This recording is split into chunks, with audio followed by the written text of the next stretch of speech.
It is Monday, the 18th of March, 2026. It is 3 minutes past midnight. Good morning, I guess. It's a bit weird. Also, the reason that there's no music playing is because I myself am not fully sure what time zone I'm currently in. Based on, let me start off with this. Based on the fact that I am streaming at this time and that the stream starts at this time, if you're a regular of the channel, you know what time it is. So I'm not gonna sit there and pretend as if it's any otherwise. The post-game streams will be late night. Like, very late night. In fact, for the next week, this is probably gonna be the earliest that the streams start. And after we're done with the post-game content, which will start probably Tuesday night at a few minutes past midnight, we will go ahead and take a few days off so I can reset my stuff. I can wake up at 7 a.m. and we can go ahead and pretend as if all of this was planned. It is not, but we can pretend. So, last time around, that's to say yesterday, technically, pardon me, we went ahead and finished up chapters 6 and 7 of the Starforce Legacy Collection, or Mega Man Starforce 3, rather. And we are now at the dealer hideout, and we are going to be finishing the game today, one way or another. One of the beauties of starting at midnight is that technically the clock is my clock, and I mean, stores don't open for another 8 hours. So I've got 8 hours to finish this game. Is what I'm saying, is the post game rather. Let's just take a quick look at the awards. I'm gonna be a bit more silent than usual because it's midnight. We go ahead. We haven't gotten any new achievements over the last few or not over the last few streams. Yesterday we didn't get any new achievements, but we are getting very close to the post game, after which all the achievements become available to us.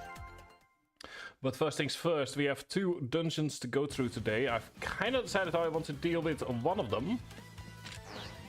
But first things first, we have dealer hideout. Just to say, let me take a look at the downloads. Still the same. Thing is still the same. Good. So this is the. Ooh, new music. One moment.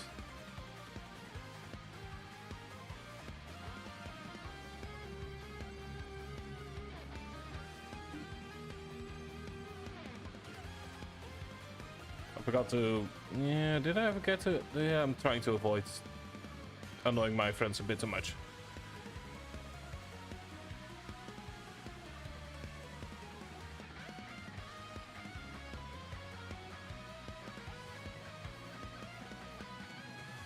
There we go. Needed to quickly make some small changes.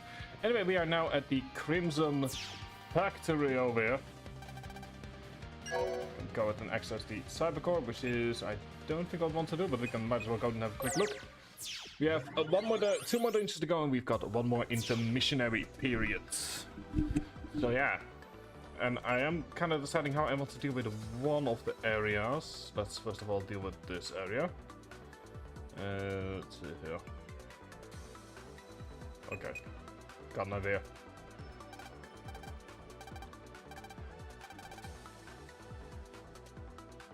Get our blue mystery waves up first for the increased HP mem.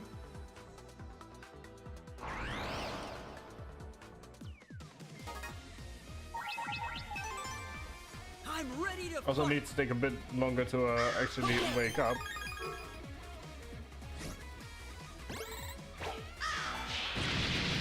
Go with it, a double delete. I hope I can get even stronger. And also getting 8-10 with a busting level of 10. Very, very, very nice indeed. Okay, that is Ita. There we go. This ice panel, thank you very much. And I believe this is... Might as well go and take a quick look at everything. This is the AC vent system. Could actually be that network preference. Like, I know that this was used in this area was used in Battle Network for one of Wily's evil layers at some point. Thank you.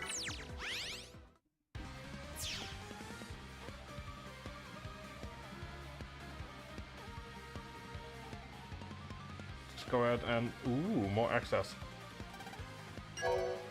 Might as well go and take a look at all of these cores real fast.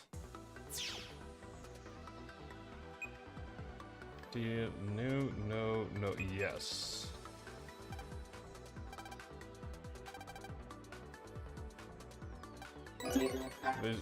Yes. The real arm 3, thank you very much. Only 65 cards so far, but that is mostly because we've been getting a lot of illegal cards, which we do need for the achievements. Okay, let's enter the first Crimson area. Welcome to the only real puzzle, I guess, of puzzle dungeon of this game. I do like the music though immediately.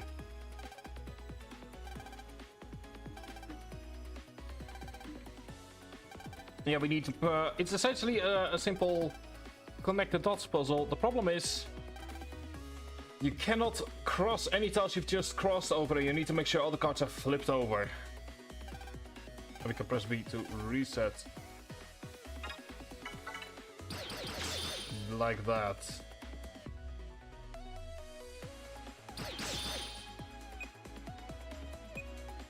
Luckily for us, we can also take a look around to make sure that we can see what it is that we are doing.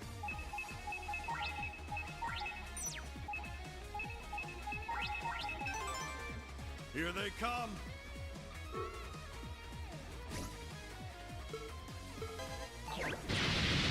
There we go. Isn't that nice? Also, I spent 2, but yes.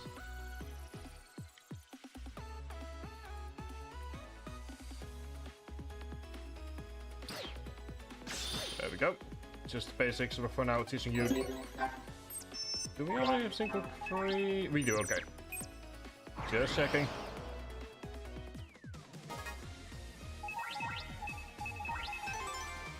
I won't lose. So there we go, there's a spin blade, which is always lovely.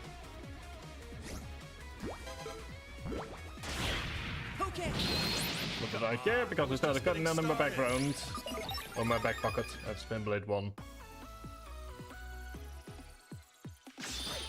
There we go, these are essentially the tutorial puzzles.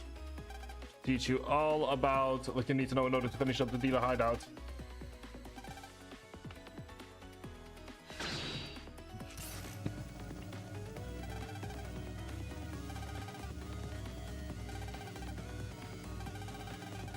Yeah, we're also getting the first help of the others.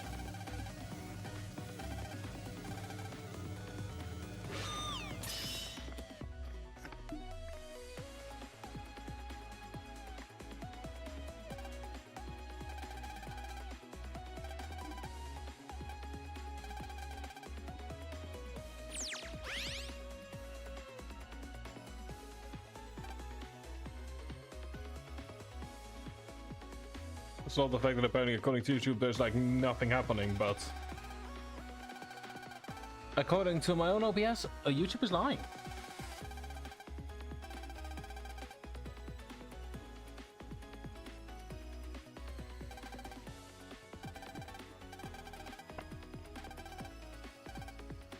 And yes, indeed, if you ever make Sonia cry, bad things shall happen.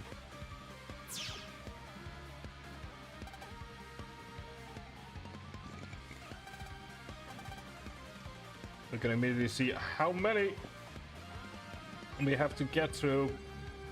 The answer is 3. I thought it was 4 for some reason. The answer is only 3 this time around. Which is surprisingly helpful. Alright then, let's move immediately on to Crimson Machine 2. And... oh, oops. There we go. Start from the beginning.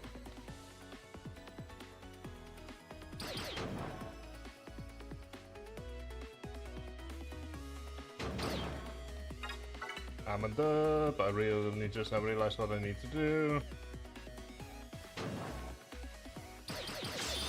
There we go.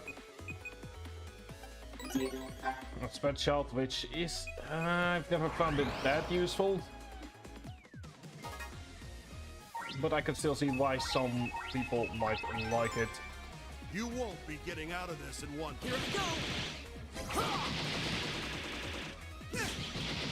Come There we back go. when you can put up a fight. 150 zennies indeed. Thank you very much. Ah, yes. There we go.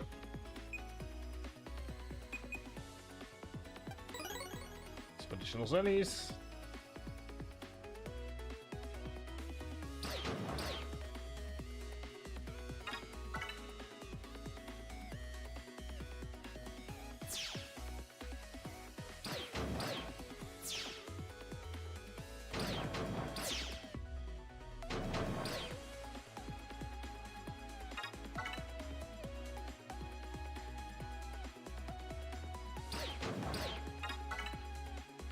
I always forget which way I need to go on this particular one. So that is all up to me. Show him what you've got, Geo. Goodbye.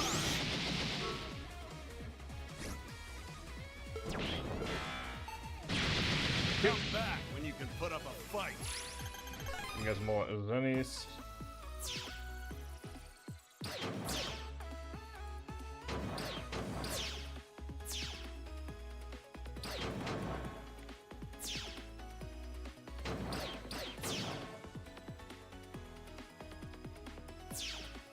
Need to go ahead and make sure certain things are as they should be.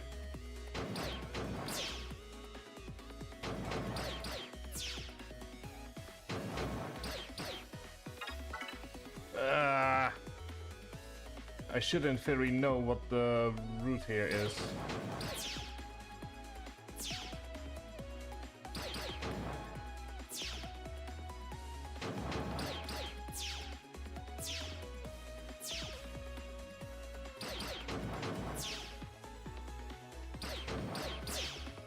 Okay, good.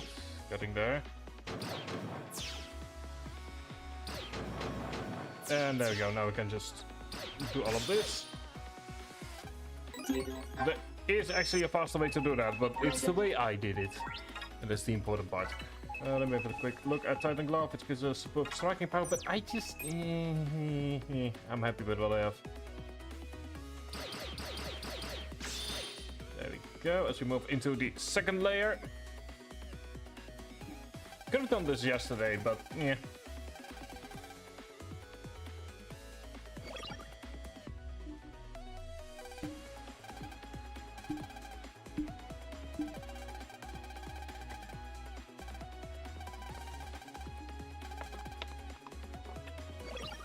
Let's now the Stellar Police helps out. And what I like here about this particular dungeon is that it's essentially a fake out. Because it makes you feel as if this is the big grand finale. Whereas in reality, that is not the case in the slightest. But it makes you feel that way, because everyone is seemingly helping you out here. Everyone is seemingly ready to give themselves up for you like a real finale should, in theory.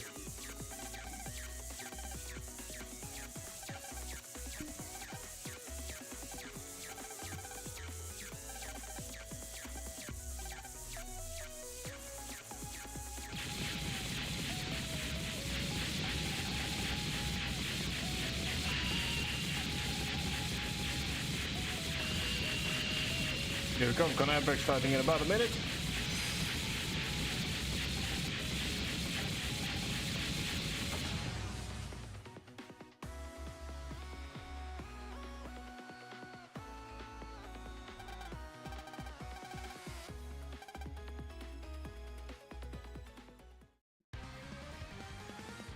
as we move.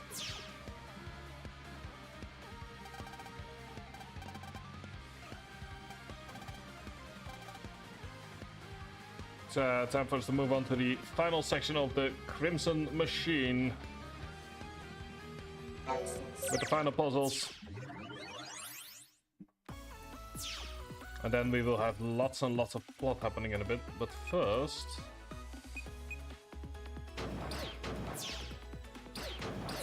There we go.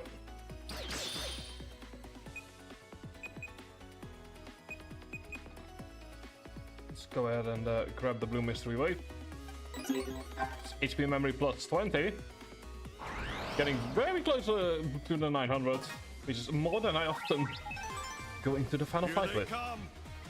You're done. Here I go! Come on, I was just getting started.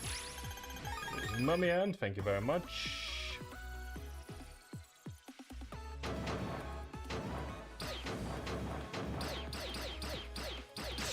There we go.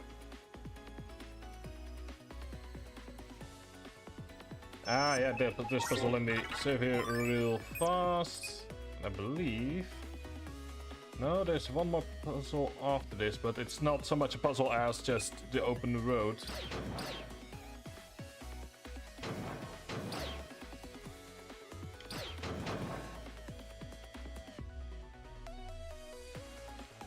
So the reason I'm doing, or was trying to do this, is that by doing this, you create a round table. Like this. There we go. Okay, ad break is in progress, so we're just gonna wait. The first of many ad breaks today.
There we go. Welcome back, everyone.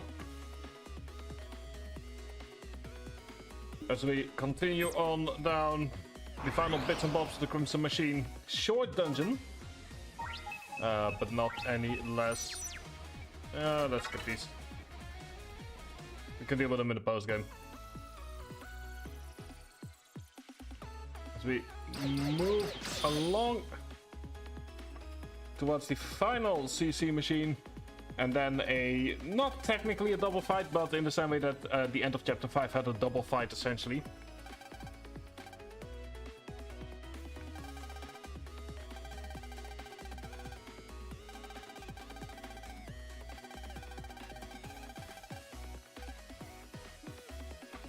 And it turns out there was indeed some more spicy stuff happening inside of this machine.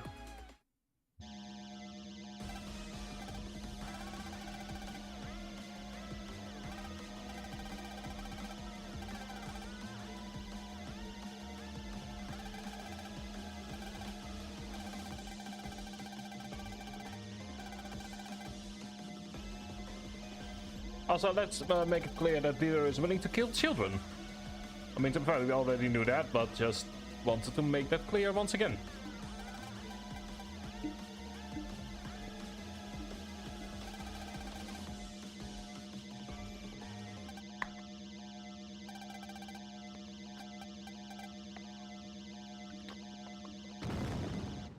And there we go, we were saved by some mysterious person. One can only wonder who it was. If only there was an answer of some kind. It's actually interesting because the first Starforce stream I did was also late at night. Or at least the first Starforce speedrun I did.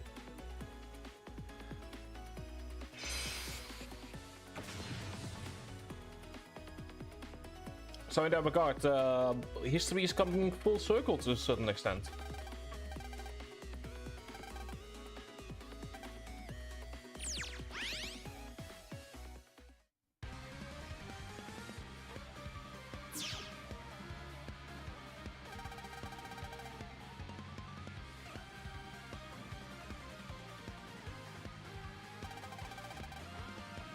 And yeah.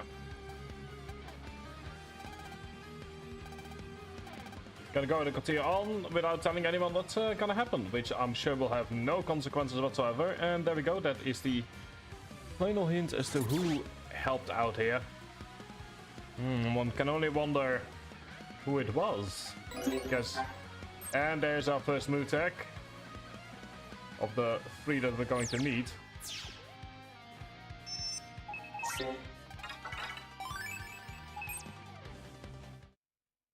As we enter Dealer Hideout as ourselves for the first time.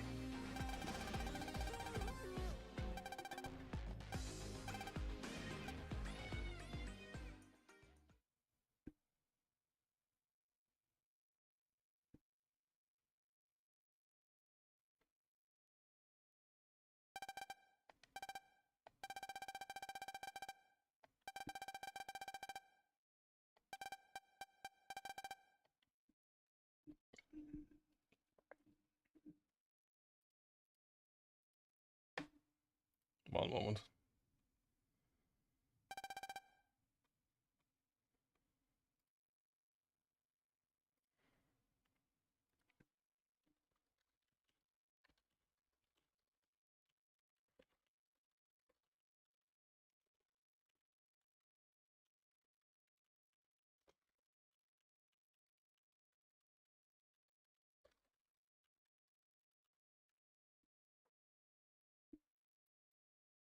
There we go.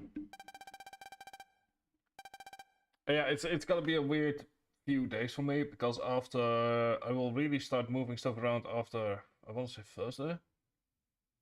Yeah, after Thursday.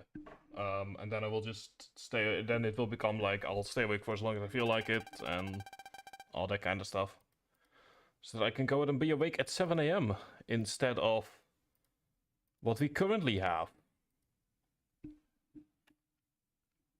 But yeah, we're gonna go ahead, follow Ace up here.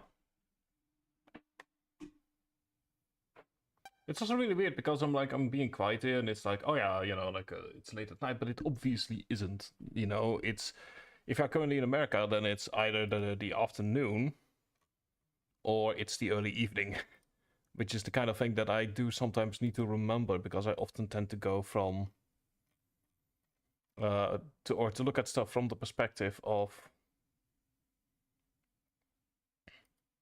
Europe and Europe alone, which is definitely a thing I need to work on. Then again, is it something you want to work on? Because it means that you're streaming very late. Anyway, it seems Ace himself did not quite manage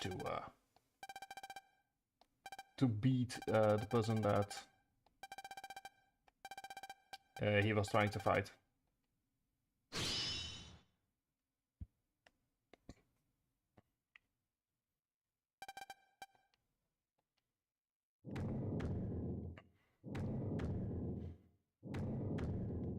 And yeah, whereas last time around we couldn't beat Ace, now we are gonna need to beat him. So the earlier fight was a tutorial of some extent of the mechanics that we're gonna be dealing with during this particular boss fight. Which is always just a good way of practicing against or showcasing a difficult fight before you really need to do it. Same thing happened in Starforce 2 with Rogue at some point. Starforce 1 didn't really have that.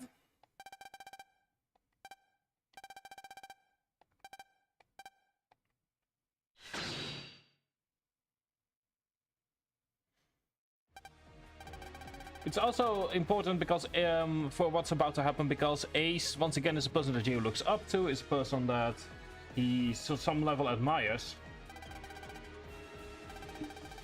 And yeah, once again we're gonna be seeing that shift from Star Wars 1 to Star Wars 2 to Star Wars 3 happen over the course of how Geo reacts to what's about to happen. Anyway, with I believe it's 1200 HP. This is also a fight I want to get a lot of problems with as a child. Or at least not necessarily this fight, but the fight that's coming up after this.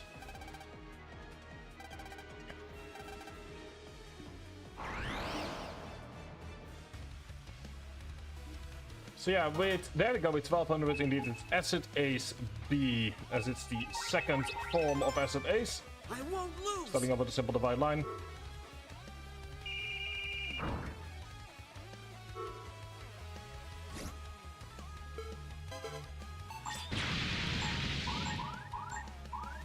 There we go.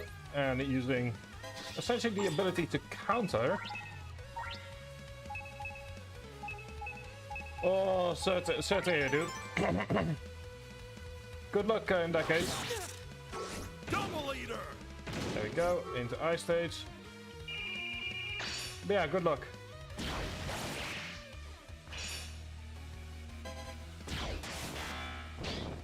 There we go.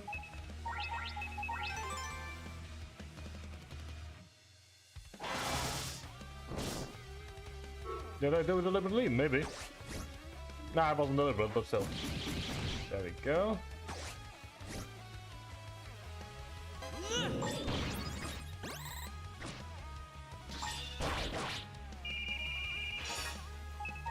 Okay, there we go. From there we want to get pedal format back up. You're done for.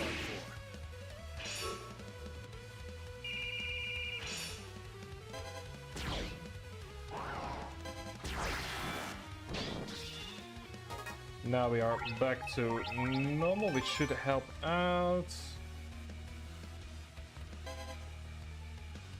How's this? Go. There we go. As per usual, we will get the normal Mega card. Take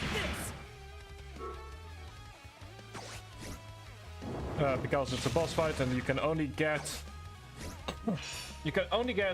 the Mega cards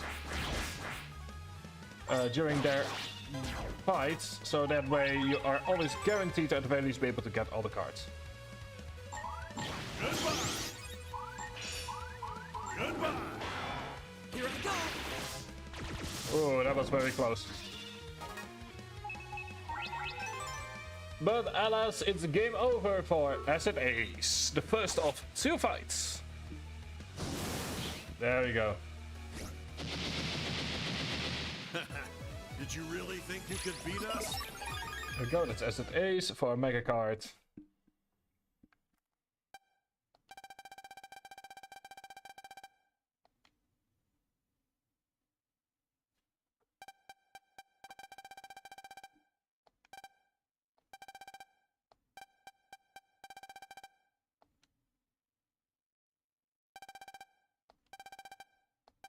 There we go, beating Ace back, beating Ace back to his senses in that regard.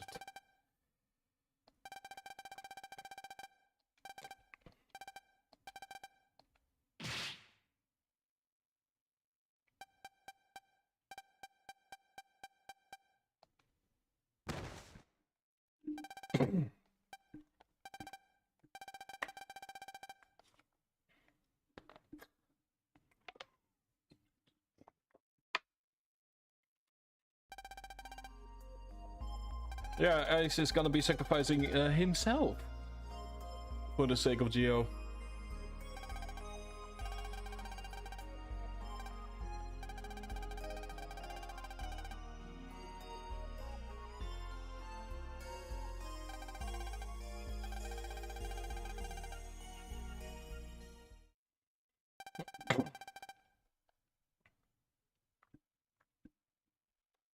Also, apologies, there's something stuck in my throat today. Don't quite know what it is. So I do apologize for the sounds. It just happens sometimes.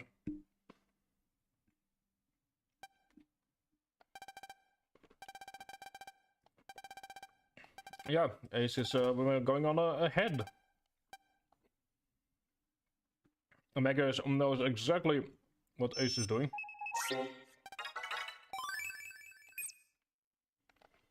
If we move into the second fight in dealer headquarters. This time around, against the puzzle that we've seen throughout the game. Once again, the build-up of dealer as an antagonist is very well done in that regard.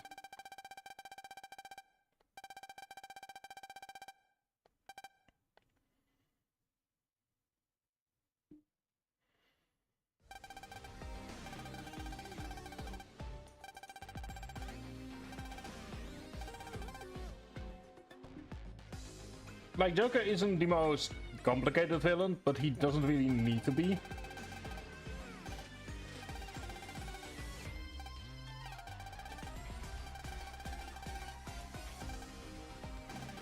And also he decides for himself who he fights until he's forced to.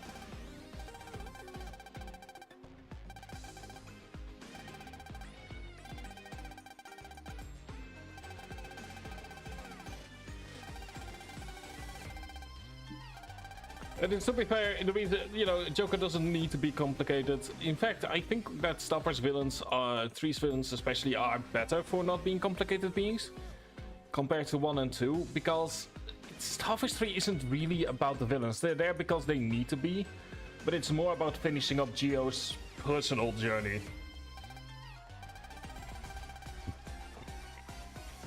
So having the villains just be generic, evil. I think in the case of King, we never even quite learn why he wants to rule the world, he just does.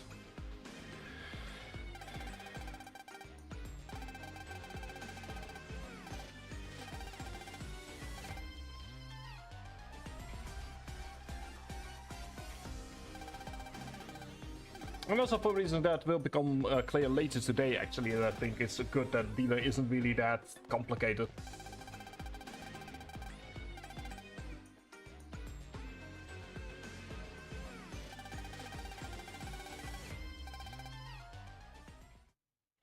And also, in case you have not noticed, the Ace and Joker obviously references to the 2 versions of the game that exist.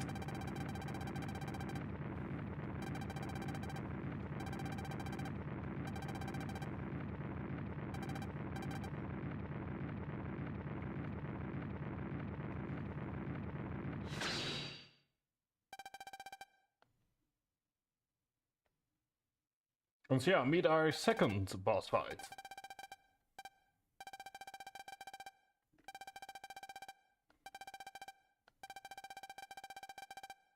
And the other reason Joker is very single-minded is because he's a battle wizard, and therefore a robot, and therefore, you know, just point at any million different reasons why robots are not complicated.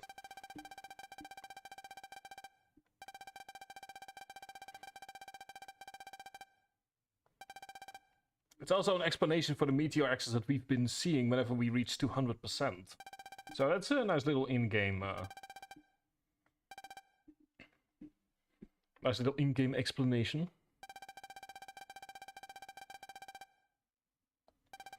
And it turns out that Ace and Joker are also both created in order to make use of noise that was slowly but steadily being spread. It's sort of like if you create a robot that takes in CO2.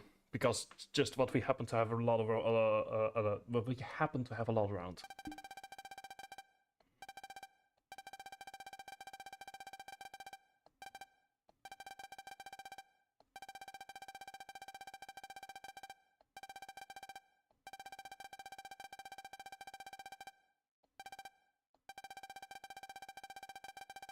It also turns out that, yeah, no, there's more happening. Like, it turns out the Ace program was stolen from dealer, and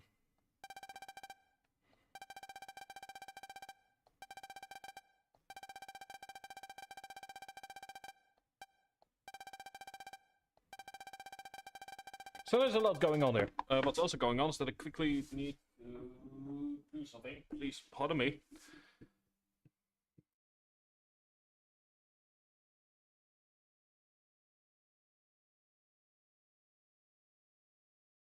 What can I say? Pollen season has begun once more. And with that, so has everything that comes with it.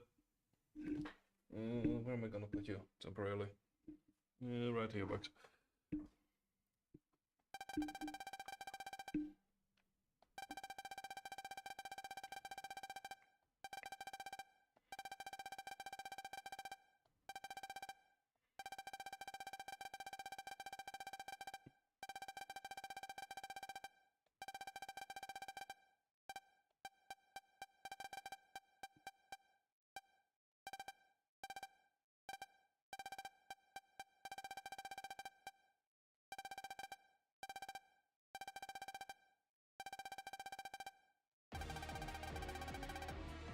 Anyway, let's go ahead and finally deal with Joker over here.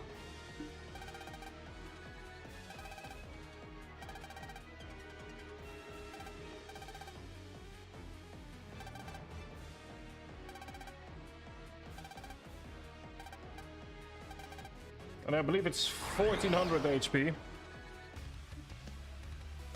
1600, okay, there we go. With 1600, it is Dread Joker, a fight we have not done before, and that as a child I had to redo like 20 times. The reason why is because of this attack especially. Well, that I'm reasonably shit at. I used to be reasonably bad at countering, which is obviously one of the main ways that you get stuff done in this game. Here I go. There we go, into the divided line.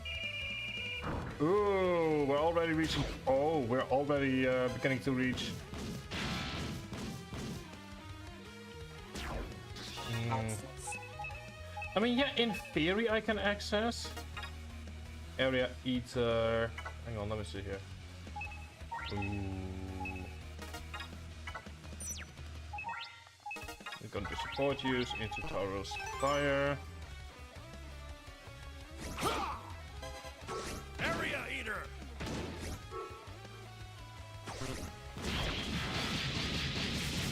And yeah, this is one of the attacks that is. I've just now made life more difficult for myself. But how about the for once do as Ace as Dread Joker does, and for once Black Ace. finalize.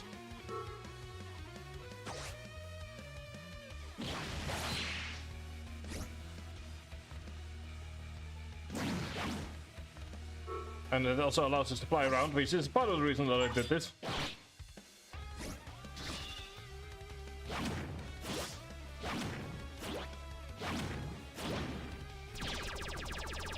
And surprisingly useful as well. But how about we use a very special kind of attack instead? Blackened Galaxy. There we go, there's our ultimate attack, not shown until now. Because what better way than to showcase it For us. during our polar opposite. And Joker does not in fact get a card because his card is a Giga card instead of a Mega card.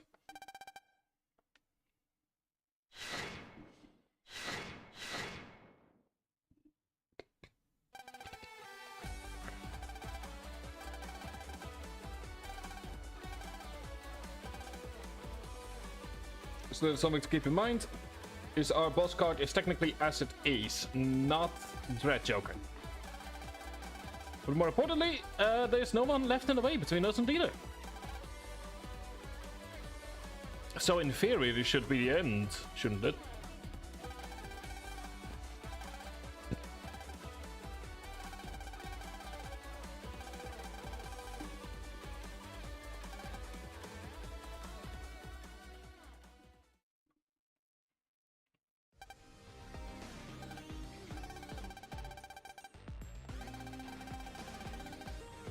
Yeah.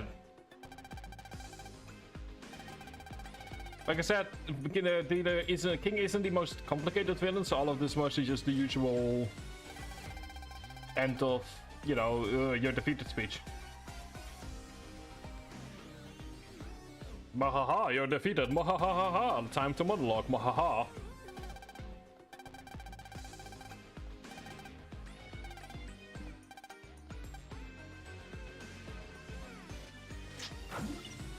Or has he been defeated? It turns out the evil villain always has one additional plan up his sleeve.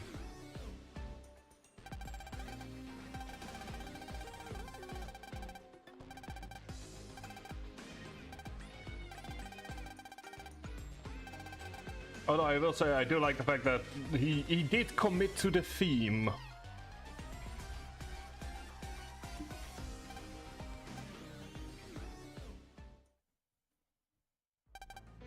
Although it seems that the more surprises going on is Tia and Jack both have managed to escape prison.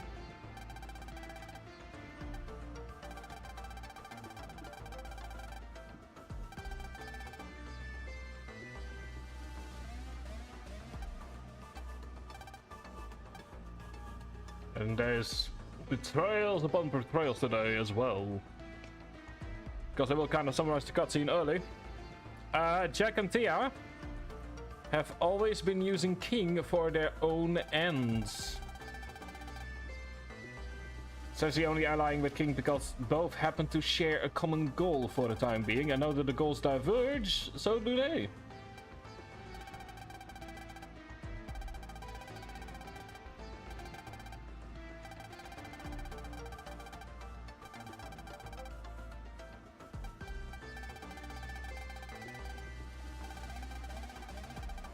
Yeah, I've been learning here that Dealer has been... I mean, we already knew that, but here Geo specifically learns that Dealer has essentially been using child soldiers.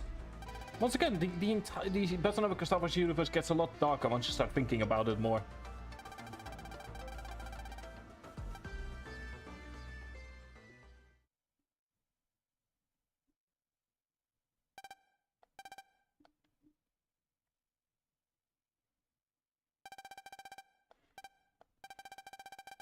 What I also love here is the fact that it's, once again, it's meant to be sort of like a fake out in the sense that there is the big finale thing and people are coming together and there's all these truths being revealed. Even though in reality we still have one more dungeon to go.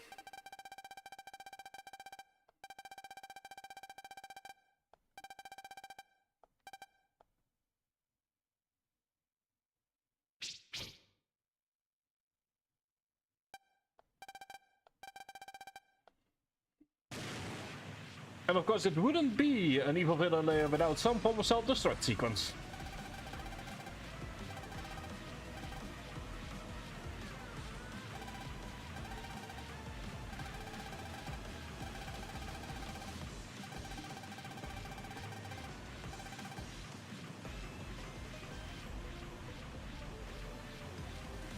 It also still just kind of reminded... It's the one thing that I'm still surprised by with every villain is that they never take the hero into account for reasons unknown to mostly me. Like, Dealer started this obviously at some point before Starforce 1 and 2. Given that it has to have been only a few months, if not half a year, since Mega's met Geo.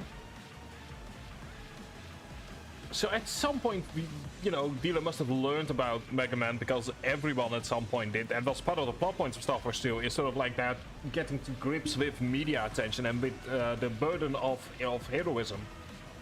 It's like, at no point did he just go like, you know, maybe I should do something about him.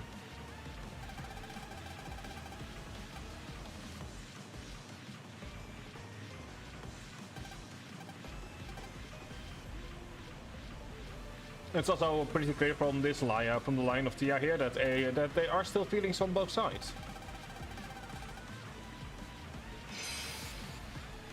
Also, we have ads in 2 minutes.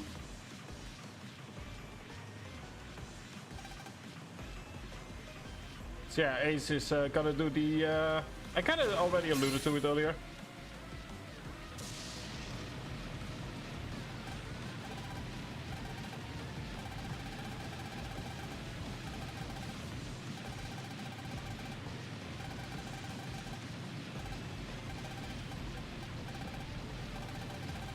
It's also interesting because Joker is essentially just a less philosophical version of Solo.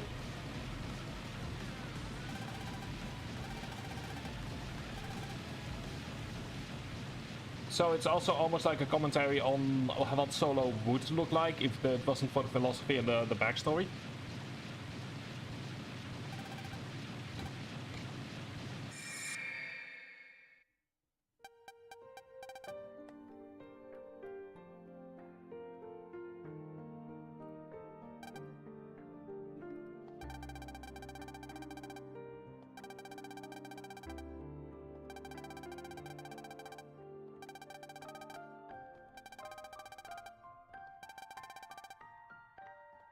I also love the fact that Tia sees it as a selfish option to help other people, which says a lot about the worldview, her worldview, which will become relevant in a bit.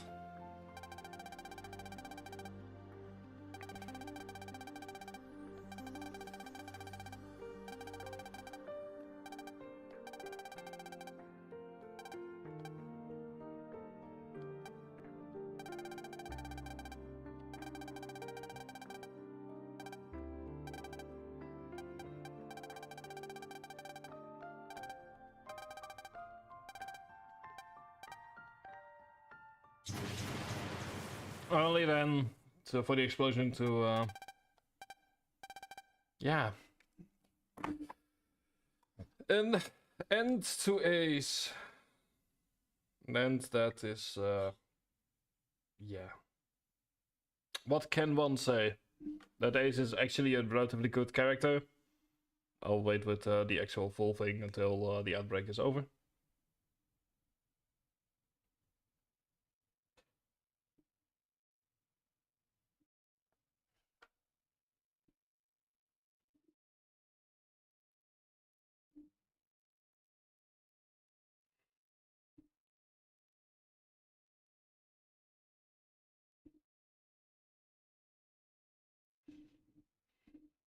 As for stuff that happened today while I was asleep, well, apparently the finals of the Dutch Football Cup have happened, or at least the last day of.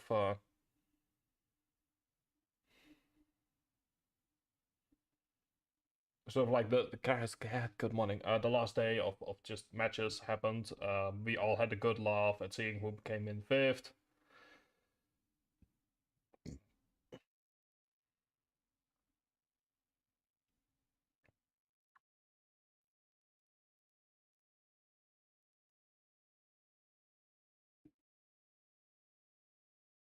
There we go. Welcome back, everyone.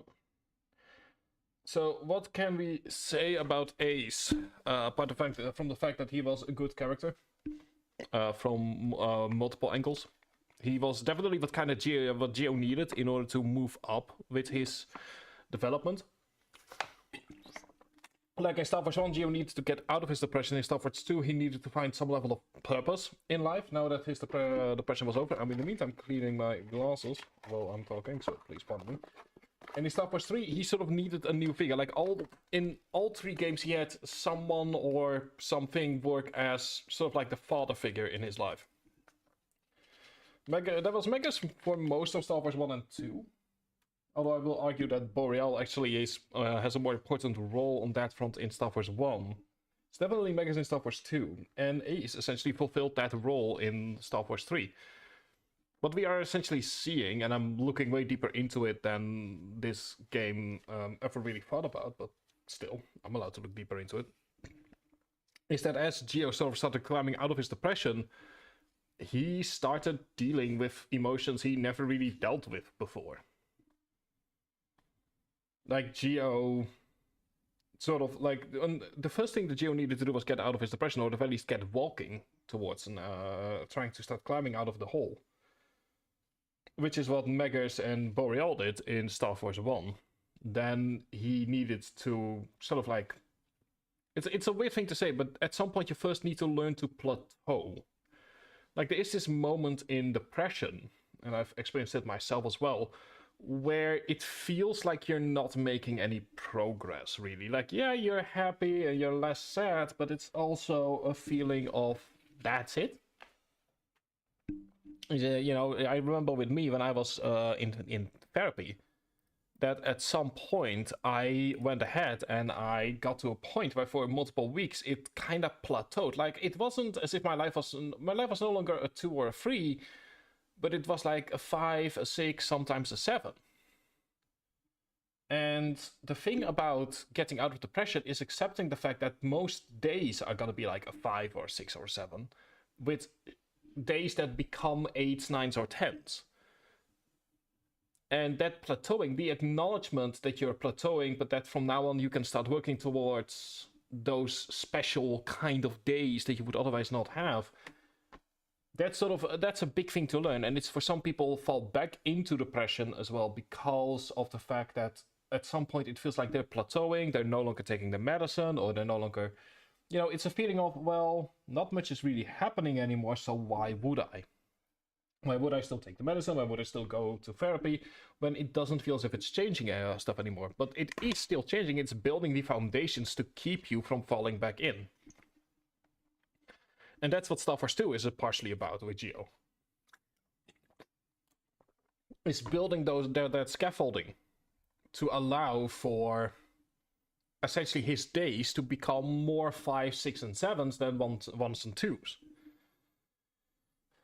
And during that time, Megas is there essentially in order to help him out, but it's also why is that fallback. Why that fallback is so important. It's a sign that he isn't fully done yet, but it's also a sign that those days will still exist, and it's less about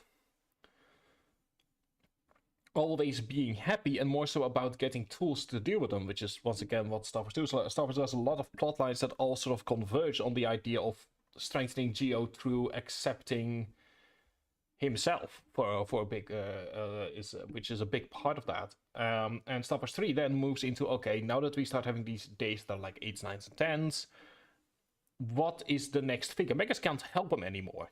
Megas' role in that regard is done to some extent.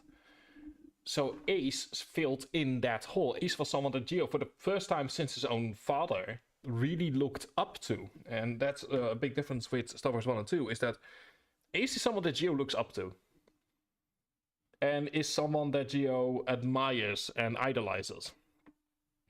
Which is a feeling that was completely unknown to him in the first 2 games. So this moment right here is important because it also establishes the simple truth that even your heroes might just have to leave you, and dealing with that is the next step. Now that you have those 8, 9, 10 days, can you have you built enough scaffolding? Have you built enough of a foundation that when a day goes from an 8 to, say, a 6 or to a 5, or maybe even lower, that you can still climb out of it? Like, it's an eternal battle to some extent. But I find that a lot of therapy that I had personally was about building the scaffolding to allow for those 1, 2 days that are sometimes a 1, sometimes 2, they just kind of happen, to then be able to climb out of that hole myself instead of staying in there. Even now, if I compare myself now to even 5 months ago, like 5 months ago I was also stuck in here, where it's like 10 PM and everything, but I'm still capable of climbing myself out of the hole because I have a better grasp on myself on, okay, what has been happening, how am I getting into the situation, so how can I get out of it?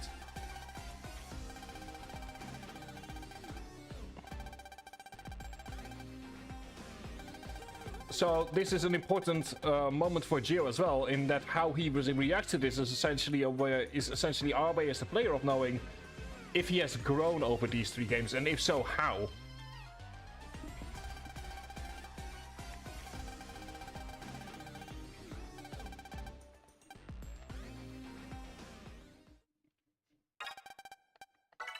And there we go, that is the second to last chapter done. We are now in the intermission. The final intermission.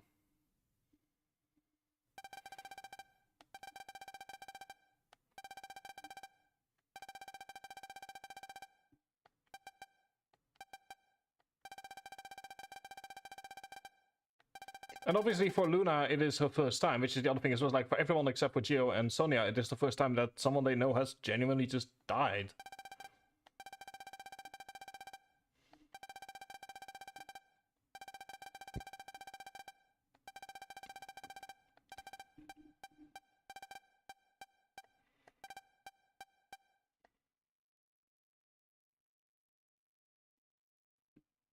And even then, with Sonia as well, it's a sign that this kind of stuff doesn't get any easier over time. Part of growing up is learning how to deal with it. Like so much, something that I have come to realize is so much of what being an adult is how to bounce back from the moments where being an adult is no longer the viable strategy for what's going on.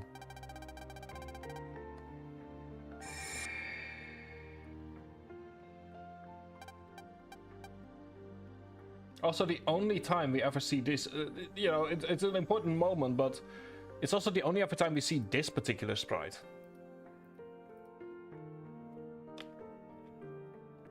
It's mostly there so that I have a picture of it for if someone needs to know which sprites I used when.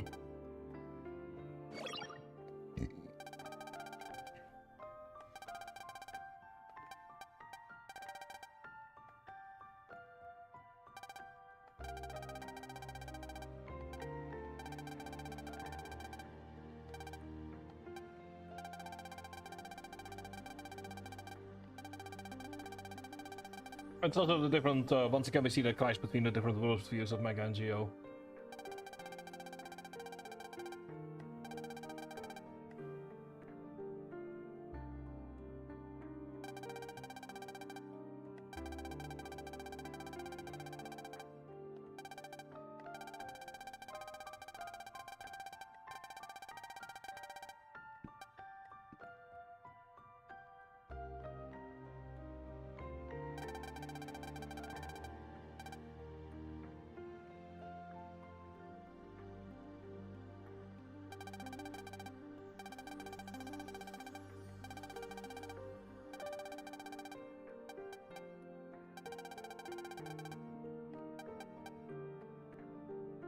It's also interesting here once again that Jack and Tia don't really scream or yell at Geo. Like, they've had their anger. What happened with Ace was so fundamentally unfair for everyone involved that there's just not the energy to fight.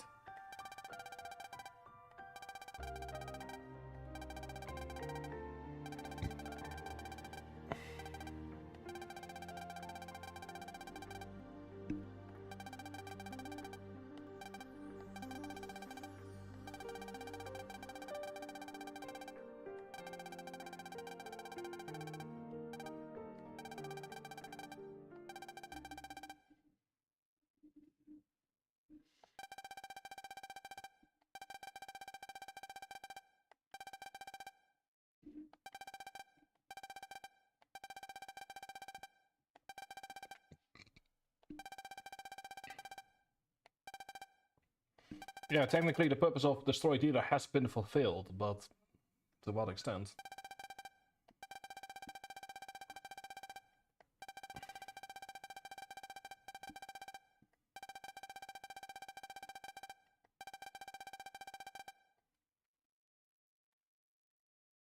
So welcome to the intermission.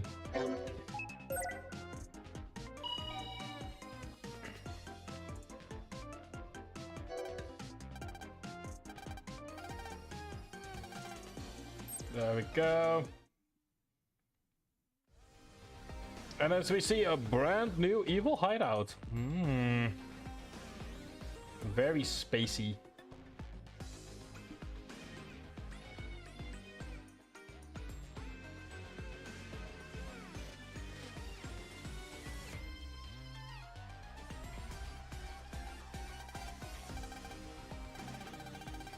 Oh, it turns out he has a little orbital base.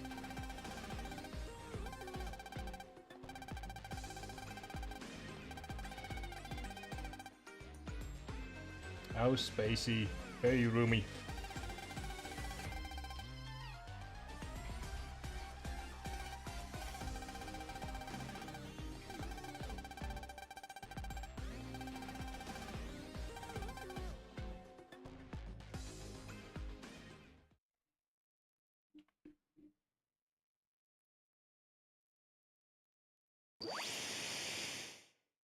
And yeah, there we go. You know, it's the final chapter and the final intermission when the evil villain starts doing its evil villain speeching.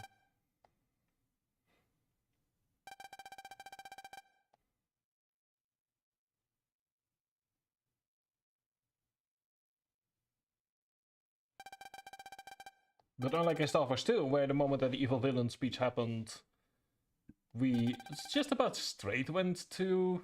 Not quite, but we did almost straight went to the final area. We have a bit more to do here.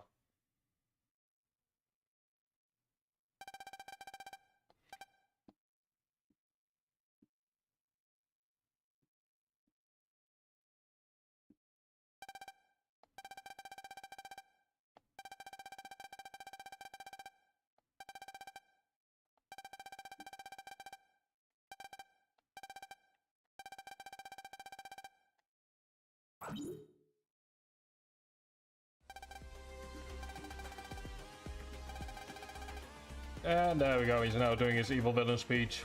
And at some point, someone on the planet must be going, God damn it, for the second time in a year? Third time, technically, if they've been paying attention.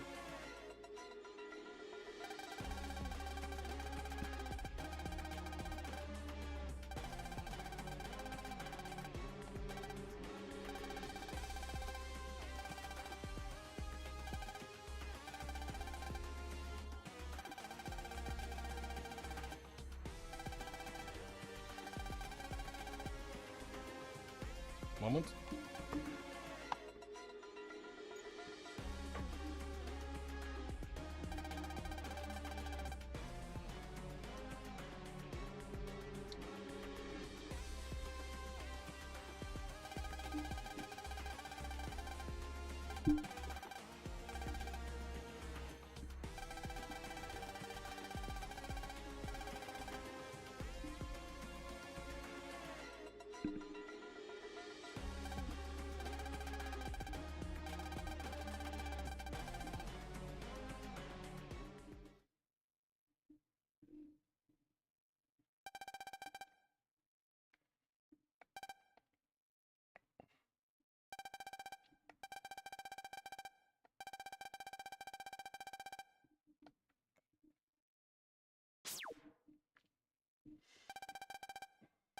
So yeah, I'm gonna. It's I mentioned before that if you do not actually get the pass allows you to just kind of travel to and from without using the Astro Wave. Then there is one chapter where you are allowed in, and that's this one, or at least this intermediary chapter.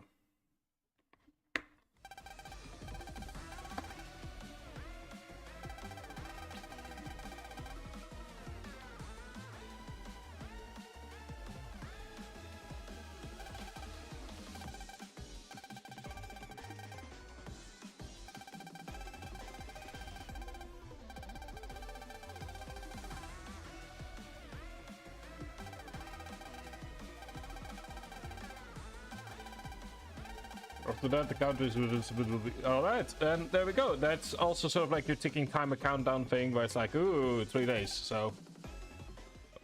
There you go.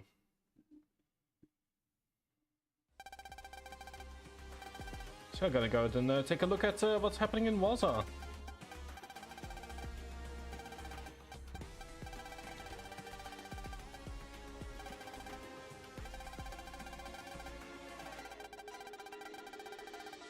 Yeah, all communications is blocked. So once again, can't use the wave road, so therefore you gain one-time access until the end of the of the intermission.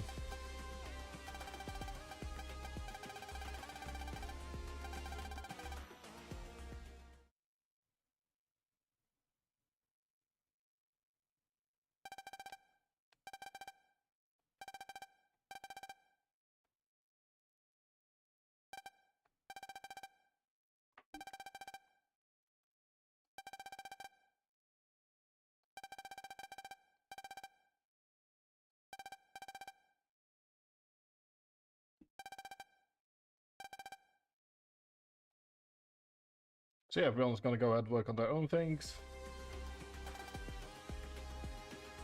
Before we get some motivation from everyone.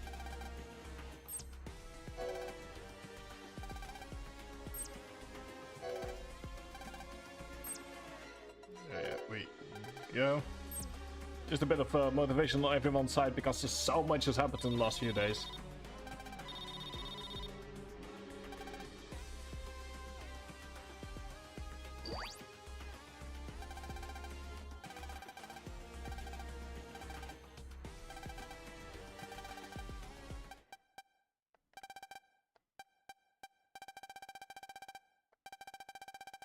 It's all about the jamming. Ooh, that's bad. That's very bad.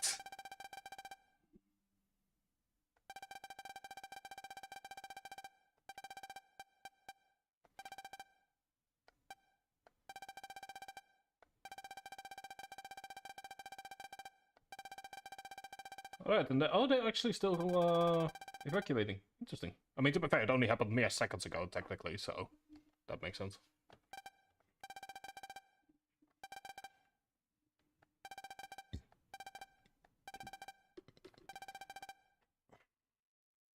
Well, that and probably the other reason is that Geo is capable of going through the noise, whereas the others have a lot more problem with that.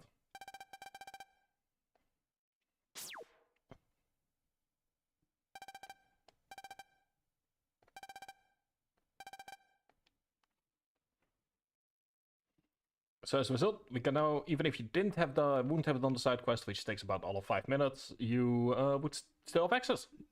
Which is always a nice little quality of life thing.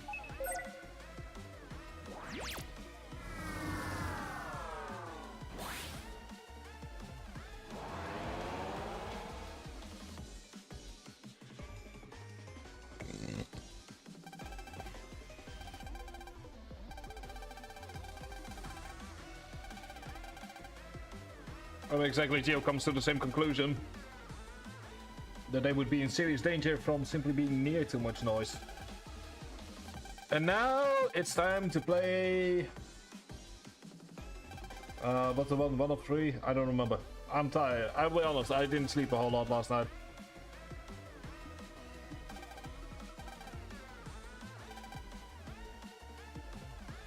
So yeah, we get 3 doors, one of them controls Goodall, 2 of them do not.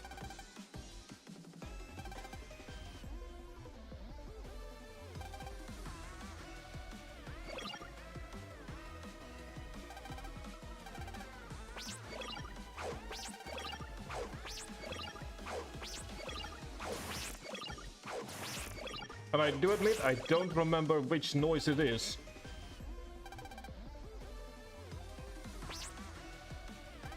But we can just start to the left and take a quick look. Transcode! Mega Man! But yeah, as you can see here, we can't even access the wave road even if we wanted to. So jamming noise 1 has... Well, there we go. Found her. There we go, first try. Completely accidental, but I'll still take it.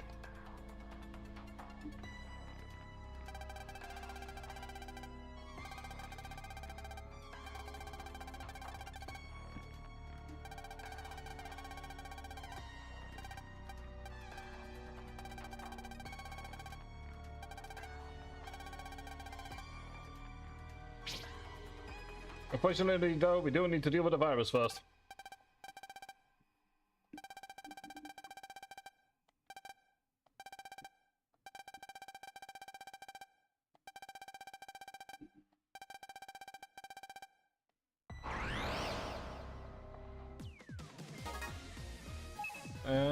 Ooh. Why, thank you. Here I go!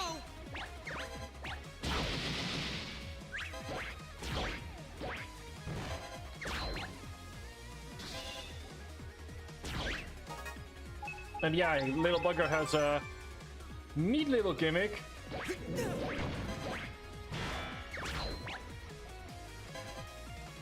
Okay. Where you need to essentially make sure you counter it.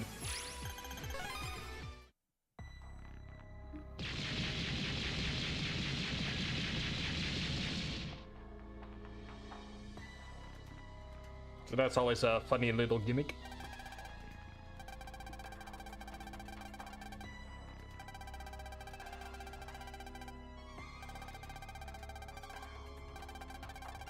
I can tell everyone what it was. Ooh, cool.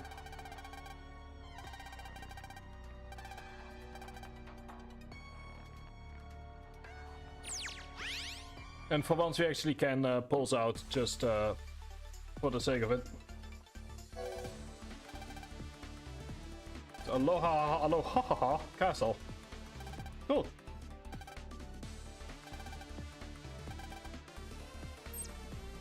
So yeah, we're kind of asked to go to a ha ha ha ha ha ha ha. First time since chapter 4 that we've actually been here.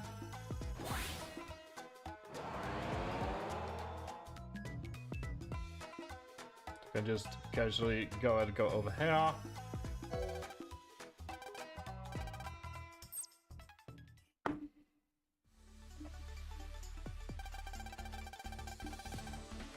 Also realized that I didn't need to. Never mind.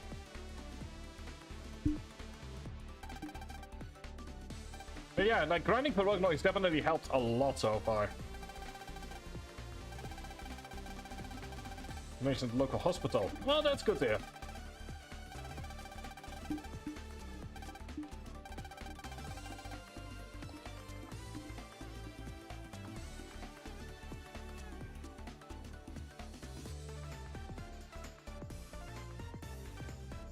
I mean, to be fair, it must look really weird from a civilian perspective, but still. You know, so be it. Police has commandeered the castle, why not at this point?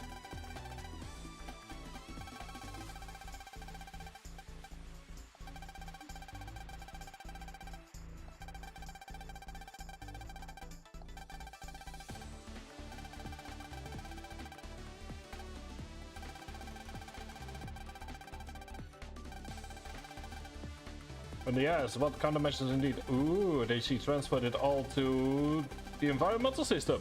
How quaint.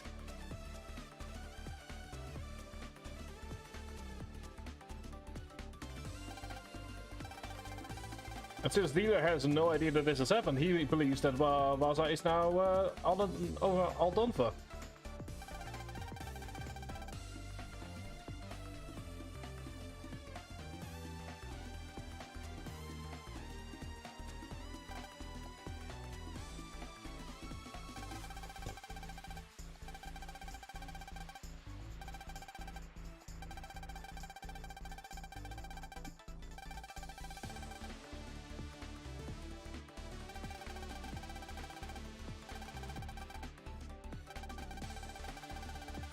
And yeah, he will. Let me put it this way: everything that we've already learned is now being learned again. Essentially, that he's just gonna use Meteor G as a weapon of to threaten people with.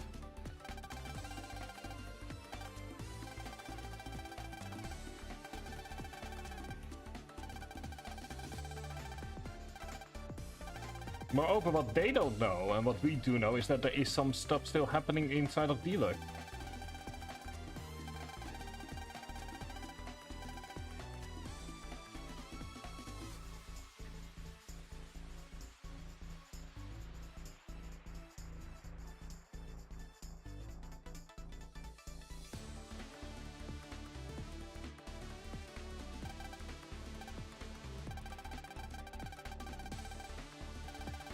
Which is always just, you know, like it's always fun to know more. Not fun, but like it's always an interesting tactic to let the player know more what's going on. But it can lead to moments like this where there is a lot of re-explaining of basic concepts.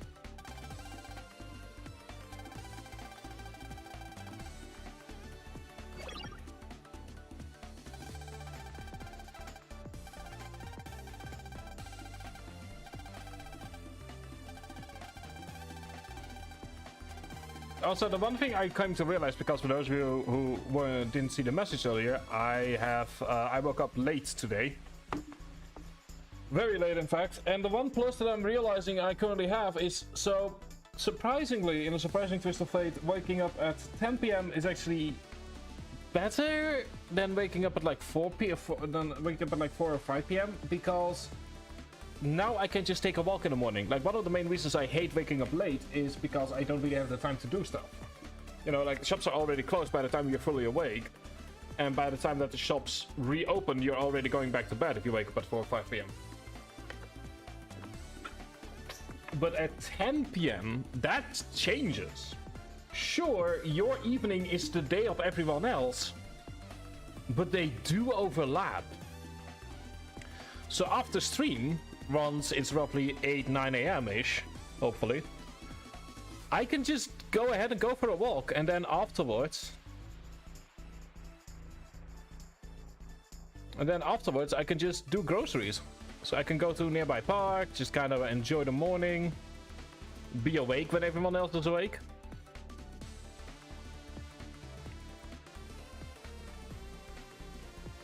So that's really fun. Also, ad break in 1 minute. Oops.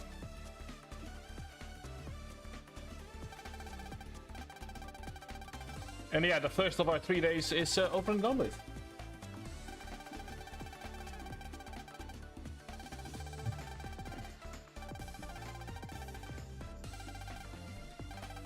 Normally also I would currently be having something against my stomach acid, but unfortunately I've got nothing here. So you're just gonna have to deal with me during this stream.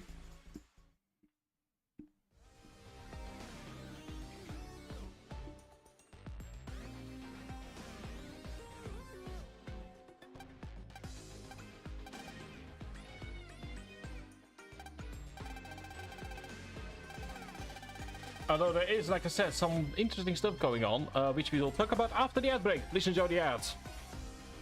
Or if you are subscribed, please enjoy the silence.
And there we go, welcome back.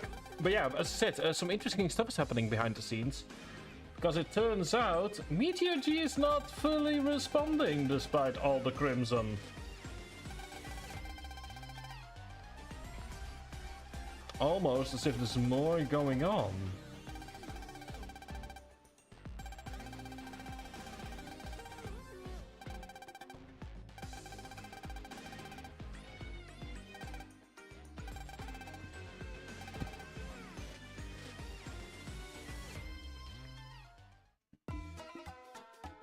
So there is yet a player yet to be revealed on the stage. And one can only wonder who it could be.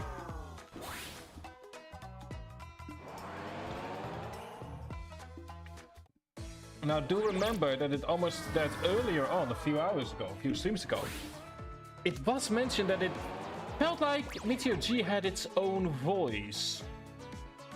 Who knows, maybe that could be come into play. Also, let's get yelled at.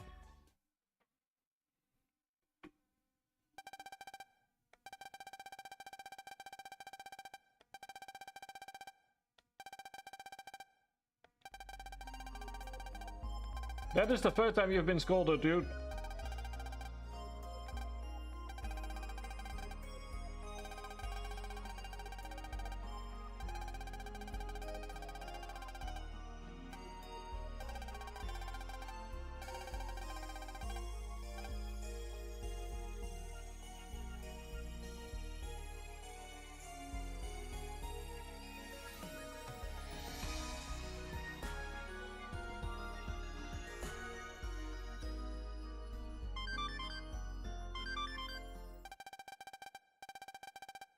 And yeah, let's take a look the message that the kill switch message.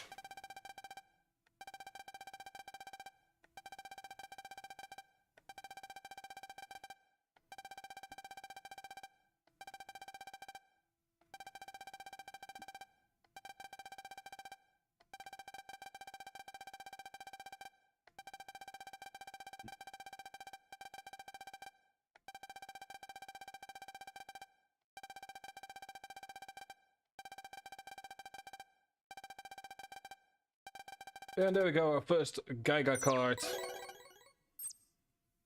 Once again, the small signs that the end game has truly begun.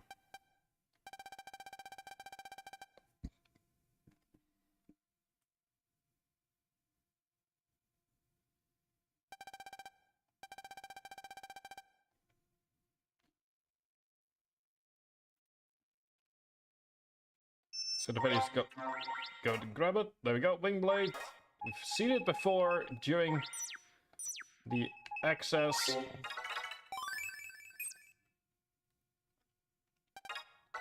When we access the Meteor server. In fact, a lot of cards that you can collect are seen when you access the server. The higher the server access, the better the cards are that you get.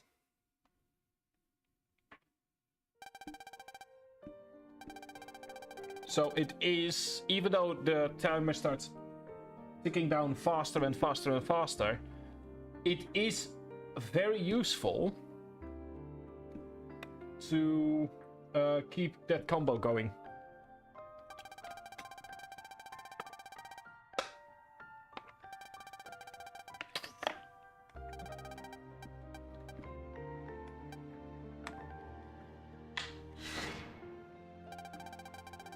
So there is more to the noise change than to the other ones, which is one of the reasons I like it so much.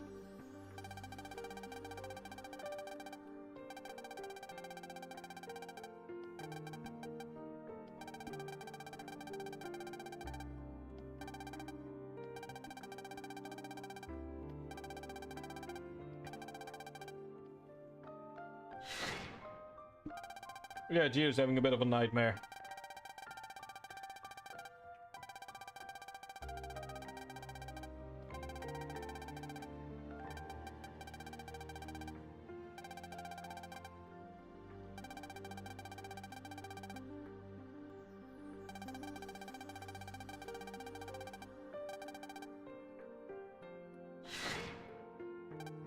And for the first time we see a Kelvin as like an actual human.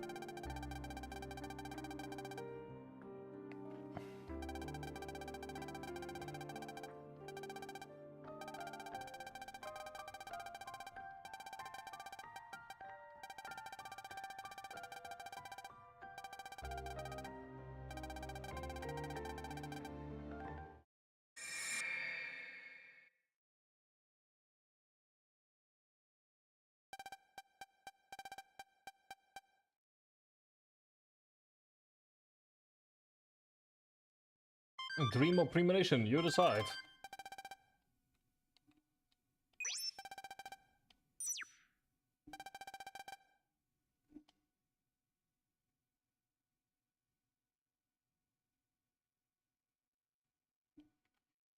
And of course, Hope is once again working on with a part-time job.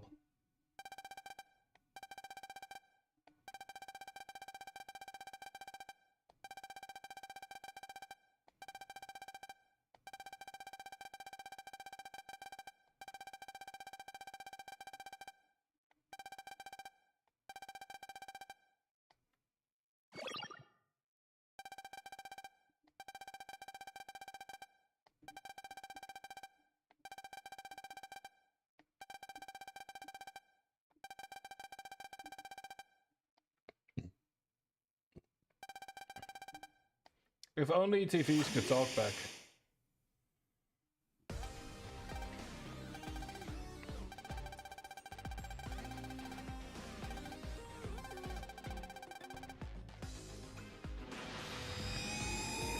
Also, obviously, King, something you might have noticed, that King is a relative hypocrite in that he claims all about having sort of like having decided for humanity, whereas in reality he always relies on everyone else to do all of his dirty work for him. Even now, he doesn't really have power, he just has a meteor.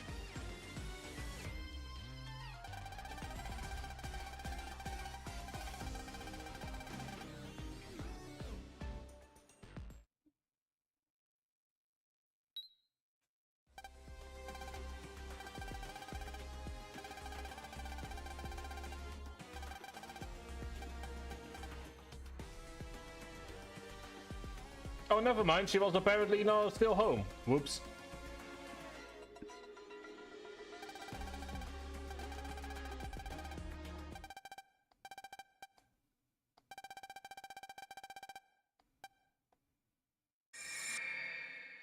So we're starting to get these hints smuggled in there as to what's going on in regards to Meteor G once more.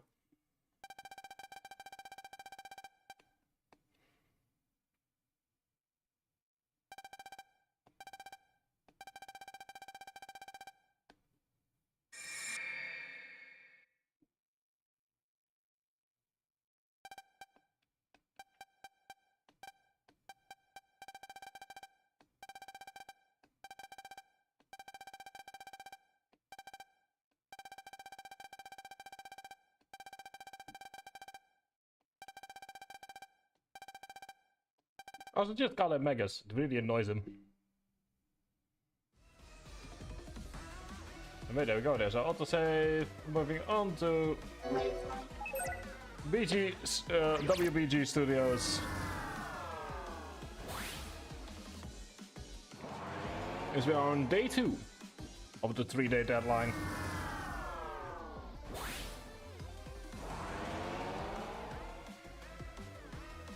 Luckily for us, they only hit the studio exactly.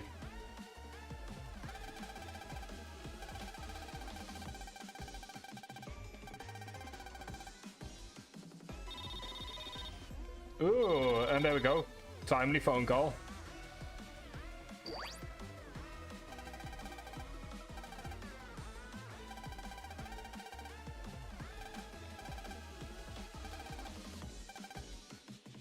Okay, so almost everyone was able to escape, but it seems that 2 people were forced to stay behind, so that's going to need to find 2 people in a sea of crimson.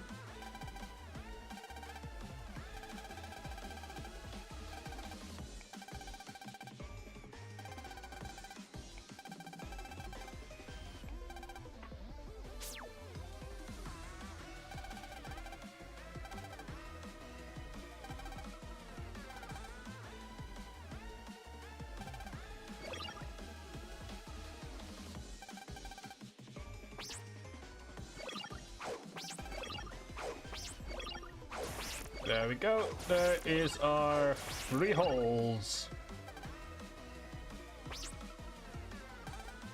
And once again, let's start over at the left and see what's behind hole number 1. Transcode! Mega Man! And it is absolutely nothing. Oh, never mind, it is. Hiya, buddy.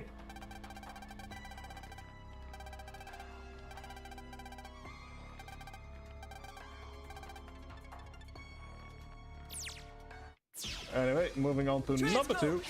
Mega Man!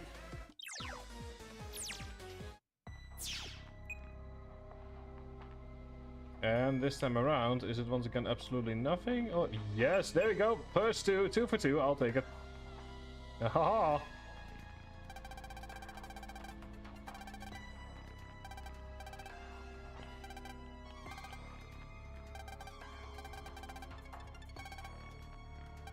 Also, why are you telling him to wait in the noise wave? That's not how it works.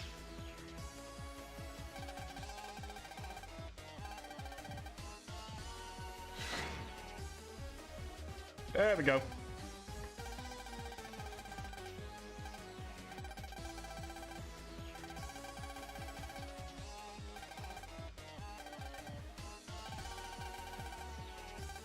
No. Kind of on the same way to almost blow it indeed. Anyway, yes, we are part of Satella Police and we have gotten your information beforehand. Oh, it's a bunch of copies.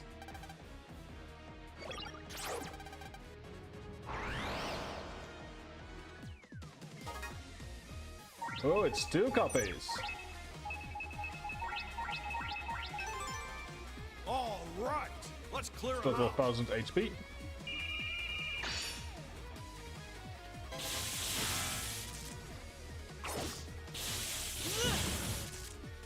Got you! Okay, there you go. Let's grab the attack as well. Here I go! Here's the job. Got you. And fun fact, if you are already in the middle of attack, you can't get hit.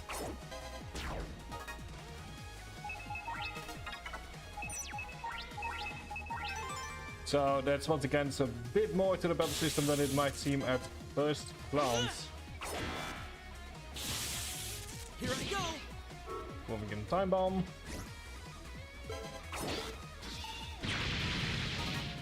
And to finally.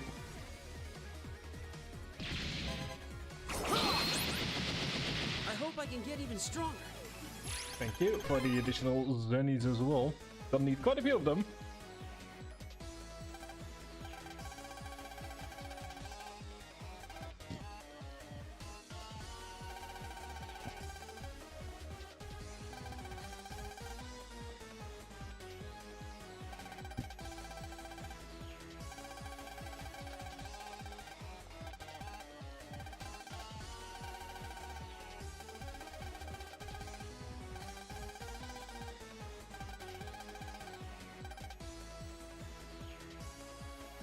Yeah, as for dinner tonight, or I guess lunch, it will probably be something like soup. Yeah, soup. Okay, there we go.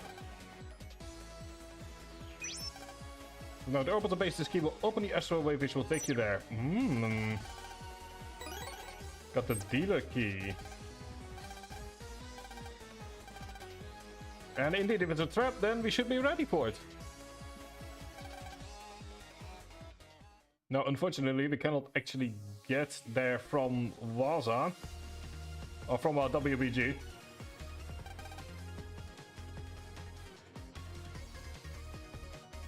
So instead, we will just take the train instead.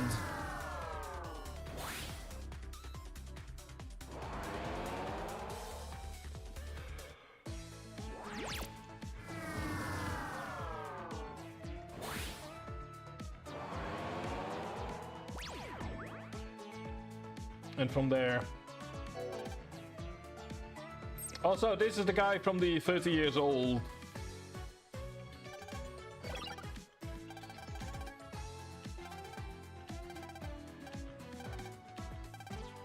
Apparently doesn't exist. Ooh.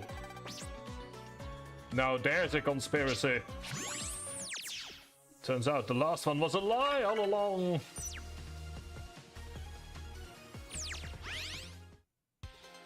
As we move into the Astro Wave. Hello, Moon Destroyer. Hang on. Can I buy stuff from you? I can. Get a beast that too.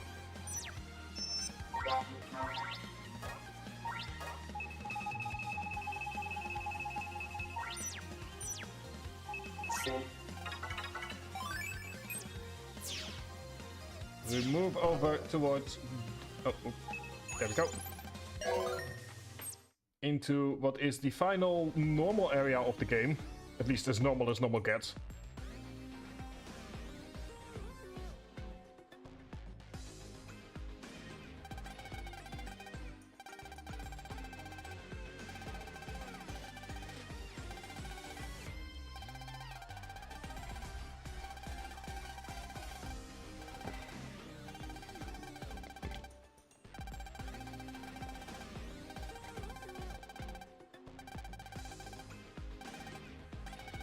Anything about whoever's causing problems? Apparently, maybe not.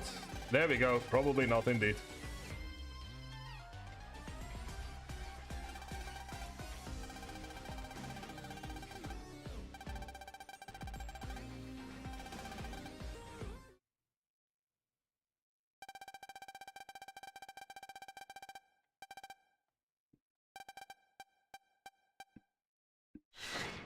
Yeah, it turns out that our, well, frenemies, I guess, Jack and Tia are still on the lam.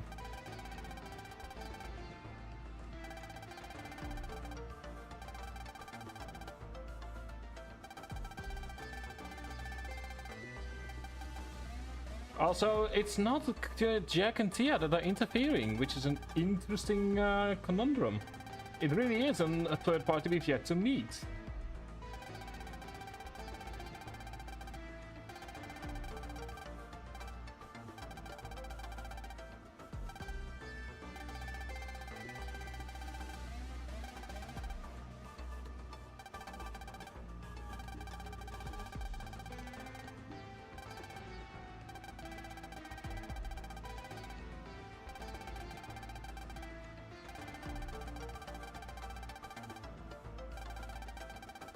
And this is once again, I've talked about this before, the fact that King has used child soldiers, which is the short version.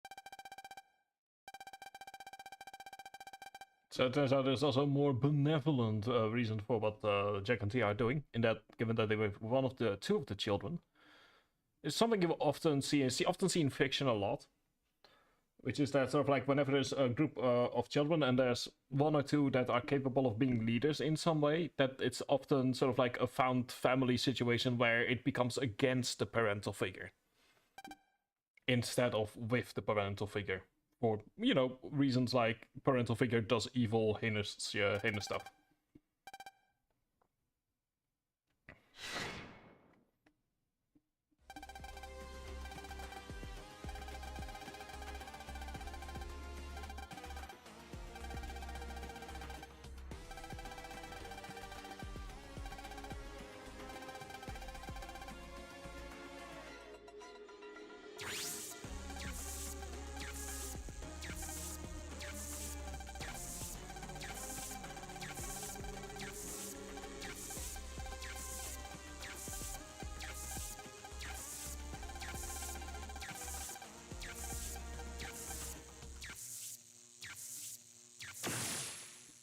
And yeah, it turns out that there's actually a lot happening here.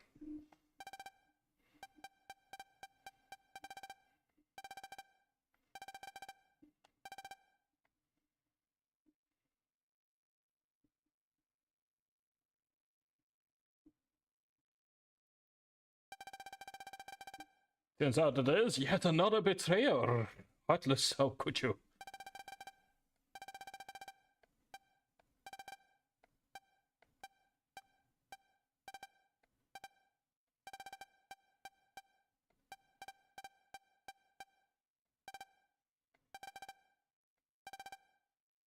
As another thing, she's having a little evil laugh of herself.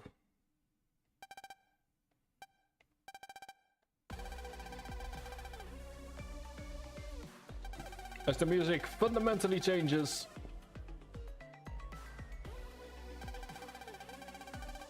And indeed, King, being unable to do anything himself, had to rely on everyone else. Which allows for situations to exist in which everyone also can betray him relatively easily.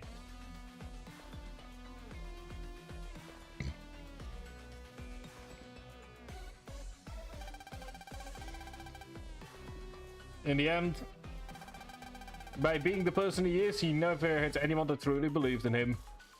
And I don't feel a thing for it.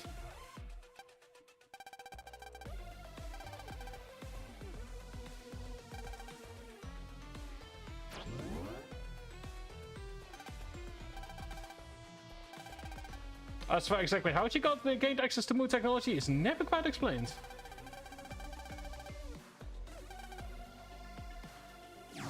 Or perhaps she was always in control of Meteor G and just decided that King's job was over and done with.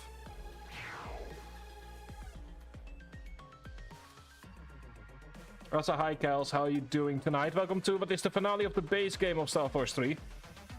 Also, a bit more quiet than usual. I'm dealing with some acid reflux. But yeah, hope you're having a very good, I think it's still an afternoon over on your end.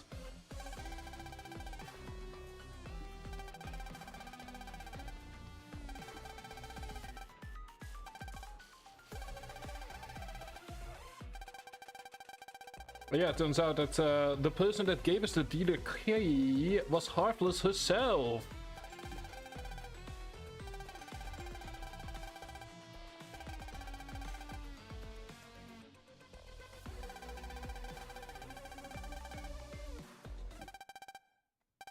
And yeah, it turns out that the wish of Jack and Tia is to destroy the planet, as per usual.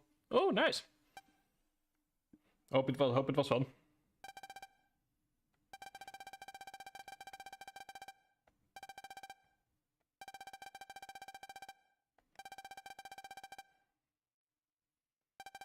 As for me, I woke up at like 9:30 p.m. at the end of the day, and I'm like, you know what? If we are at this point, we might as well make use of it. Like, I was actually talking about it earlier. Surprisingly, waking up at like 10 p.m. is currently more beneficial in a strange way than if I like wake up at 4 or 5 p.m. And the reason why is that due to a series of what kind of I can only assume is bizarre coincidences, all of my appointments in the coming few days are all in the late morning, early afternoon. So by waking up at like 10 p.m., 11 p.m., I essentially have to just have a few hours to myself first, and then I have these appointments, and then I can just go to bed afterwards. And this is a tactic fun fact, I did actually used to use this tactic at university as well, where if due to a series of circumstances all of my exams were like in the early morning or like at a certain point in time, and I was already waking up late, I would just move my schedule a bit forward to like midnight or something like that. And that way I would have a few hours to myself, I could go onto the train at 5:30 in the morning, which was the first train I needed to take in order to get to university. I would have my exam at like 8:30. Go into Nijmegen for dinner, for what was my dinner, and then essentially was also like for everyone else lunch. And then I would just take the train home and go to bed. And it's essentially the same thing here right now, where I'm awake so late that... Like, the thing about waking up at 4 p.m. is by the time that you wake up, all the shops are already closed. By the time you go to bed, the shops begin to open. So waking up at 10 p.m. allows me, with the exception of Monday, to... Pardon me. Allows me to go to the shops in the early morning. Because everyone's awake. Like, by the time I go to bed, the majority of people are in their last few hours of the day. And so their afternoon becomes my evening. Which is surprisingly not that bad, although the fact that you wake up when it's dark definitely doesn't help, but... I live in the northern hemisphere. I'm used to it in the winter.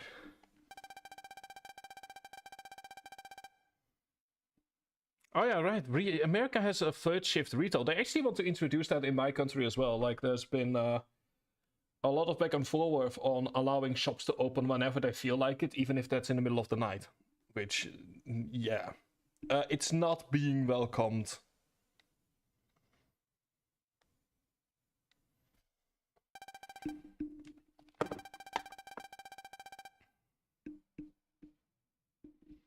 So as much as I know, there are people that I know that have worked the third shift for retail. I don't want a third shift to even begin existing in my country. Like, nothing against you guys. I am sure that third shift can be great and fun, but no thank you. Also, I need to very quickly once again repair my stuff here. One moment. I am so happy when it's June, because then I can go ahead and buy myself some new headphones.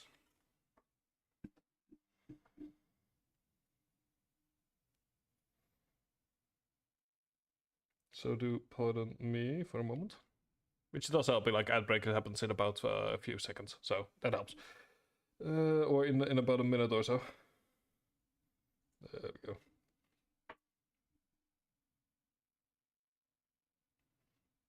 Just need to... Like, if you want to know how bad it all looks over here on my end, it is more blisters at this point than that it is cable.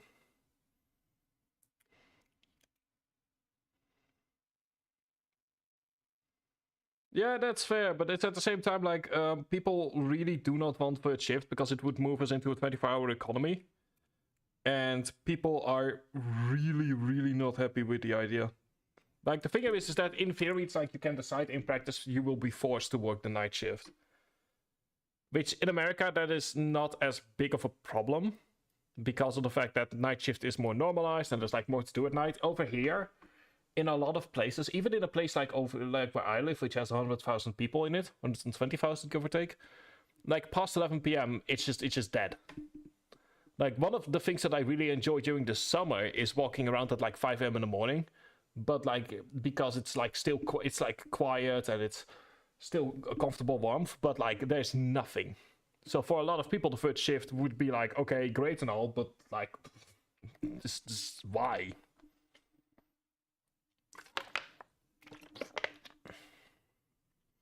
But yeah, we currently have a bit of an ad break. So we're gonna go ahead and wait on that. In the meantime, let me take a look, see what the weather is actually gonna be doing.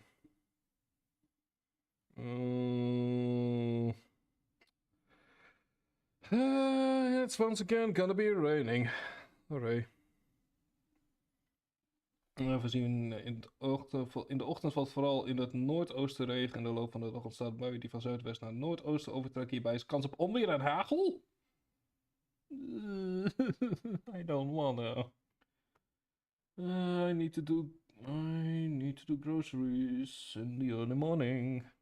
I don't like what I'm reading there. Not at all. Don't like it at all.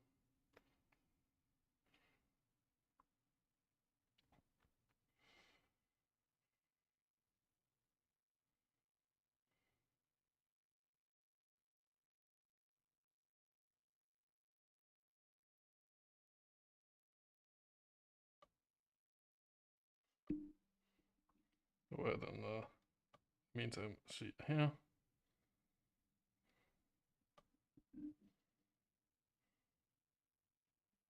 Right, there we go. Welcome back, everyone. I just saw that it's gonna be thunder and hail later today, so if I'm kinda happy that I'm doing my groceries early in the morning when it's only raining.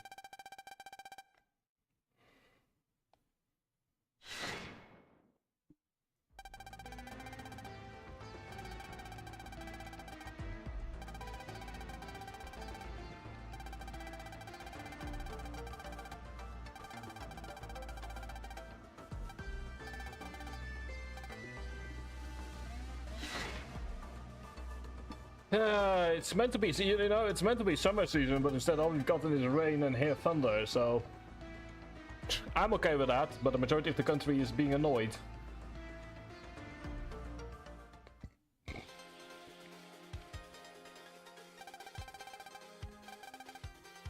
But yeah, turns out that all of that happened while we were slowly making our way towards the orbital base. Let me see here before we do anything else. Let me check. Ooh, yes, hello. Got HP memory. I'll take the recover 200, please.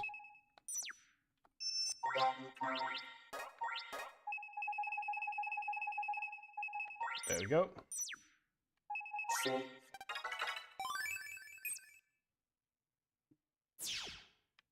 Just first of all going to get some of our stuff. Also, you know that we're in the end game because we are starting to see the end game enemies appear slowly but steadily. Take this!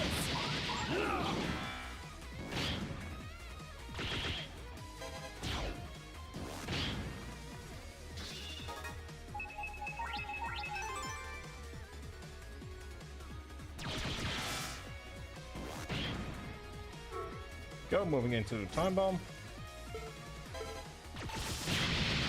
Into a double delete.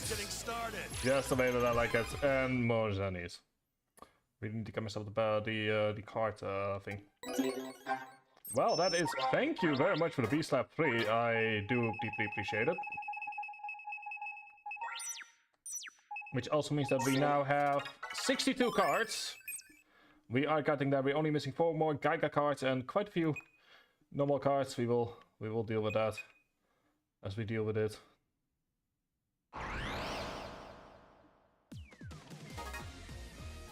Okay, let's see here.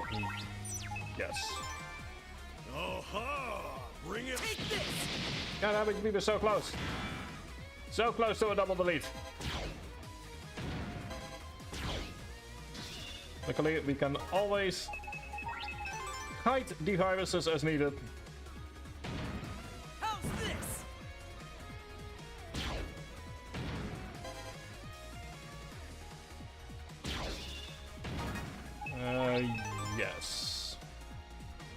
Hey, come on, buddy. Over here.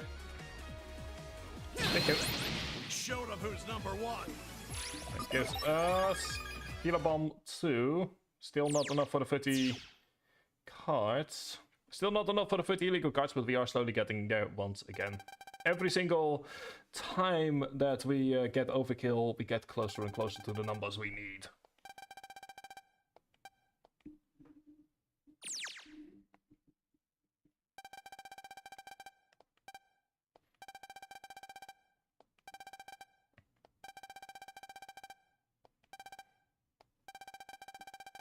Setback. Ooh, interesting.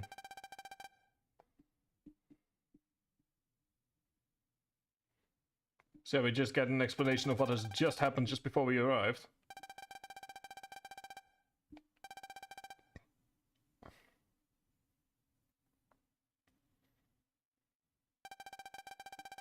Media G control CC. Ooh.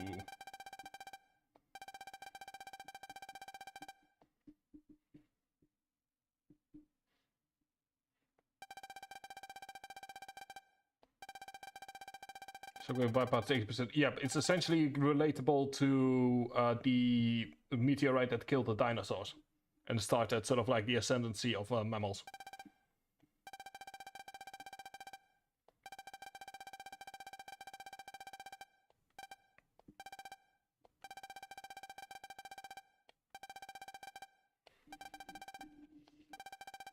Yeah, we still don't know what her deal precisely is.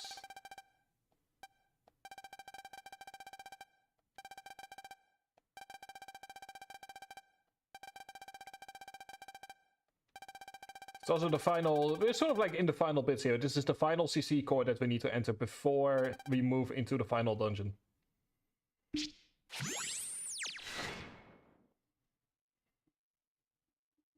Also, Epicreamy, well, hello, welcome back. Welcome back. Hope you are having a very good day so far. Anyway, there we go. It's the Meteor G Control CC. Which is all the way at the very end. I don't quite remember if we have to fight them. That's a problem for later. Let's wait 1, 2. There we go. It gives us access to Drill Arm 3. Yeah, well, good to hear. Well, it is currently almost 2 AM in the morning over here. So, you know, could be better, could be worse. We are continuing until we reach finish the main game, and then from Tuesday onward we are going to start working on the post-game content. Should take like 2 or 3 streams, give or take. How's this? How's this? Have some of this. So yeah. And the beauty is, since it's 2 AM in the morning, I don't have a timer that I need to worry about. Which is always fun. 5 PM. Oh, nice. All right, that was great. Yeah, I'm aware. I'm in Europe, so that's just kind of the thing that you deal with when you live here. Gotta quickly do a quick save. Thank you. Don't quite remember if we need to fight them or not. We might not. Because we do fight them later on in the final dungeon.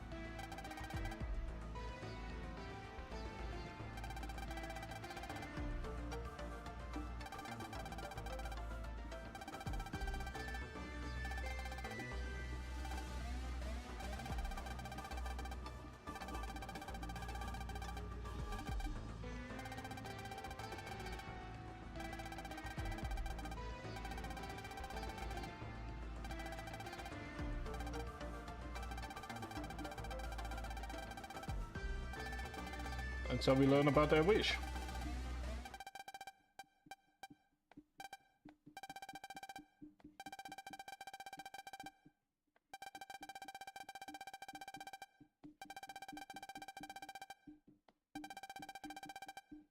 Turns out that they just want to restart the world, but there are ways to do that without killing off everyone.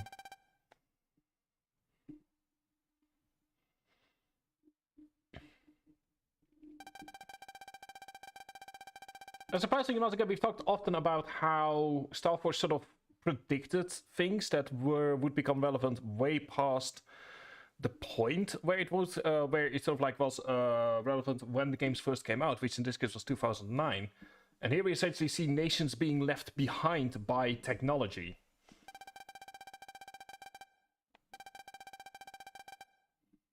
Like some nations simply are very traditional in a sense, or simply do not have the money to sort of like deal with all of that.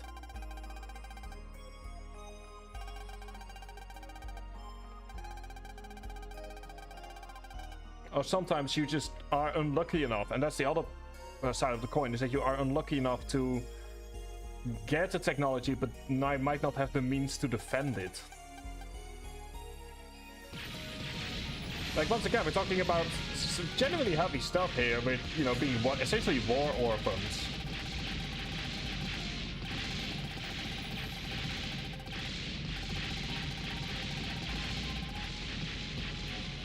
And as a European, given, you know, the state of our own continent, this hits more now in 2026 than it did in 2010 and 2009.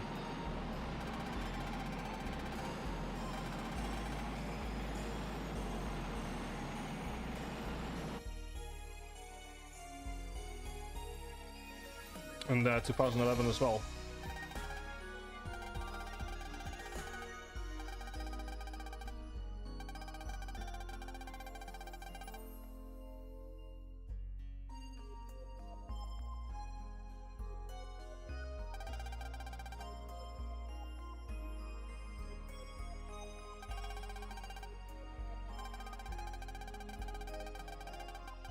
And it's essentially a level of, you know, they've essentially looked at the world and went, you know, technology has all but ruined humanity. So what's the point in continuing on this road? Which, now that we live in an era of AI slop, social media that has ruined lives, quite literally stuff was being set on fire in my country less than a week ago. You know, it does make you think if we indeed haven't gone too far into a certain direction. Like, something that has always fascinated me in regards to the question of the could have been of history is, back in 1969, back in 1969, we as humanity put a man on the moon. And while drones have long since, and robots have long since taken over the work, there's something special about being the first human to set foot somewhere. Like, yes, we have robots that are quite literally on other planets. There is, I believe, one plan to go to Europa to try and find what's beneath the massive layer of ice beneath it. There's apparently meant to be an ocean. There could very well be alien life underneath there, and we have no clue. You know, that's all cool. We have man-made things have been brought to the edge of the solar system and beyond. It's an interstellar space. But at the same time, no one has ever really left Earth after the moon landing. It's not until like a few weeks ago that, for the first time in 50 years, people went to the moon. Not even to stand on it, but just as a test flyby. Like, because very quickly we moved into information technology after sort of like the moon landing. The 70s happened, and first of all, it was an era of change and chaos, but also one where information and communications technology really took a flight in that regard. So we focused more on digitalization and on sort of like computers and that particular road, that particular fork in history. But it does make me wonder at times, what would have happened if we had continued sending people into space? What would have happened if we had tried to move to the next possible location? What if our next goal would have been Mars? What if we would have started working on getting a moon base going earlier? What if we had started to question how we possibly can get people into Venus? Space exploration is the road not taken. At least human space exploration is the road not taken. And sitting from where I am, like on the other side of that, you know, I'm in a different track of the river. Like the river has split. And I cannot see where the other river leads. Maybe it leads to total destruction of humanity. But sitting where I am, at a river in a fork that my history took, I cannot help but wonder. What if we had taken that other fork in the road? What if neoliberalism, or neoconservatism rather, would not have taken control of every part of daily life? You know, what if the 80s had been less about... What if the 70s and 80s had been less about economic liberalization? Liberalization, there we go. I don't know why this is such a hard word for me tonight. And instead focused on other things. The road not taken fascinates me because sitting where I am, the road we did take as humanity is pretty fucking shit.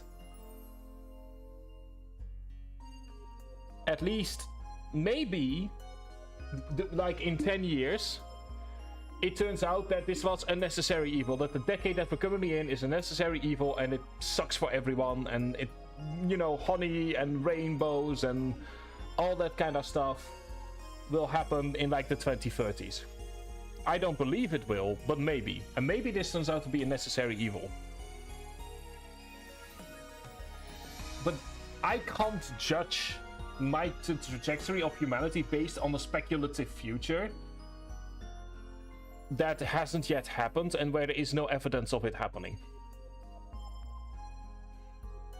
So, I guess here I am, on the road taken, wistfully looking back on the moment the road split and I'm wondering, what about the road we didn't take as humanity? Is it really too late to start digging a canal to the future we never got? Because you're not gonna be able to convince me that what's currently going on, where people are setting buildings on fire, where people are being put up against each other, where people are essentially showing that there is this deep inherent racism in some people, that all of that is fucking worth it. That it's worth it that billionaires are doing everything in their power to keep the money they have and to try and justify essentially paying people nothing. If they could get away with it, they would use slave labor. Like, I don't think it was worth it in the end. No matter what comes after this, it's not worth the human suffering. So, yeah. You know, what about the road not taken? I don't know, it just kinda came up as I was talking about this. Or as this whole cutscene happened. So do pardon me for this slight tangent.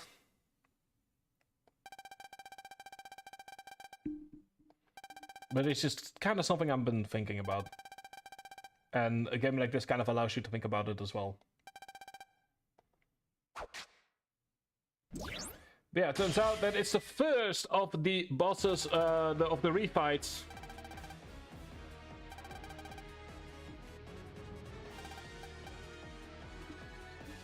Which also, once again, it's all these signs that the end game has officially begun. Anyway, say hi to Spade Magnus version 2 this time around. They're just smart enough to keep it. You ready, Mega? As it is only 800, but we have technically fought him before. And we died.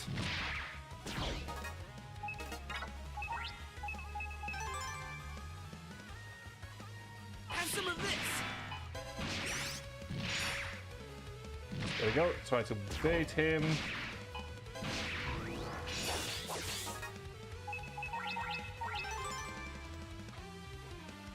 Okay.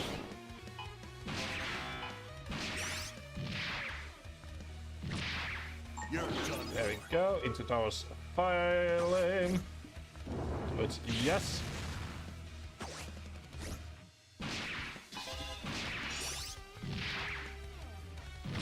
we go. Use that final small bit that you do have. Maybe, yeah, let's do Sickles for Rogue.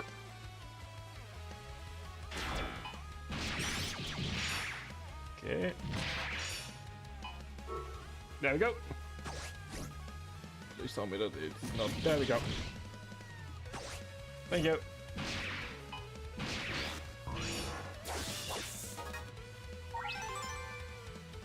Onto the final one.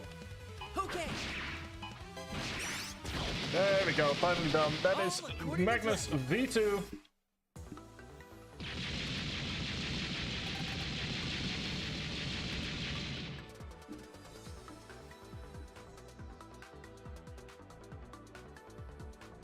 It's the first of the refights.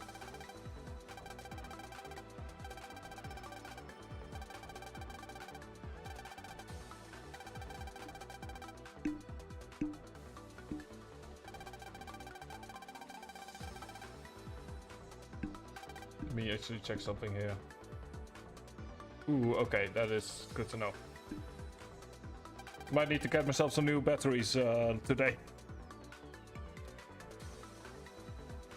No, it seems like there are still some batteries there. Alright, good to know. Anyway. Go and talk to Heartless.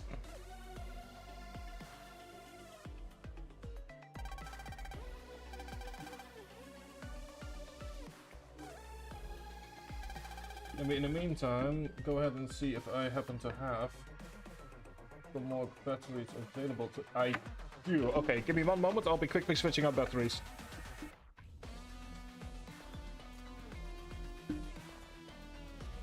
I'm aware the controller is disconnected, Steam. That's the entire point.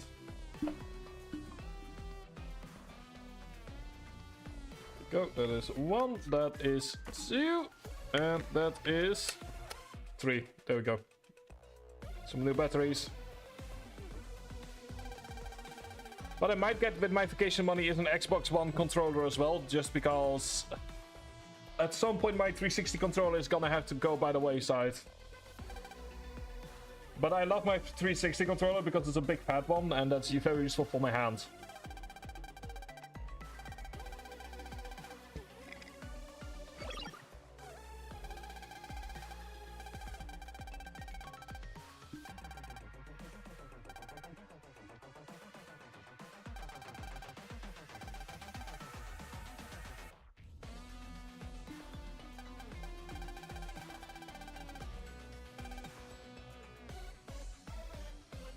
Go ahead and check something here. Properties. Okay, yep.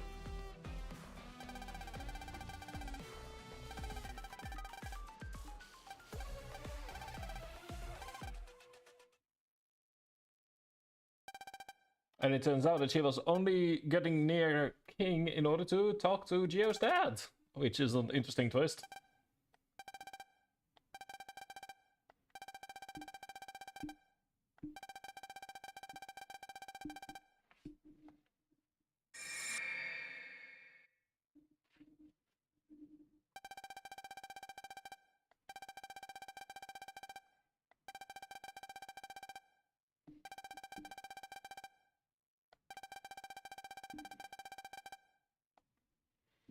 And yeah, as we've learned so many times throughout the 3 games, Galvin had a way of making people excited for his ideas.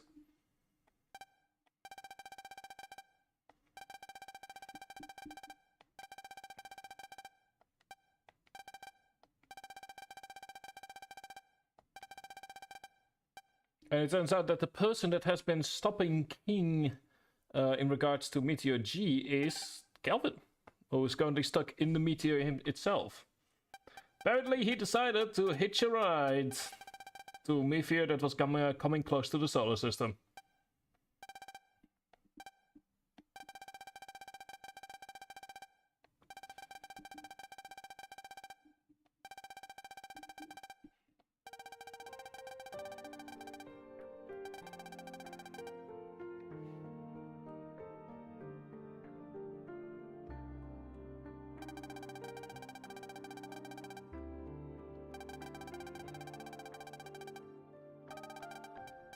And he's still fighting it. All this time it's slowly been coming down to earth.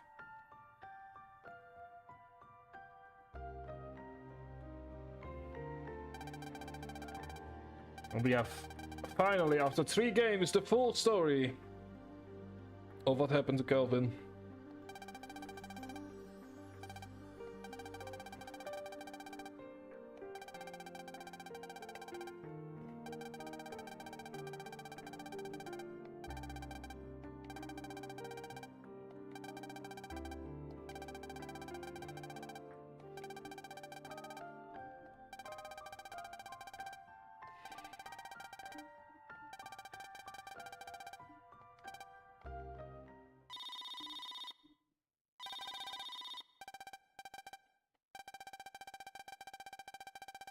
Ooh, he's literally at the distance limit. Interesting.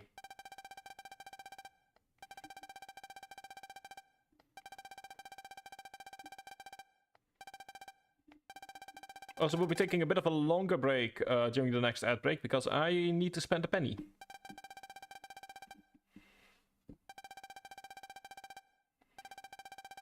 So yeah, it also turns out that with King, well, dying, I guess, the noise also disappeared. So we can once again use the usual routes to get to WBG Studios and Waza. Also got the Kelvin folder.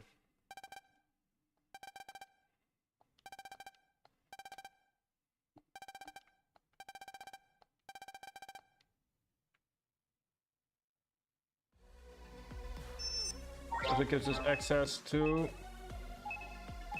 a couple of new ones, and I believe that ups it to 65. It's not much, but it's still better than nothing.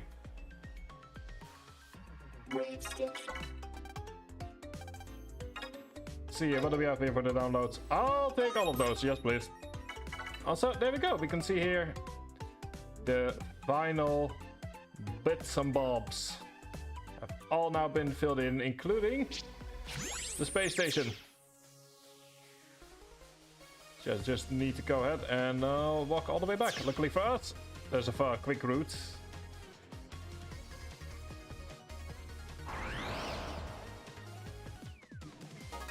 If you don't mind, gentlemen, can temporarily run away.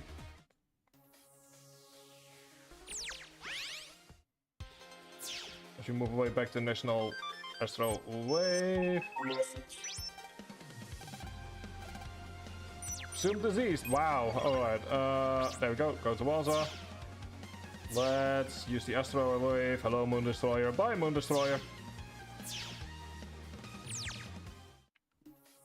Just ignore Moon Destroyer. He's being a bit sappy.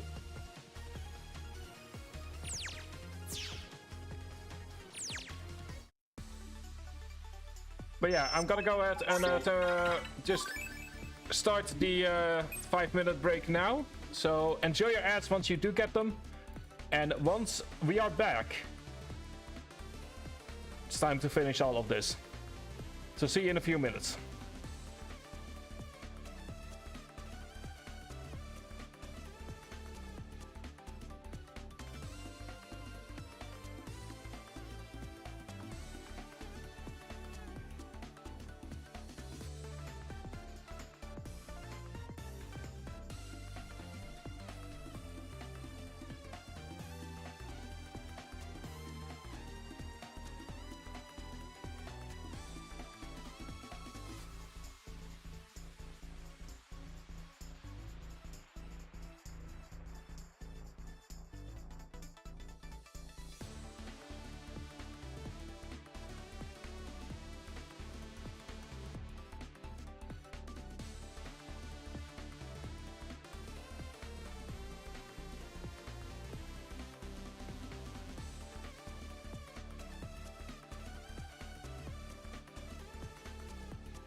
And there we go, welcome back. Or at least welcome back on my end. Hope everyone had a good ad break.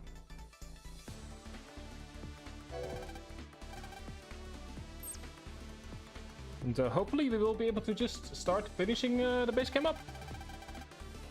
And also do some of the tedious work that is always done once we hit the post game.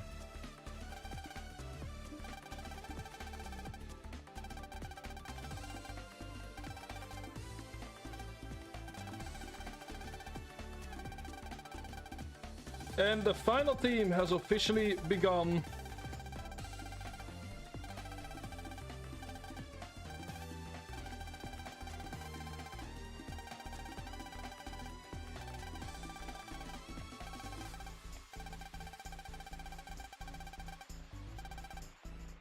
There are some other members of the final team, which are surprisingly two random humans that we happen to have met in the first two chapters of the game.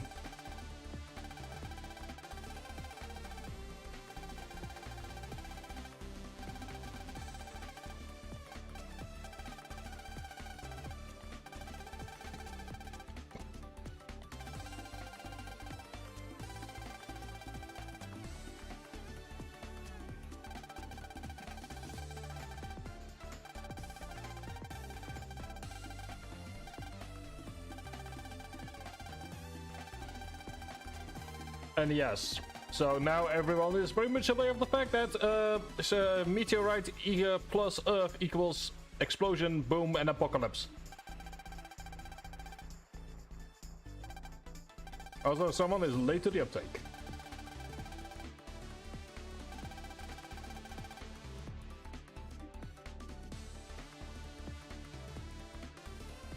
Yeah, there will be a massive machine built. At least there is already one. Where we will be sent into space.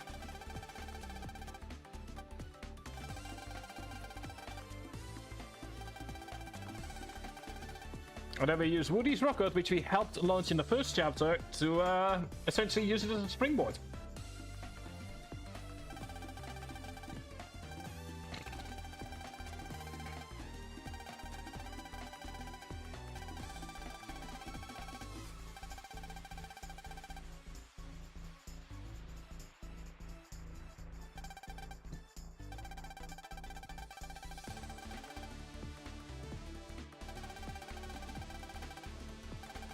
So yeah, it's essentially use the rocket as a jumping off point and jump from there.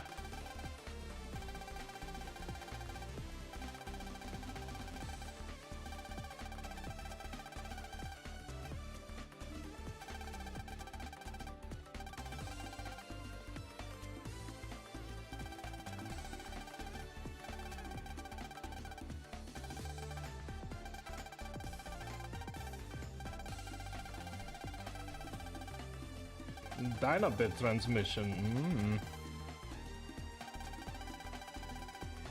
Build a really protective barrier. Cool.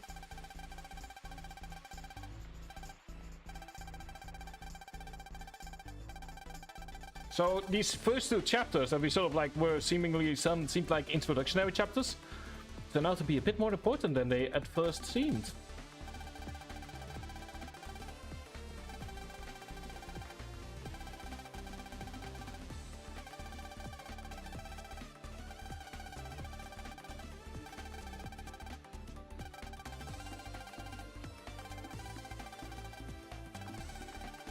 And we have exactly 12 hours in game.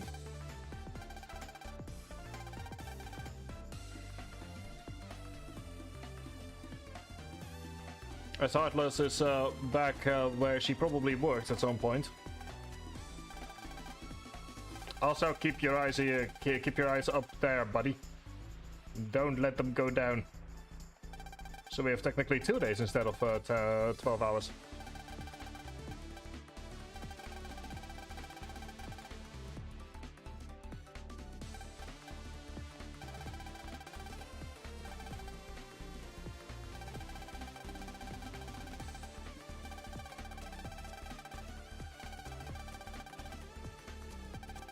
as we move to the final team.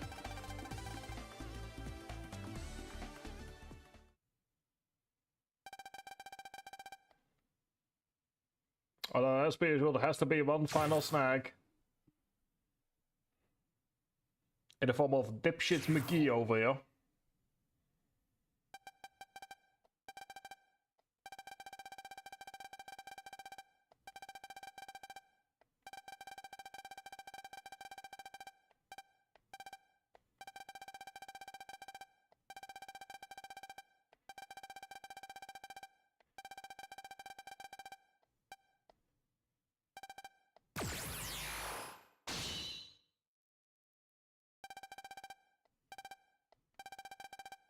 There we go, two people are currently realizing who is who, and well, anyway, please meet each other again, shall we?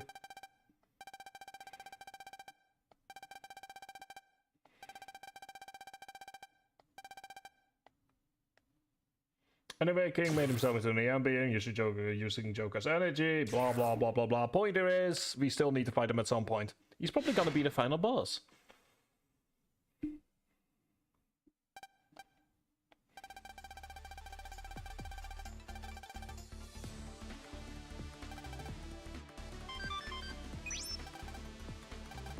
Something they want to talk about. Alright then. Seems like a final goodbye is about to be said. Be able to meet you, G, tomorrow once again. Like I said, it's the final bits and bobs. It's always so weird to have this moment, especially now. Like, we've had 20 streams. Technically, there's still all the post-game stuff to go, but that will be more cleaning up more than anything else. Like, it just feels weird.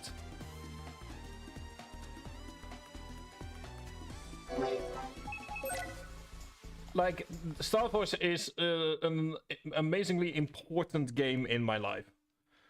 Or an amazingly important series in my life. So knowing that for now, this is the end, feels weird. Like, it almost feels very similar to how it used to be like 10 years ago, 14 years ago. When... around this time as well, it's currently 2:30 AM. Ish. 14 years ago, when this channel first started, I was sitting alone in... If I'm allowed to get emotional here, I normally don't stream the full series, so... You know, this is my little moment. I was sitting alone in a room in a building I didn't want to be in a place that, looking back on it, was the worst place for me to be. And I was speedrunning this game. It was the middle of the night. I was 2.5 hours into what would turn into a 5.5 hour run. Like, even now, I can almost feel the ghost of myself catching up to me. And I do remember, for the first time, feeling that I was doing something that I did for the sake of purely enjoying it. I had gone through half a year of hell. I had gone through multiple years of hell, in fact. That moment, even though I didn't know anyone that was in chat, even though I mostly did it for a dumb reason to try and connect with people that in the end I never quite ended up connecting with.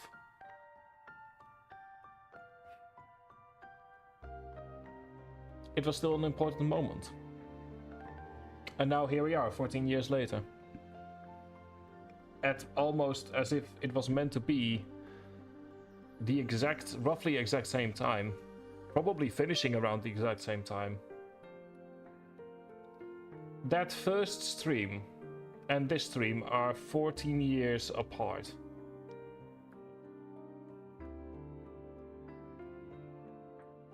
And yet, even though they are 14 years apart and an entire lifetime, I still feel the same way. I still feel the same way about the series. I still feel the same way about streaming.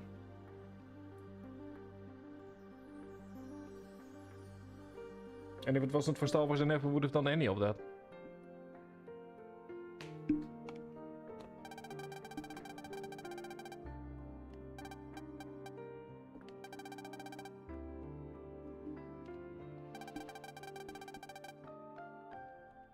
And it feels weird.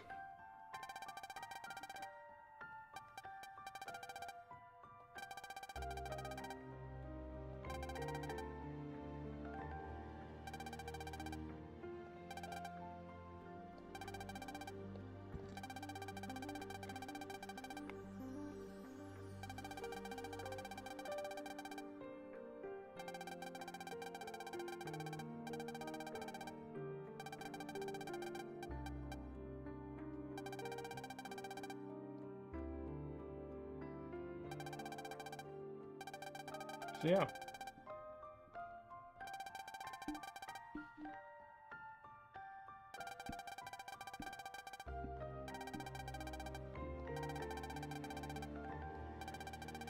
Everyone just kind of reminding Geo to come back.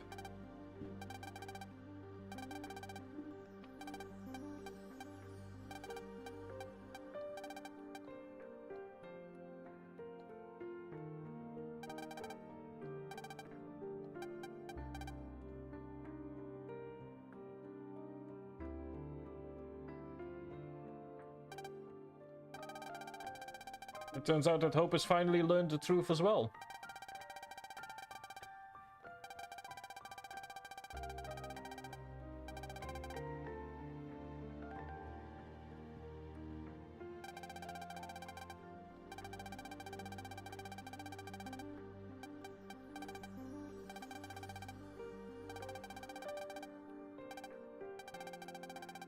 Although, to be fair, if I was Geo's mom, this is the point where I would say, well, go and save the world and then be grounded for the next 2 months for not telling me about any of this. Because she's essentially spent 3 full games worrying about every single time that the Earth almost went to shit.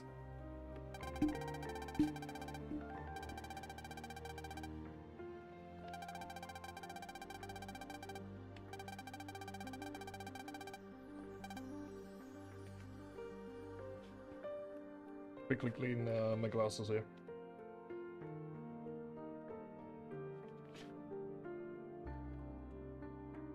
I feel like in the late at night is also the perfect time for a game like this. You know, game of reflection. Game of just thinking.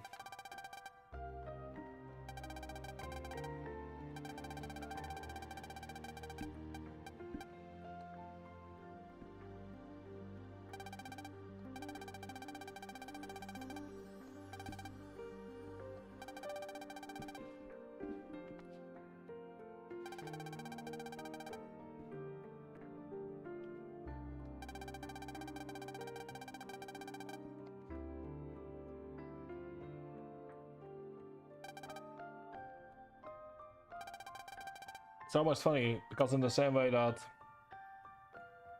Never mind. No. I'll wait until we reach the credits. Anyway, we've got the Calvin key.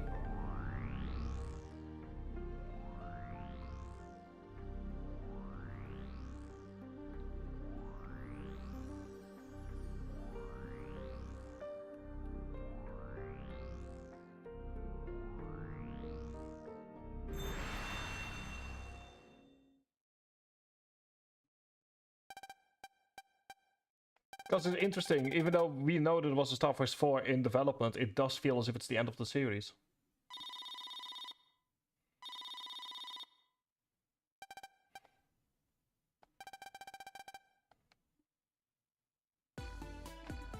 And since the game didn't tell it, let's go ahead and press the save button here. Also, let me quickly look. 5.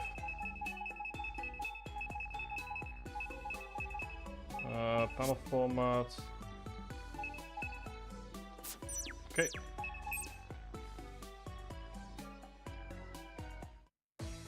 And I believe we are allowed to use the waveline no matter what happens for this.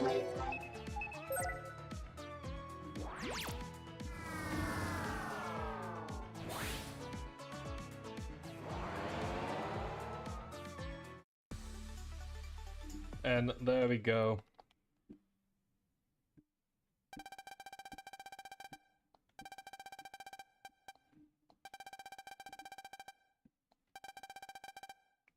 Like I said, it's weird to be feeling like I'm essentially raising my own ghost in a sense.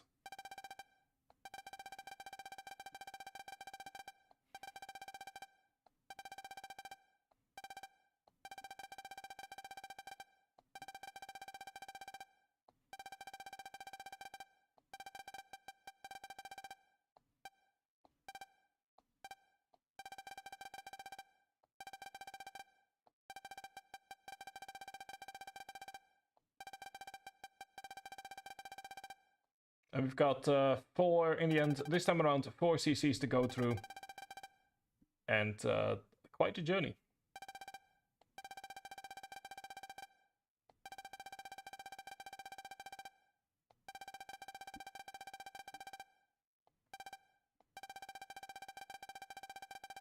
And it's interesting because while we are at the end, you know, Bud is only at the beginning of his journey.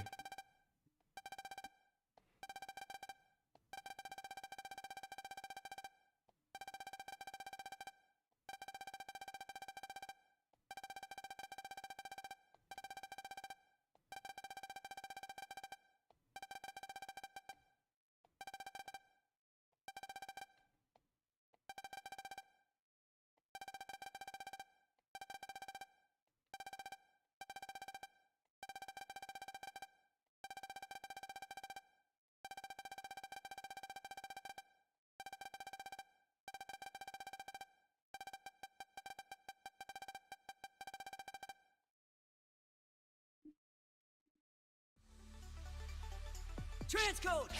Mega Man!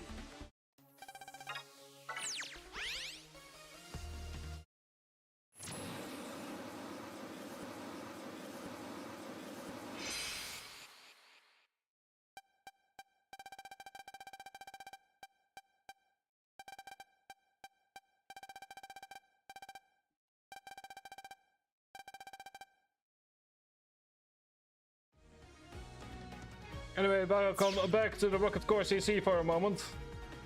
We can always return to these dungeons no matter what happens, but still.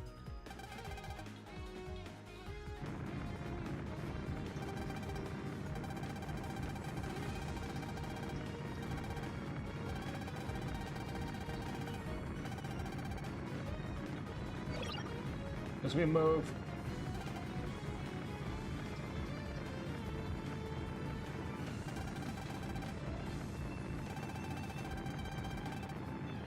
And there we go, we have Magnus once again, one of the favorite beings we held safe. Which once again is a nice way of connecting all of these little threads together.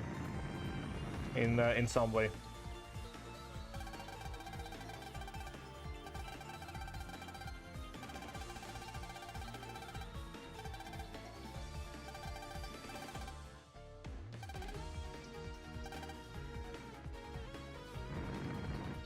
Yeah, it's not, won't be able to go much further. We need to go to the final noise wave.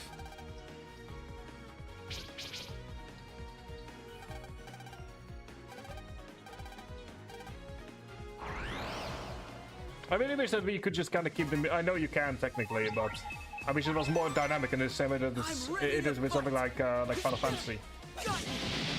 There we go. That's what you get for underestimating me.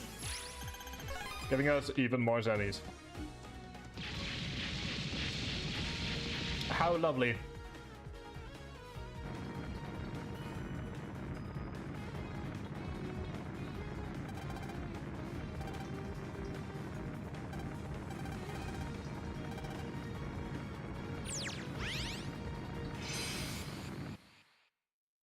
And there we go, welcome to Noise Wave 3.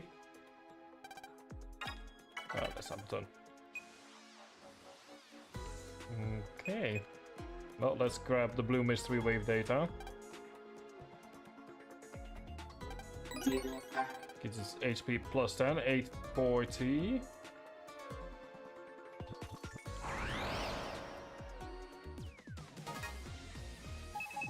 Ooh. Let's make this quick. Here we go. Go.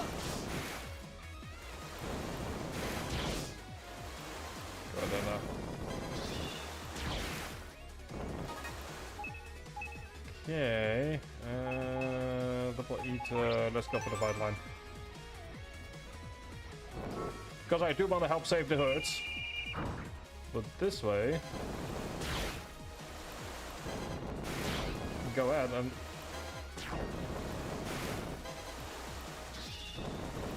There we go.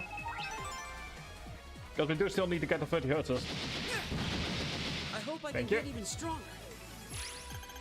And yes, and another. There we go. No hurt for herds. There's another achievement. On speaking of achievements, rescue 30 Mr. Hertzes in battle. That was the final one.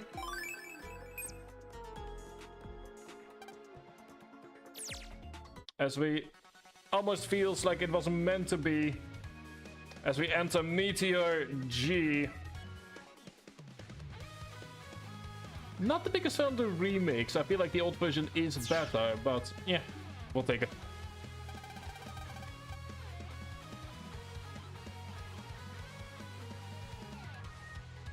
And it seems that Kelvin is going to guide us.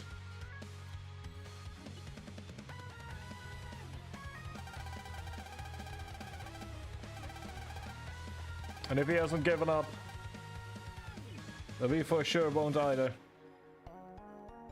Let me actually move the music up a bit louder. There we go. But yeah, the goal is going to be very simple. There's a couple of mechanics we have to deal with here.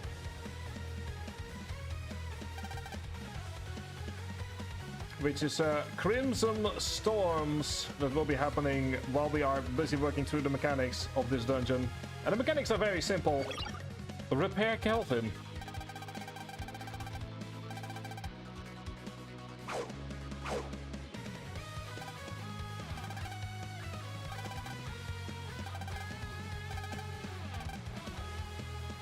Take your head on, yeah. First of all, the save progress when the Crimson attacks you, so yeah.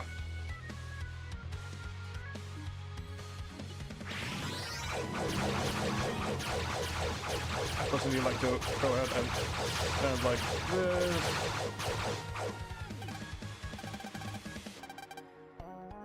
And we also have the black holes.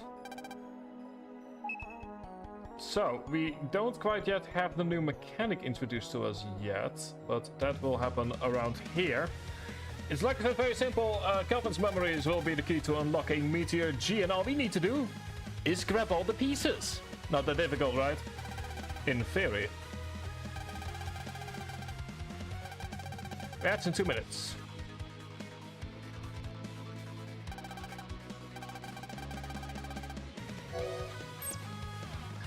That's 3. Start with 3, slowly but steadily becomes more as time progresses.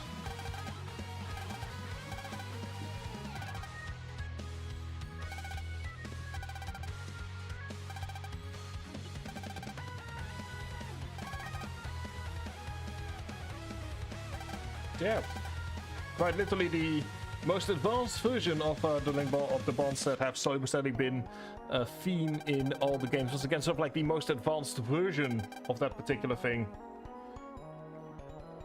imaginable. Luckily for us, though, we have one cheat code that we didn't have back in the olden days.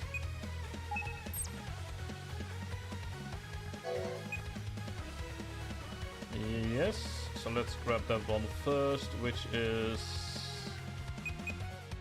Go here, take a left.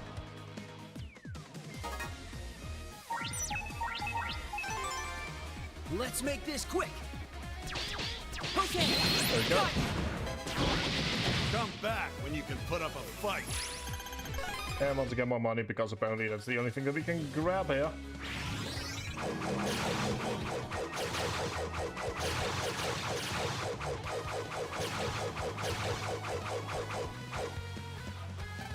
There we go, it's the first memory splinter. And the others are left and right, so it's not here. That's a blue mystery wave, we do want to grab that. And then it is to south.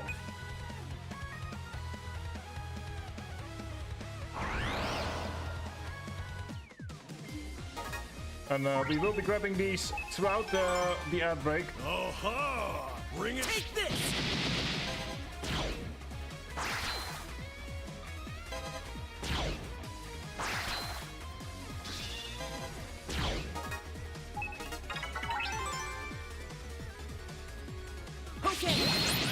hope I can get even stronger. There we go.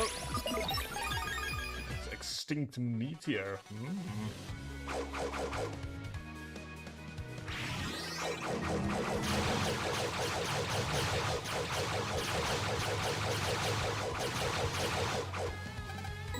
That is Mutek 1. Thank you. Very nice. Very lovely indeed.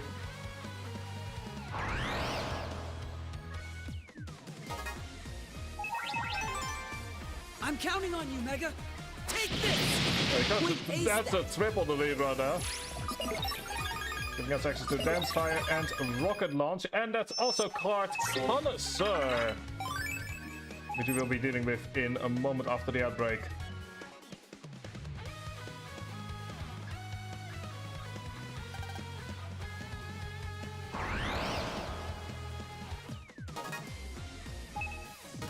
Go ahead and skip some of these fights.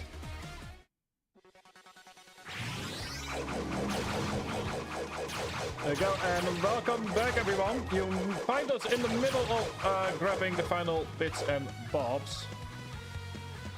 But first of all, we also got the achievement earlier. That being Card Connoisseur.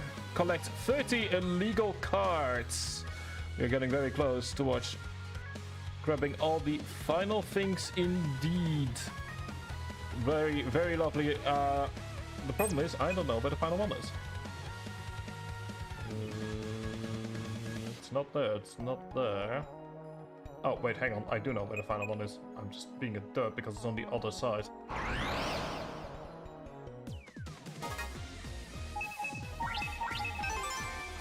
All right! Here I go!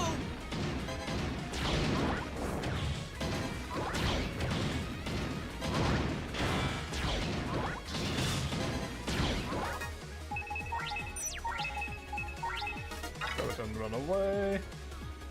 Like, if we do happen to get a good card pull, then I will not run away, but otherwise, yeah, we can deal with it later when we are collecting the cards.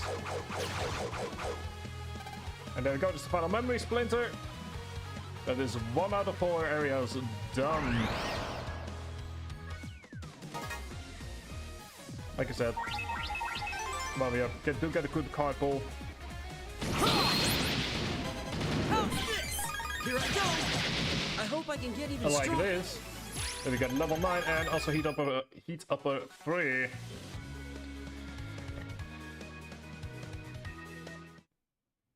As we move into the first memory.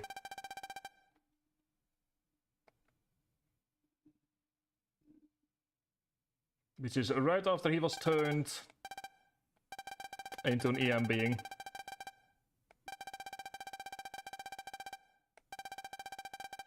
And it's also gonna be the most recent memory, I believe. From now on, we're gonna go further and further back as we get closer and closer to Kelvin.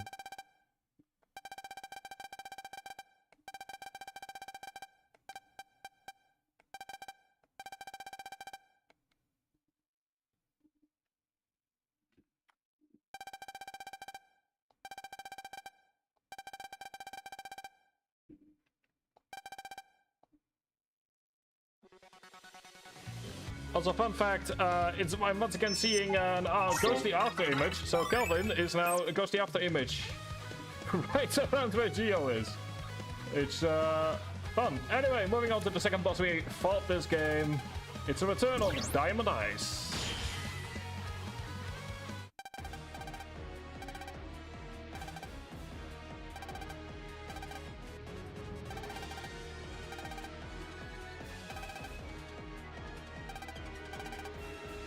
Also means that you know exactly what the next enemies are going to be. First things first though, with 1100 it's Diamond Eyes.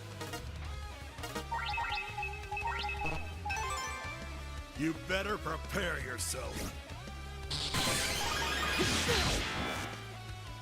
And since she is weak to electricity,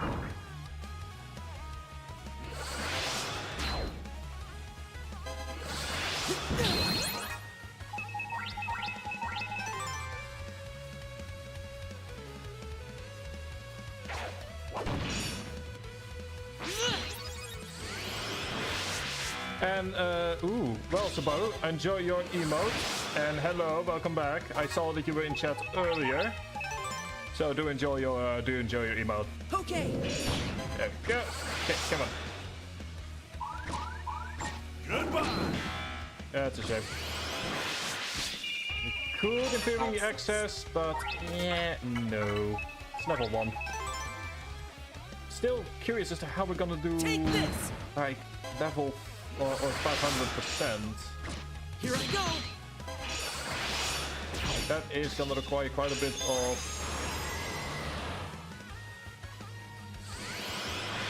There we go. Gonna require quite a bit of fighting about. But one way or another,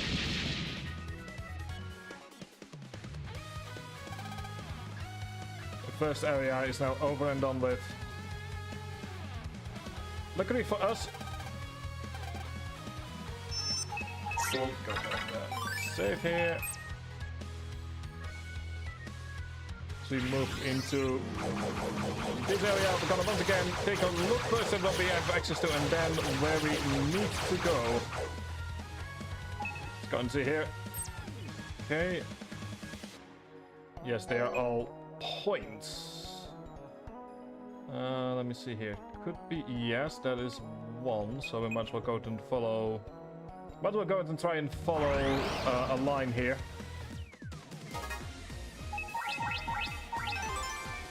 Let's make this quick. Got you. Goodbye.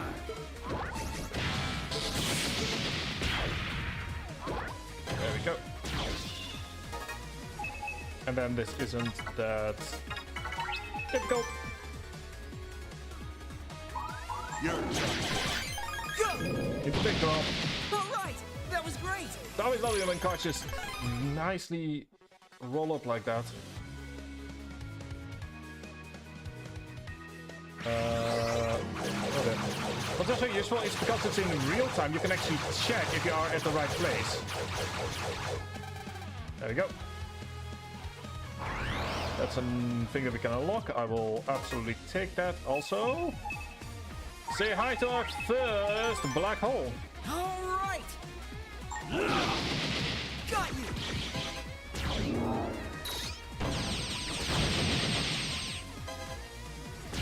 And our Mutek as well.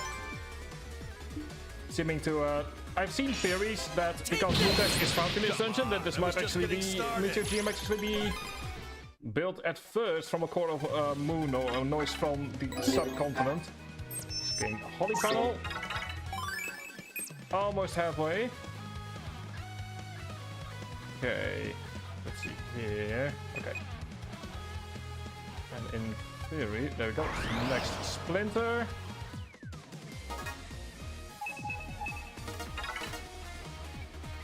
Now, unfortunately, unlike in Starforce 2, the rogue stuff does not, our transformation does not affect count as a sword. Okay, so all we need is 2 more. It's not there. Then my assumption is that it is. Yes. One of them is right at the very tail end. So let's just first go back to the middle and start making our way over. Okay, so let's first grab the blue mystery wave data, giving us additional HP memory upgrades, and also say it's very close to 900, which doesn't normally happen in my case. Are we in the right spot? We are not. Okay, they all point upwards.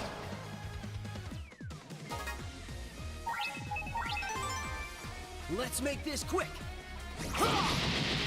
Go.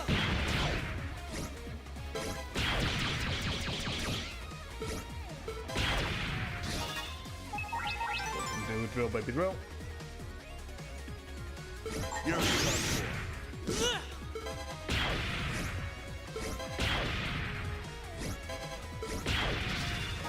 Into.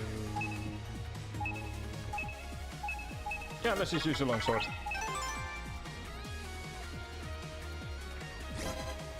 Have wasn't even a contest. Getting even more money. And I sometimes wonder if we by accident have gotten the Zenny extension, but we do not.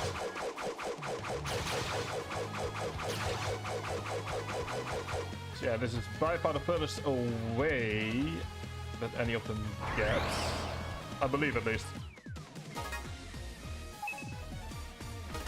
So then skip this. Check. Yeah, there we go. It leaves only one, which is over here. Okay, so we need to just take the run back. And yeah, if you get hit by the Crimson, those are also the most dangerous enemies. It's the final memory splinter. Moving on to boss number 2. You've seen him before. You know how difficult he can be. He's killed us before while we were grinding our noise.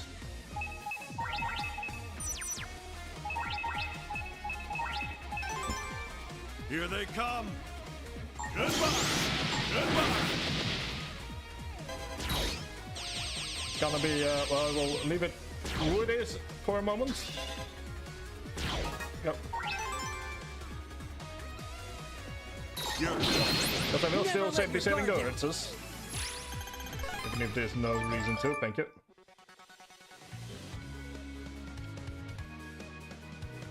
So you move on to the next memory. And once the memory also appears, I believe you're also done with having to deal with the noise storm in that particular area. So we go further back in time to the moment he went in space. Oh, look at tiny Geo over here. He's so cute.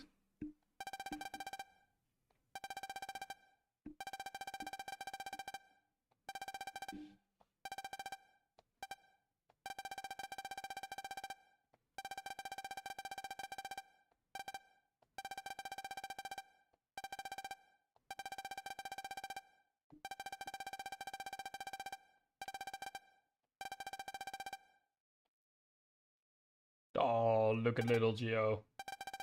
So full of hope.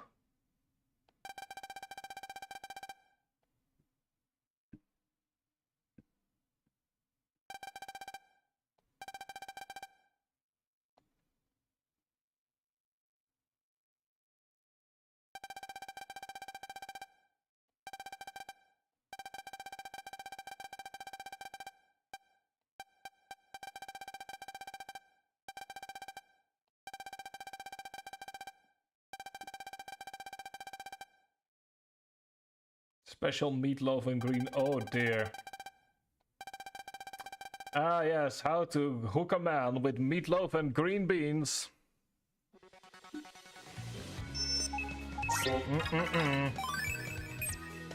As we move into the next boss fight. He's green, he's mean. He's club strong. With, I believe, 1600 HP. The numbers are slowly getting bigger. 1400. Let's finish him off quick. Okay. There we go. Really jumping in there. Go. Have some of this. How's this? Oh, that's a real shame. How's this? Ah, that could have been such a good run. And it wasn't. Goodbye.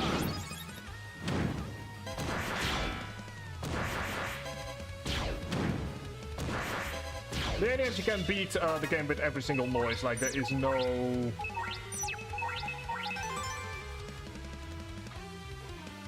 Double eater. Going into Cancer Bubble. Double Eater can be very powerful when combined.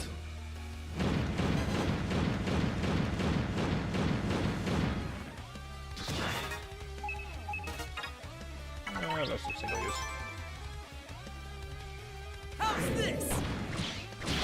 There we go. The whole without was being just hit. getting I mean, started. we did get hit once, I believe.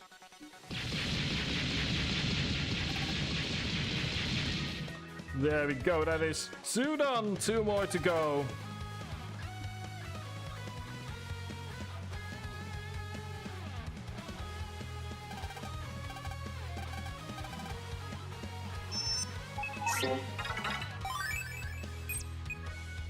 Yeah, that's first things first. As we can see here, this time around, it's actually... Okay, so it is the last run, so to speak. So this is the last area. Got 2 fights. Not quite back-to-back, but for all intents and purposes, it's back-to-back. As we've seen so many times in this game.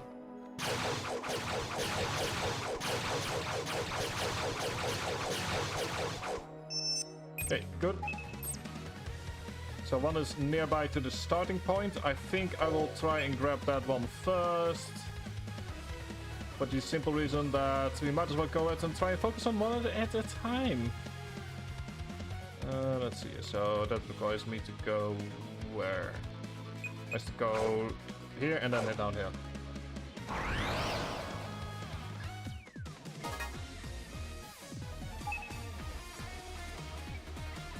Hang on, that's to support you. No, that's please stop.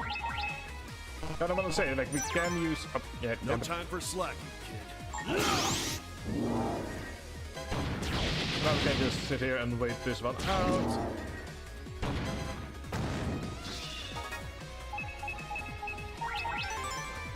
Thanks to V-Slap, we can just deal with it. We deleted him into next week. One community, it's a full conceit, okay.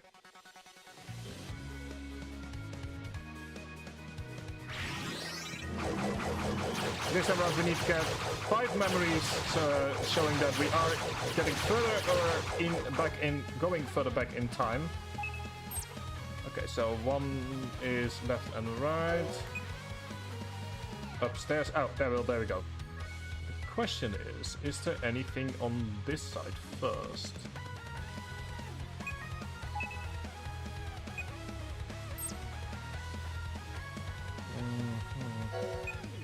Could be. Ah, there we go. Okay, so there is one more thing on this side. Go down. And then follow the squiggly road. Gotcha.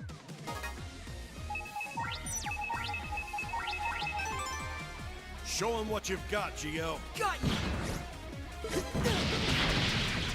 There we go. Wasn't even a contest. Giving us level 8 and time bomb 2. Thank you. Go down the squiggly path. And here's what happens if we do accidentally get hit.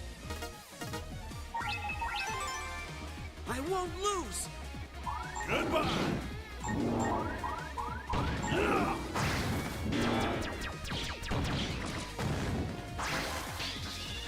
Okay, good. And unfortunately, we cannot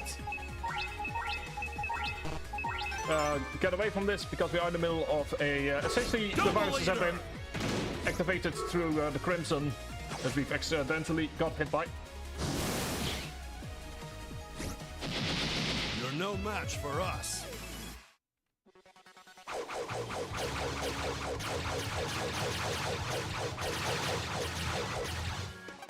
Is K-Knuckles, traditionally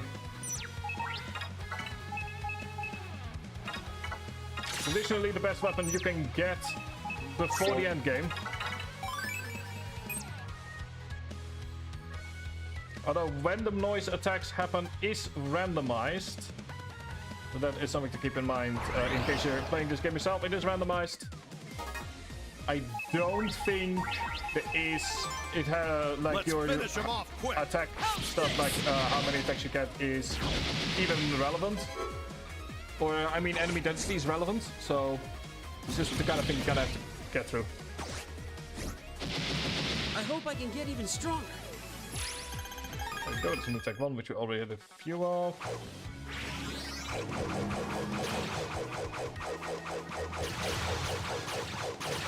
Yeah, and the Crimson density also becomes worse as we get closer. Okay, so one left, one right.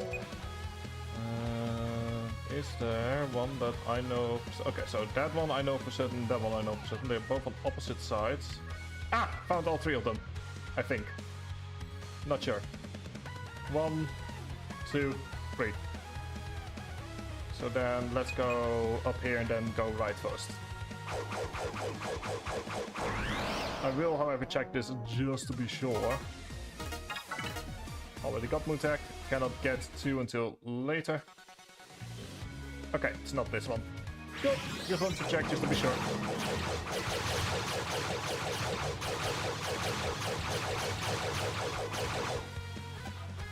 There's a Splinter one.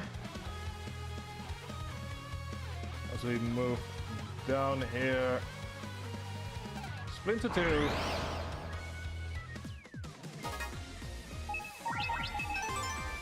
Mega, let's go all out. Take this.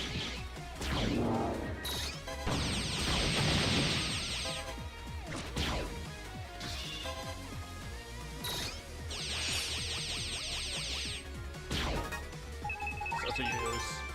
You. Got you. That's what you get for underestimating me. There we go. Thank you very much for the Zennies. Move on to the last one that we need. And then we just need to make our way back. That's the final memory splinter.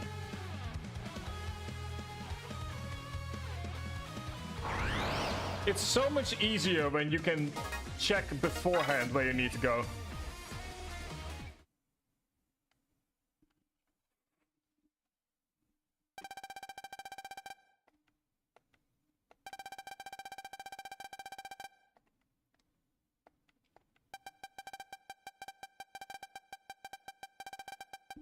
Ah, it's when Geo was first born.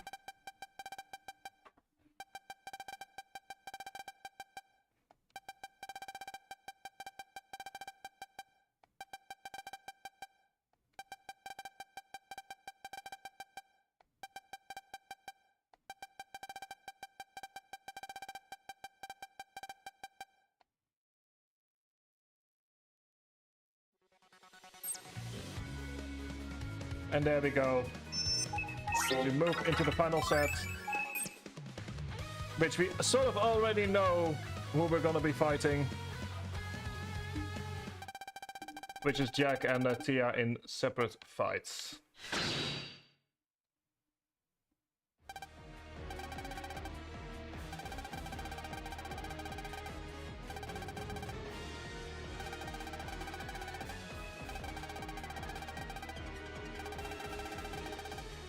All we need to do is stop them, or get through them in order to stop their wish from coming through, and our wish from coming through instead.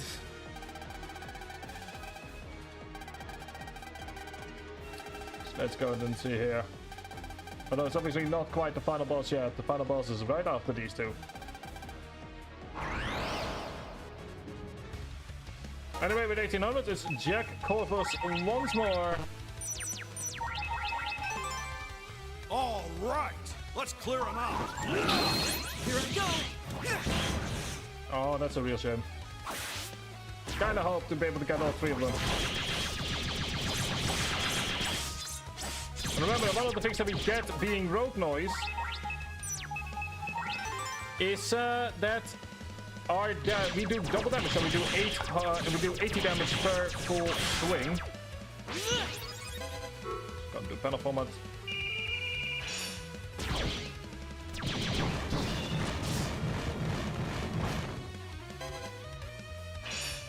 Seems that which does make this section a whole lot easier. Do single use.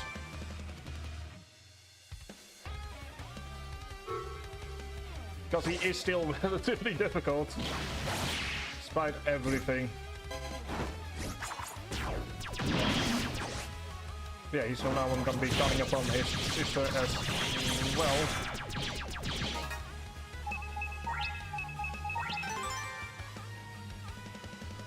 Have some of this.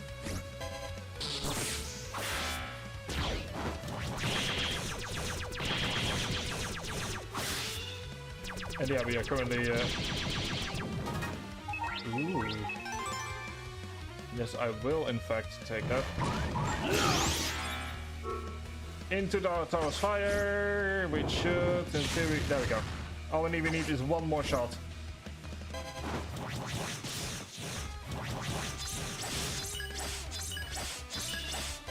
Take that, and that's it, Corvus done. It was just getting started.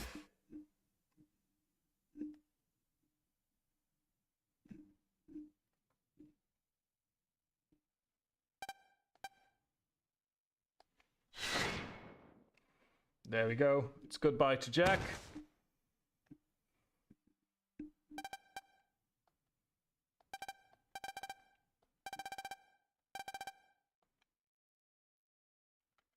Goodbye, Jack. So in the meantime, save real fast. Thank you.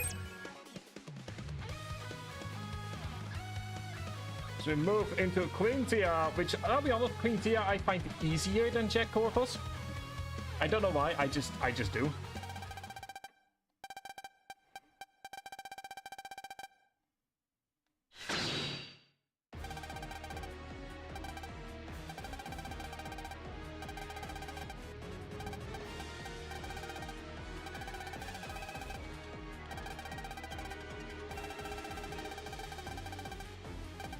So yeah, just go ahead and get punch through her so that we can deal with the final boss.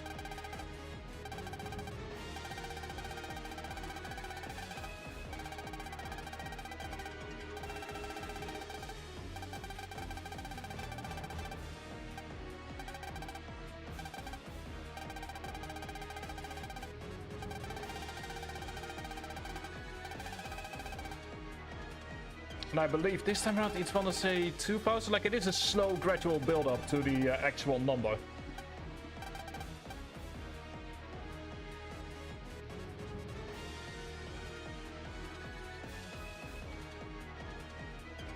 There we go.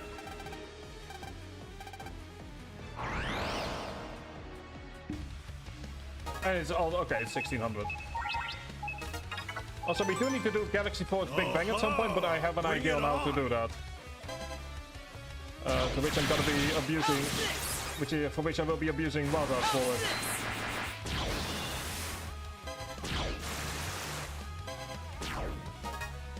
Because I have a dumb idea that's gonna cost me quite a bit of money. Goodbye. Also, adds in 2 minutes.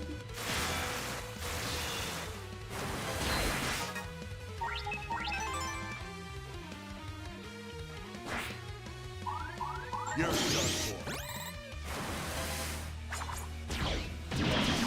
There we go.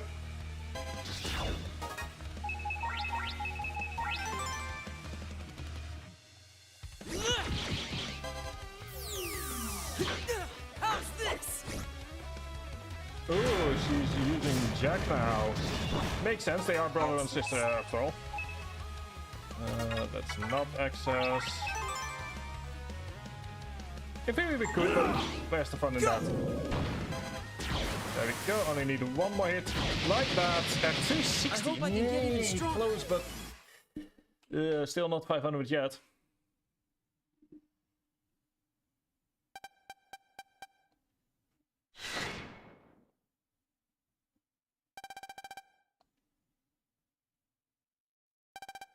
So with her out of the way, there's only one fight left. Technically 1.5, but you'll see once we get there.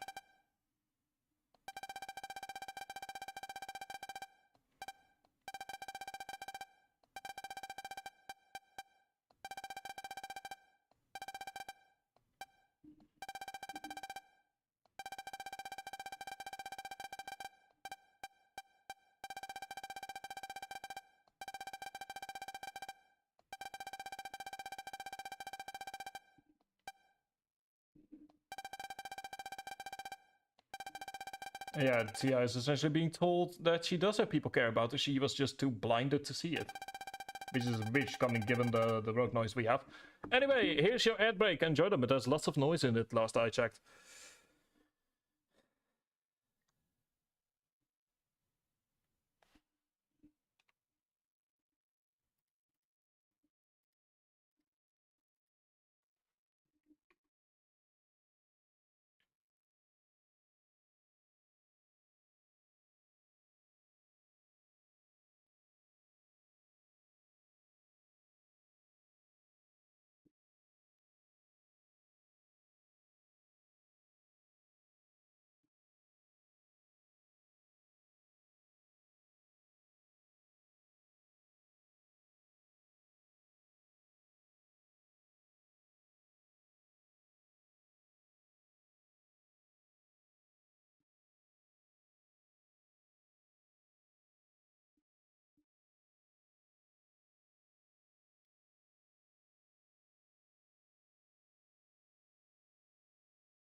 Okay, and there we go. Welcome back.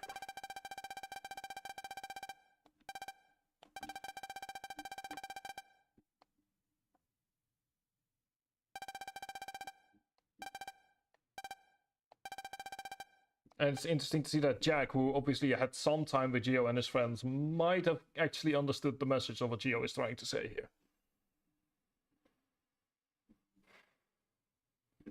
Which is a nice little small. It's a small bit of character development, but it's still nice to see.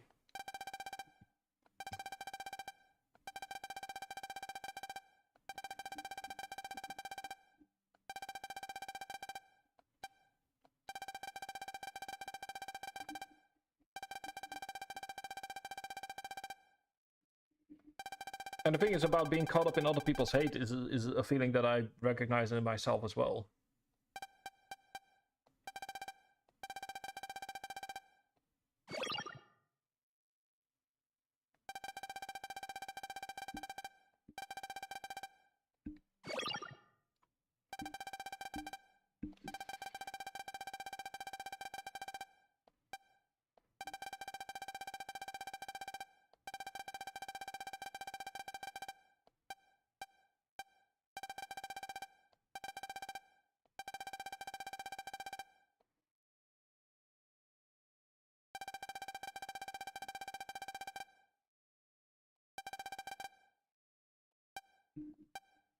And they say here they are being betrayed by the people because in Dealer everyone was betraying everyone. And there we go, Rogue is here for one final moment. Because of course he needed to. Yeah, but he hadn't had his he didn't get his brownie points yet after all.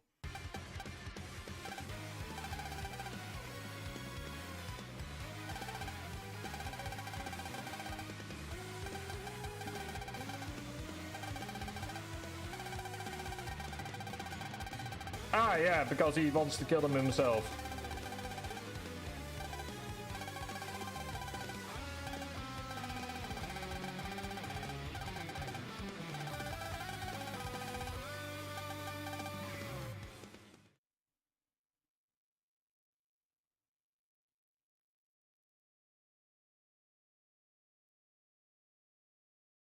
I just love the fact that it's just never explained how he managed to get in here.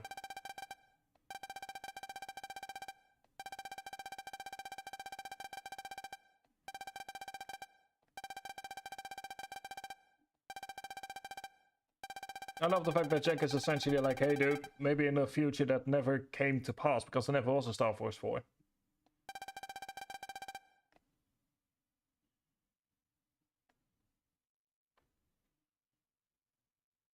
You know? Looking back on it now, the idea of, you know, Geo going rogue on some level was already here. Like, if you look at his friends list, it's surprising, there's a surprising amount of evil people in there.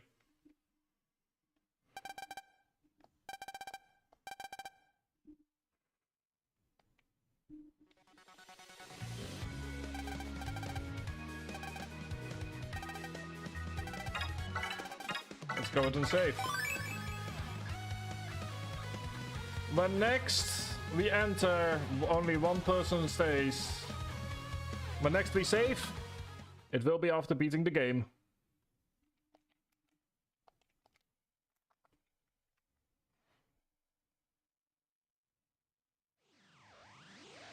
And there we go, there's the Meteor G core. Like the Moon Tech combined with like the stuff that there's pipes here makes me believe it once used to be something from the Lost Continent.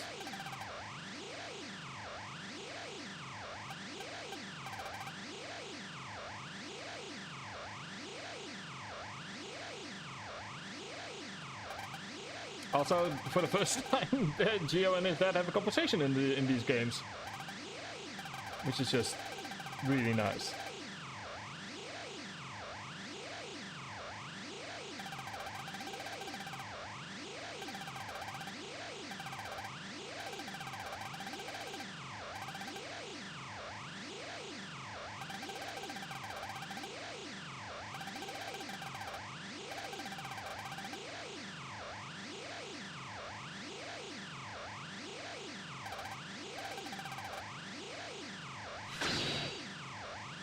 It's dipshit McGee, which needs to ruin the family reunion.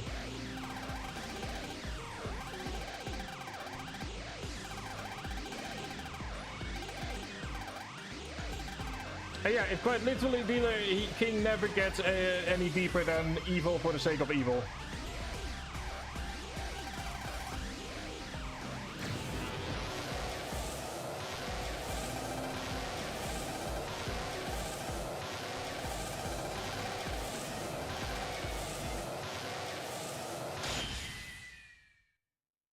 Ooh, big.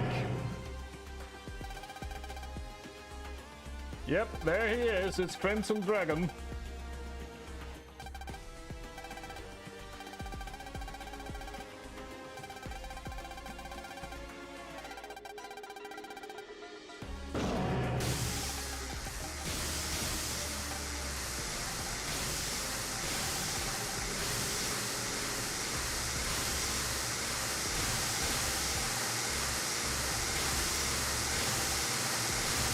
And obviously, once again, if we talk about the movement away... Oh, it's actually quite loud. There we go.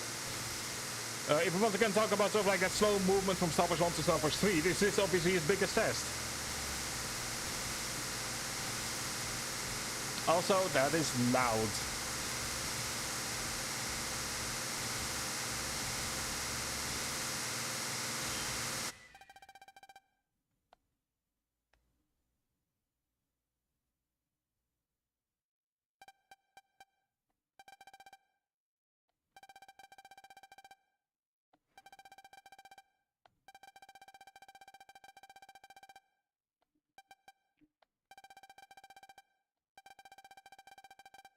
And yes, we would have meant that the king would die because, you know, one could argue there's now an even bigger reason to.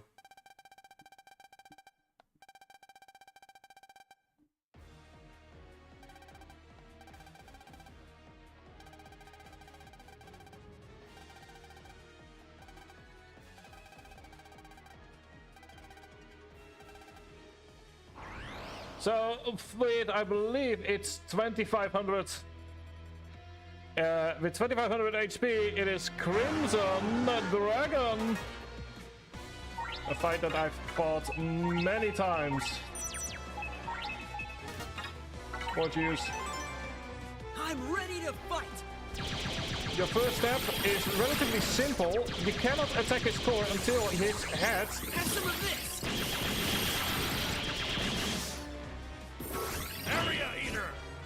Unfortunately, Area Eater itself is not... Ow, ow. Need to remember the way that all of this works. And yeah, there are some... Okay.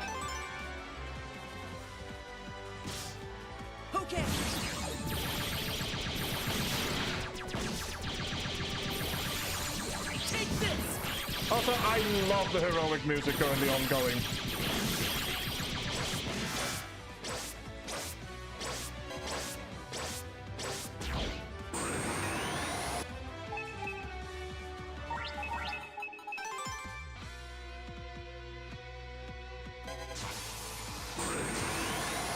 You're done for.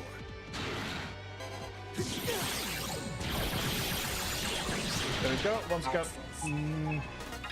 That's not yet. If there's ever gonna be a fight where we can access 500%, it's gonna be this one. Because there is... Because fun fact, there is actually no... he never actually hits invincibility. I mean, he does, but not for long enough. Hitting level 3. You're done. There we go. Almost there. Almost at 500.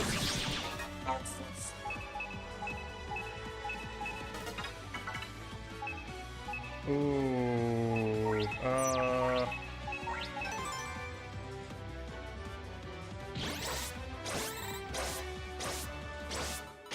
If you want to know how often I've done this fight, this is how often.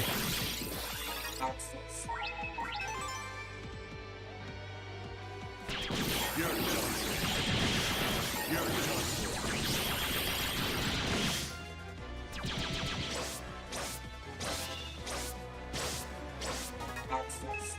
Okay. You know what? For the lols, what do we get?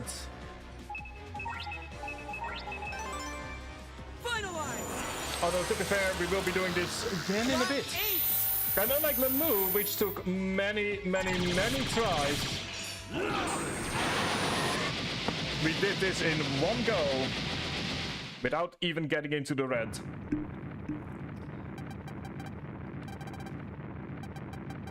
He is definitely difficult, and to be fair, we got a lot of luck with our card pulls. But compared to Lemu, Crimson Dragon is absolutely easier.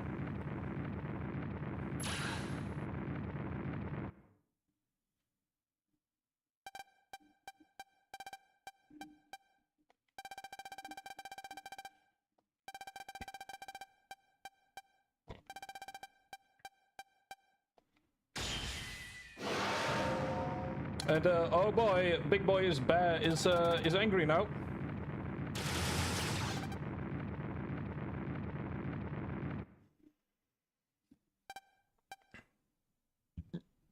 In fact, we got so lucky that we actively were actively able to get, or not to get rid, but to skip his most dangerous attack.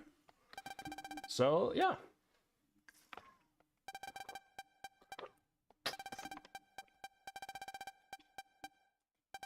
And just to prove that I'm indeed not messing around here. There we go. Mega Buster power is at 100%. Damage reduction is at 0. I know one person that will enjoy what I'm about to write to them.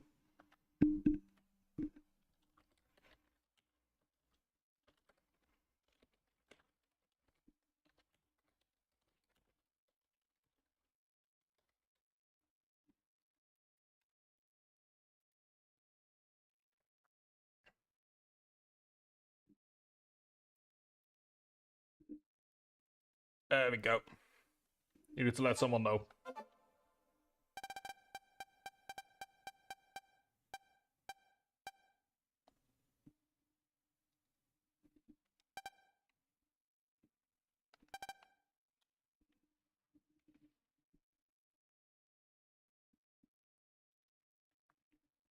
So everyone is obviously trying to get him back to Earth, or at the very least give him the hope that he needs. Uh-huh.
So yeah, now everyone is giving him the sort of like the motivation he needs in order to survive.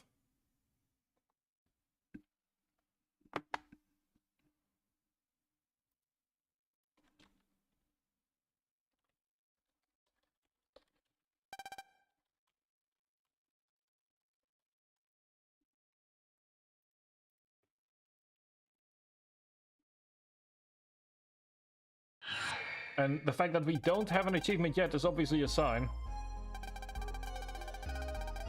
Even Ace over here scolding Geo.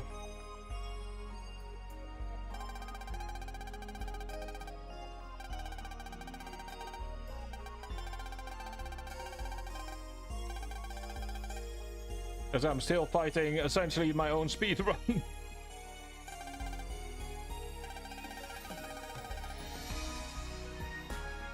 Go score, some scolding, some motivation. Everything that's needed.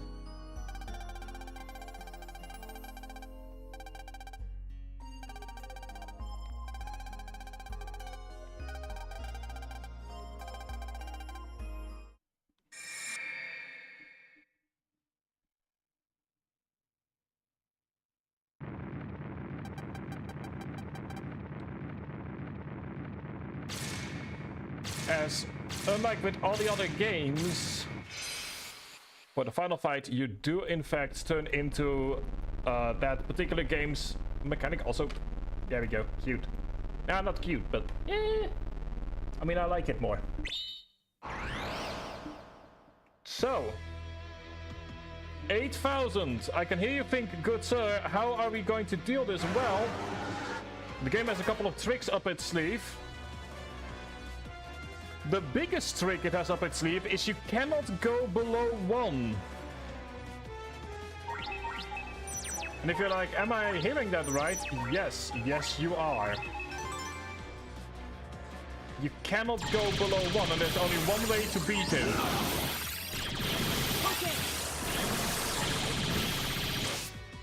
You cannot go below 1 and he cannot go below 1.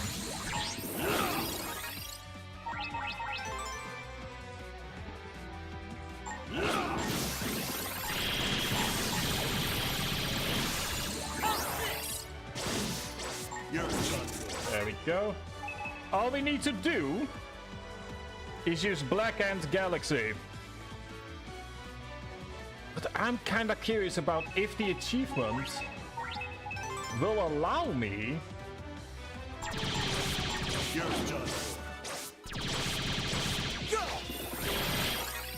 Okay, it won't. So you do need to, in fact, be... Okay, well, in that case, there's only one thing left for us to do, which is end the fight.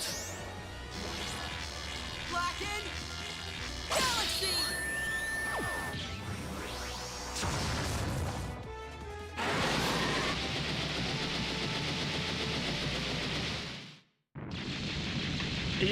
The thing is, you cannot actively end the fight unless you use the ultimate Big Bang for your particular finalization.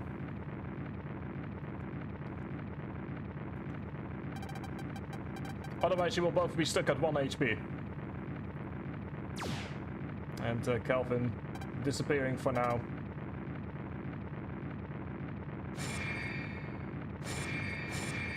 We have saved the world, but at what cost?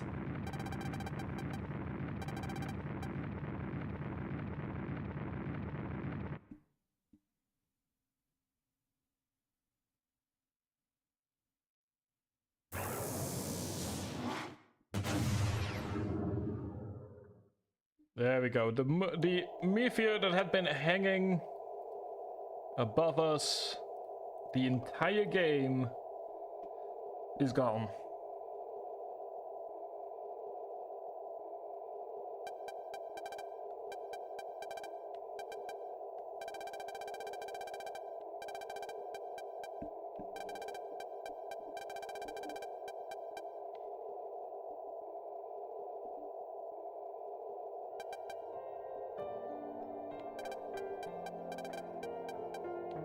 So Gio is now in the same position that Calvin was in.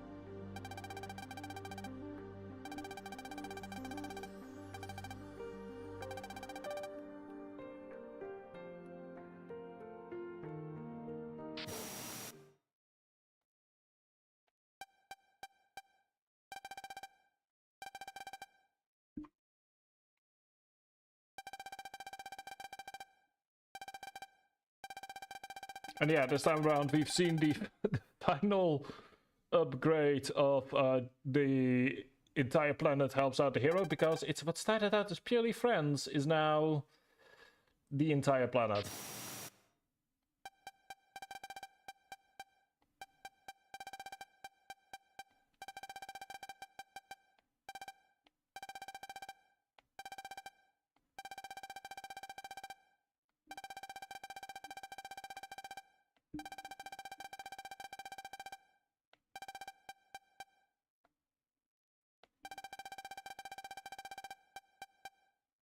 And the thing is, as I've grown older, I've grown, the perspective of Kelvin is something that I've started to understand more.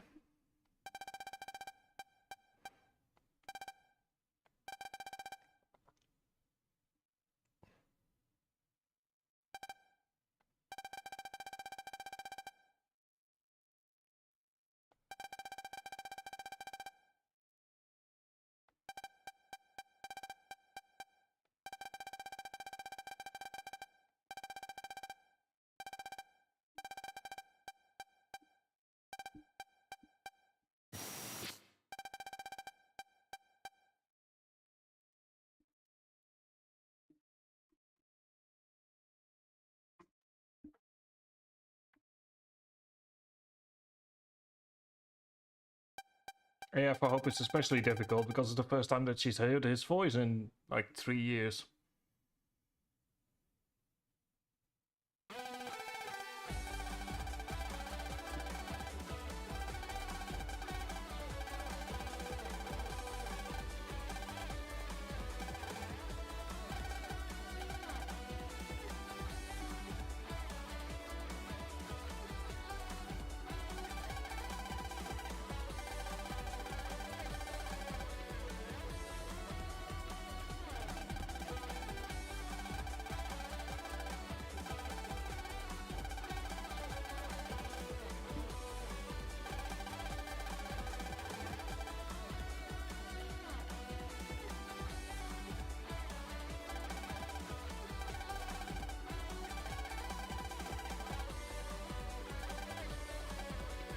Also, yeah, he did keep his promise.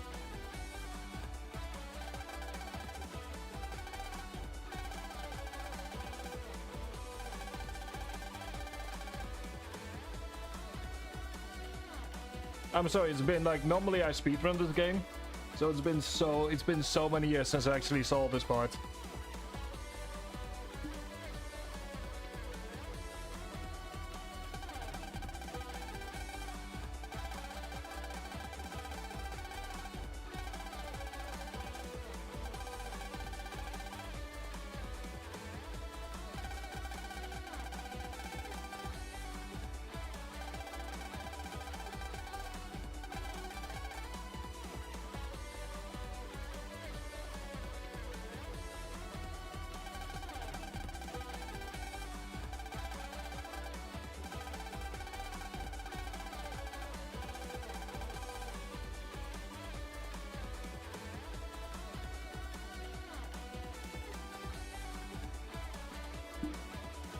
There we go, I just need a moment to compose myself.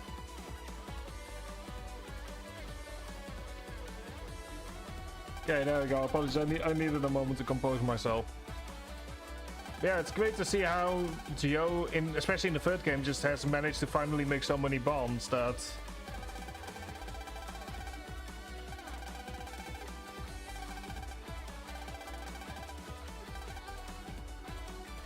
God damn it, I'm getting teary-eyed.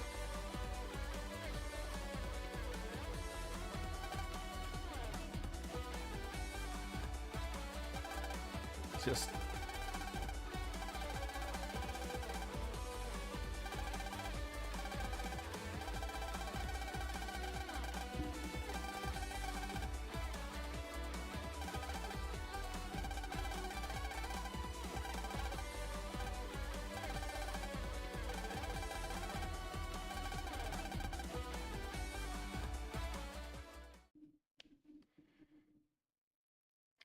apologies if I'm being, if I'm not saying much.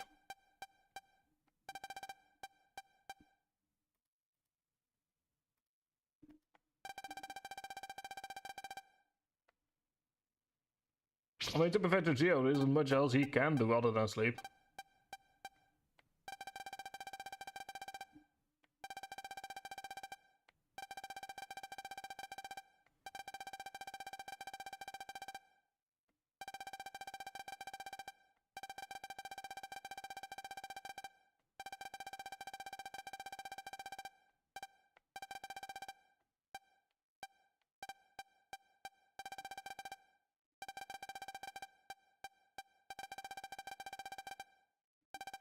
I also love the fact that he suddenly has to remember the fact that Geo, that, you know, you technically don't call your parents by their names.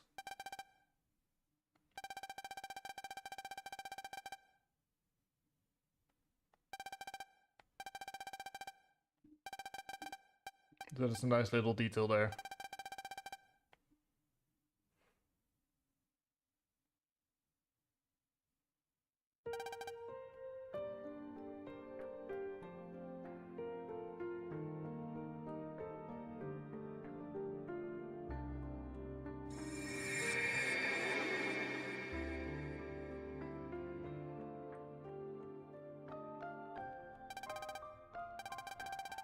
So we finally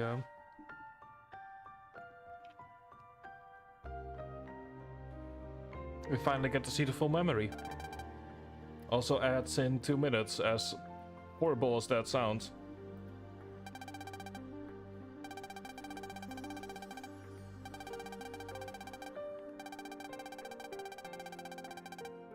Nah, scrap that, let's snooze this.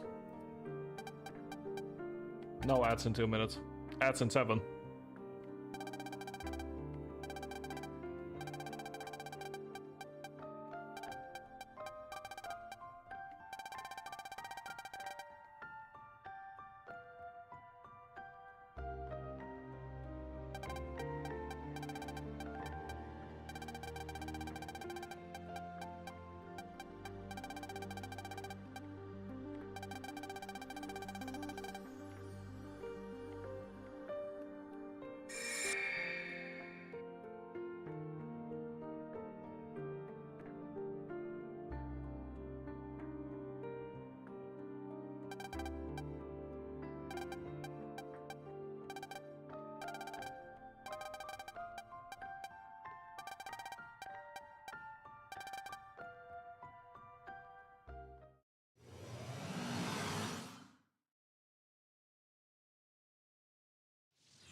There we go.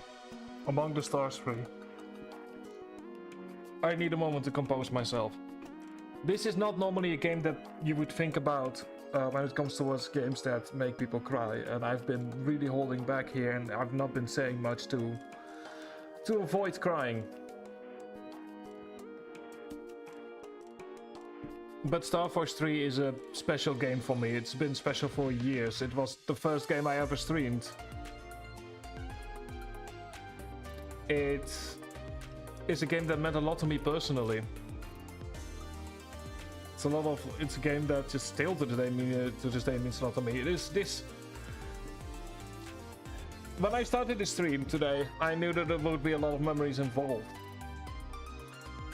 Is it a coincidence that I'm streaming this at the exact same time as my very first speedrun? Yes, it's nothing more than a coincidence. And yet, it feels like it had to happen. Is Starforce 3 perfect? Not at all. I think the bosses are too easy. Although I'm saying that with so many years of experience that I genuinely don't know what it feels like to play it for the first time. I definitely think that Crimson Dragon can be considered too easy, but once again, I've played it so many times that I can't be sure if it's too easy or if I'm just so used to it that I remember everything. And that I'm just, not even everything, but that I just remember too much of it. As a story, I think it finishes up the trilogy really nicely and really well.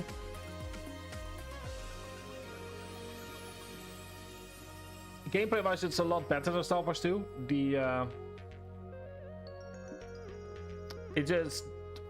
just toning down the enemies to be the enemy density in and of itself is already, it's like such an immensely helps so much. It's the, someone mentioned it's the essentially a Battle Network game with the Starforce skin, and I agree on some level, and maybe that's why I've been wondering so much why I don't like Battle Network the way I do Starforce. Because if this is just a Battle Network, essentially just a Battle Network game with a Starforce skin on it, then why don't I like the underlying mechanics in its original form? And I think it has to do with story. I think that Starforce 3 has a genuinely good story. It's a nice way to end the trilogy. And I just wish we would have seen more. Like, the combat is nice and fluid. I like the noise system. I like the way that you're more open with your card selection and you can just do a lot more with it. Like, going back to 1 and 2 always feels limiting in some way. Simply as a result of the fact that I'm so used to Starforce 3's systems.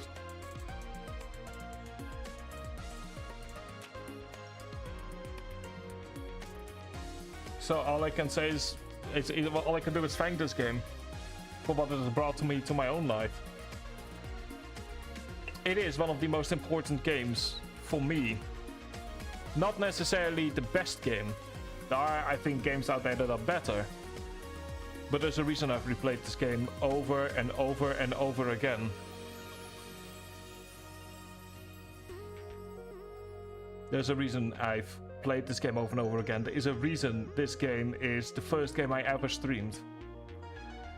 There's a reason that this series has been going on for 20 streams. And I'm still not bored of it. Here's the thing. A few years ago, I believe 2 or 3 years ago, I streamed Persona 3 Reload. Which is emotionally much more of a gut punch. And yet, I feel more emotions here. Mostly because of the memories attached. Every person, every gamer has that single game that is so personal to them. That it doesn't matter what the critics say, it doesn't matter what the scores say, it doesn't matter what other people say. You're not gonna convince them that it isn't pretty much a perfect game. Because it's so personal to them. Because it's so important to them. This is my game. It's been a ride. We're not done yet. We still have the post game to do. But this is my game. This is my personal game. This is my personal series. This wasn't so much a stream series as me allowing you to see me play the game. Or seeing me play the games. I hope you've all enjoyed it. We're not quite done yet. We're gonna do some busy work first. But yeah, doesn't matter what you say to me. For me, this game is a 10 out of 10. Because this game literally, this series, saved my life. So, enjoy the ads. We'll be right back.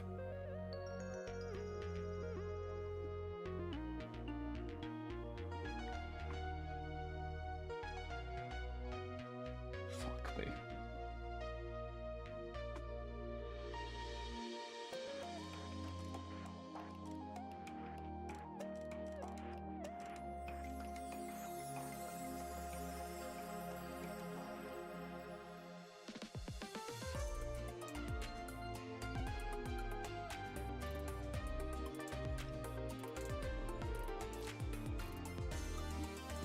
Fuck me. I'm just gonna need a moment.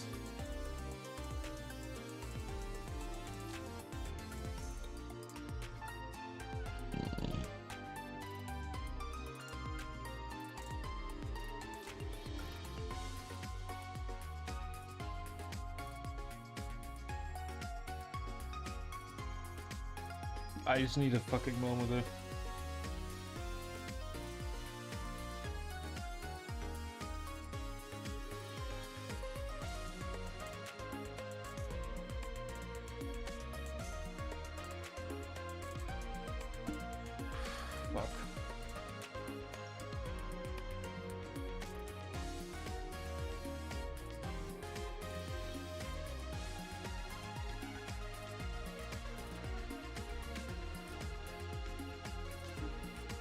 There we go. Welcome back, everyone.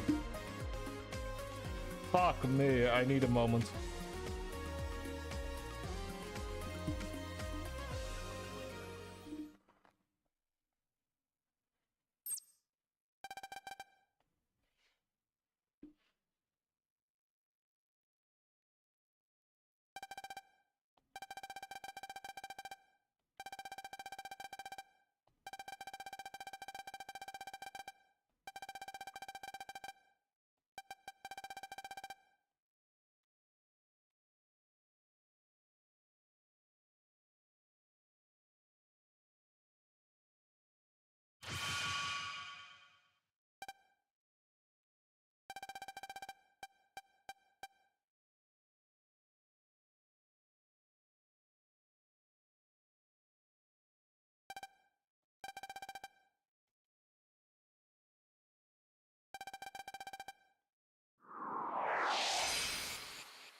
Also, it seems that Geo doesn't have to live without megas.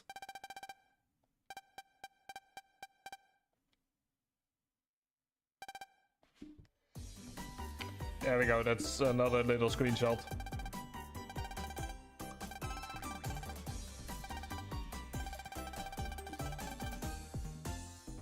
Also at exactly the per hour mark, so I was right on ending it exactly where I did yesterday.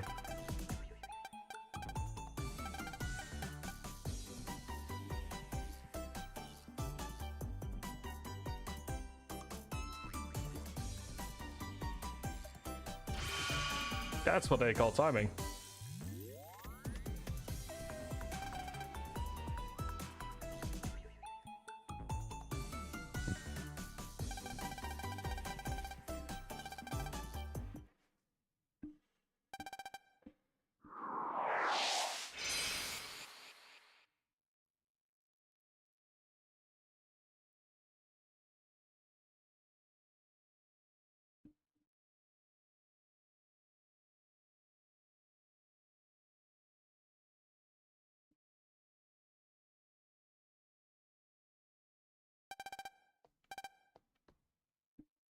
Yeah, normally we only get to see Geo during the exciting parts of his life.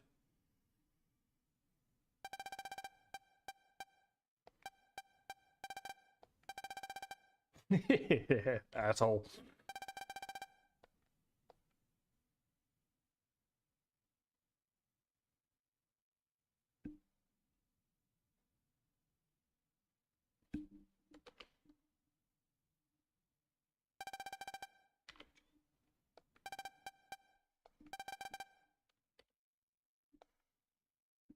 God damn it. Asshole that he is.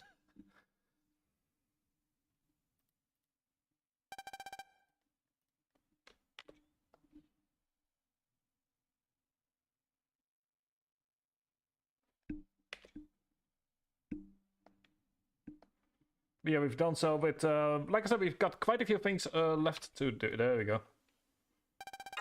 Go down to very safe. We may no noise change as we feel like it. Starforce 3, Black Ace. And we have the first bit of data. We're not done by a long shot.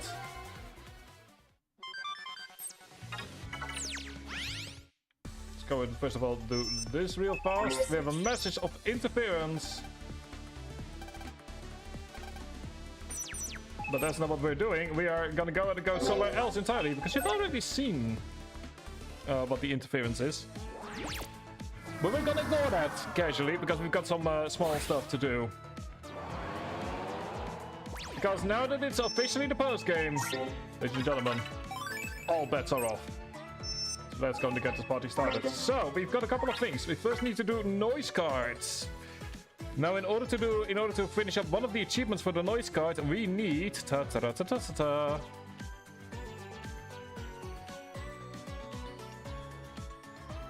a noise hand bonus. So let's go for a simple noise hand bonus.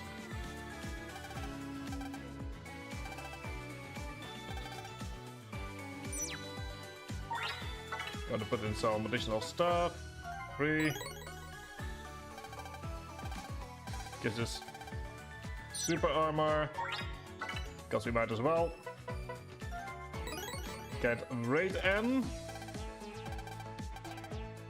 because we are very much playing poker here. 5. And finally, that is a full street.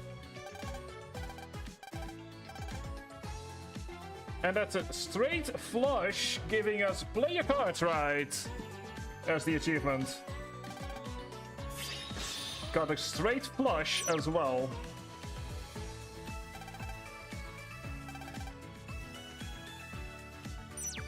So, yeah, this is what we're gonna be starting the post-game with after... Hang on, there we go. But no, we're gonna be turning this off. More importantly, we've also gained access to something else. Transcode! We go ahead and Mega Man! go to the... Oh, oops. If we go to the archive... The battle starts with 3D noise changing. Can be used with 3 pre-made folders. Got Taurus and some folder data. So essentially just a way for you to kind of like play around with everything. Corvus, Virgo, Crown, Wolf, Cancer, Gemini. But you might notice there's one missing.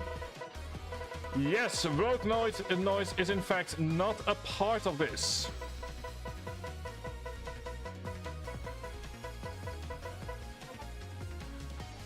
That is something to keep in mind, but here's what we are gonna be doing.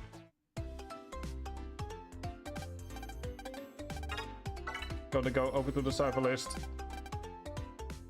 Unfortunately, it's gonna be a while because compared to the other ones, it just takes longer.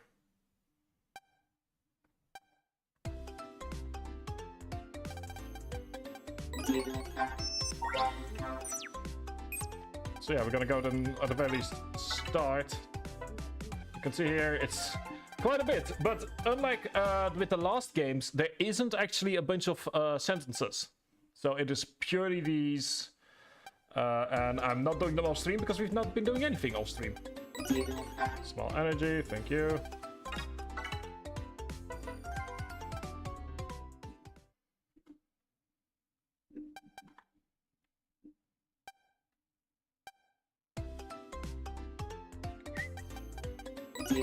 It's another small energy, I believe.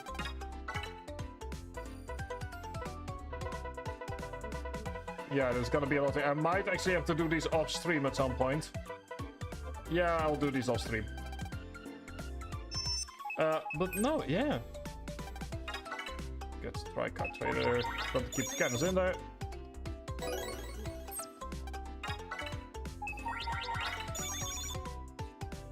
Gonna be useful for the Galaxy Noise Big Bang.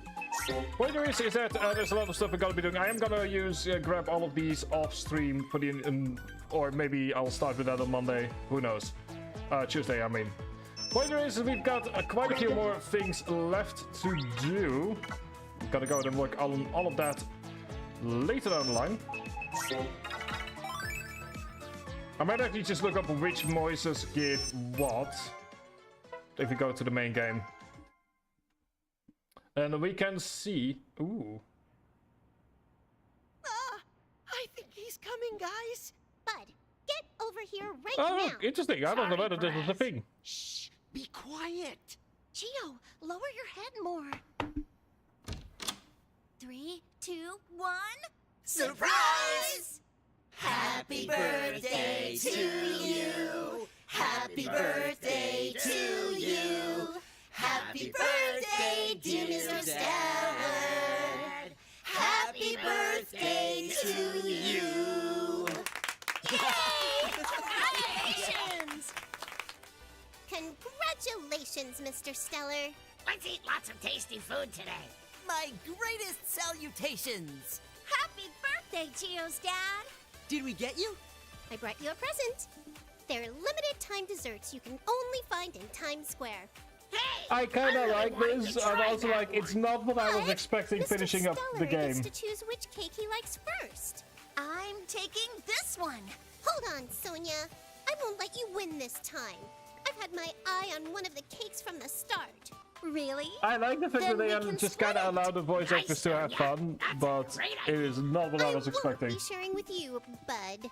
We'd barely get a bite of each cake if we tried to split them 3 ways. Come on, Press, please. Looks like the surprise party worked, Geo.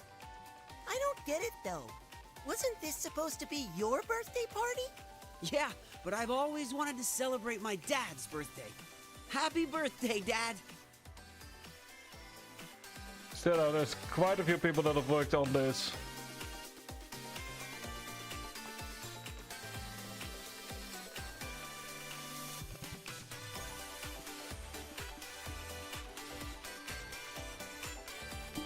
We get to see some artwork, which I do happen to own the art book, so that helps.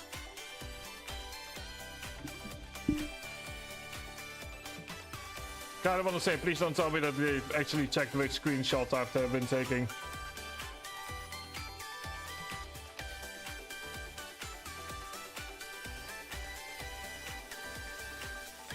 But I'll just let all of this happen, because without all of these very talented people, we would not have been able to go ahead and enjoy this absolutely amazing set of absolutely amazing trilogy.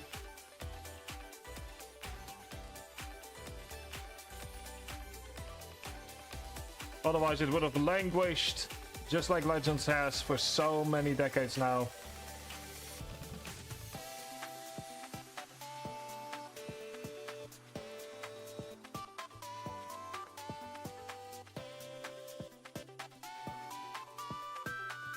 I also like the fact that it's the kind of thing that you would absolutely see on the Nintendo DS. Like, it very much reminds me of those old school credits.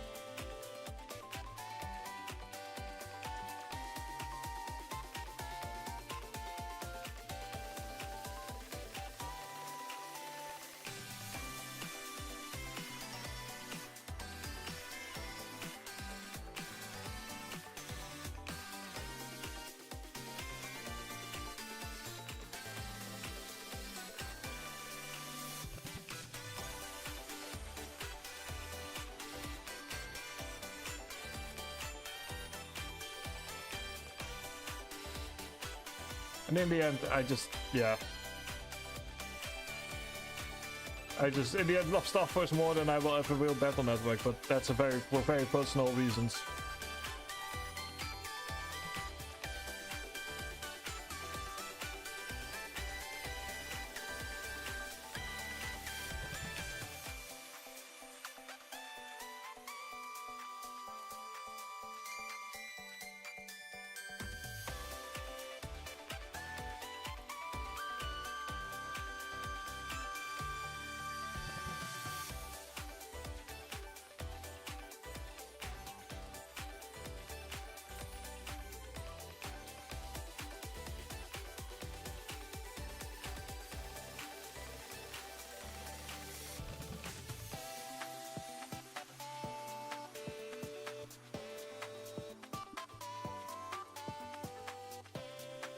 And all of this was artwork made for particular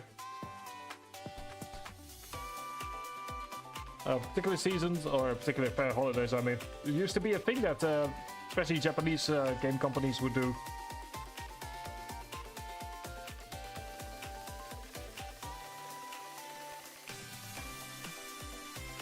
Some of them I've never even seen before.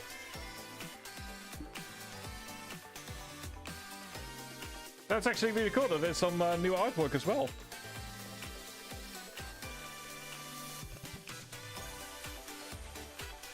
Oh, that's with the clothing you wore during the one shot in with Battle Network.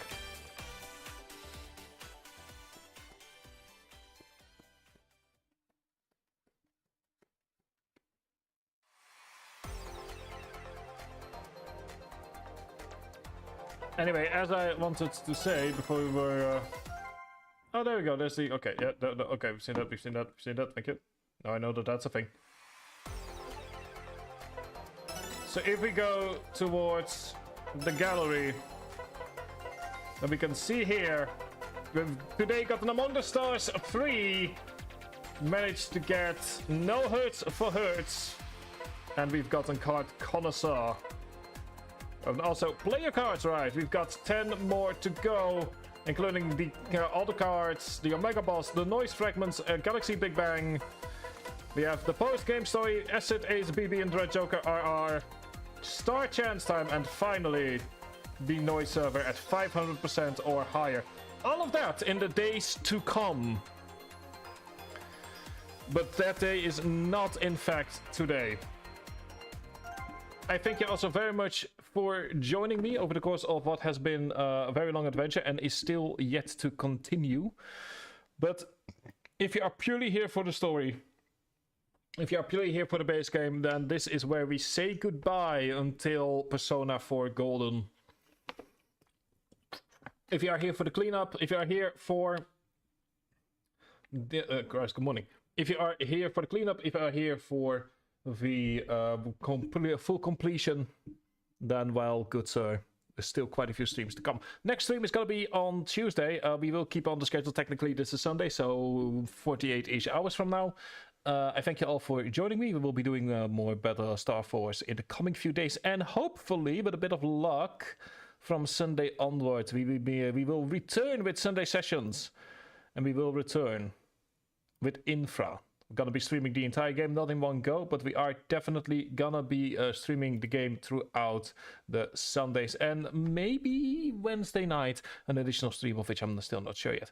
Thank you all for joining me over the course of this 20 stream adventure so far. We've still got a few streams more to go. I'll see you all next time, whenever that might be.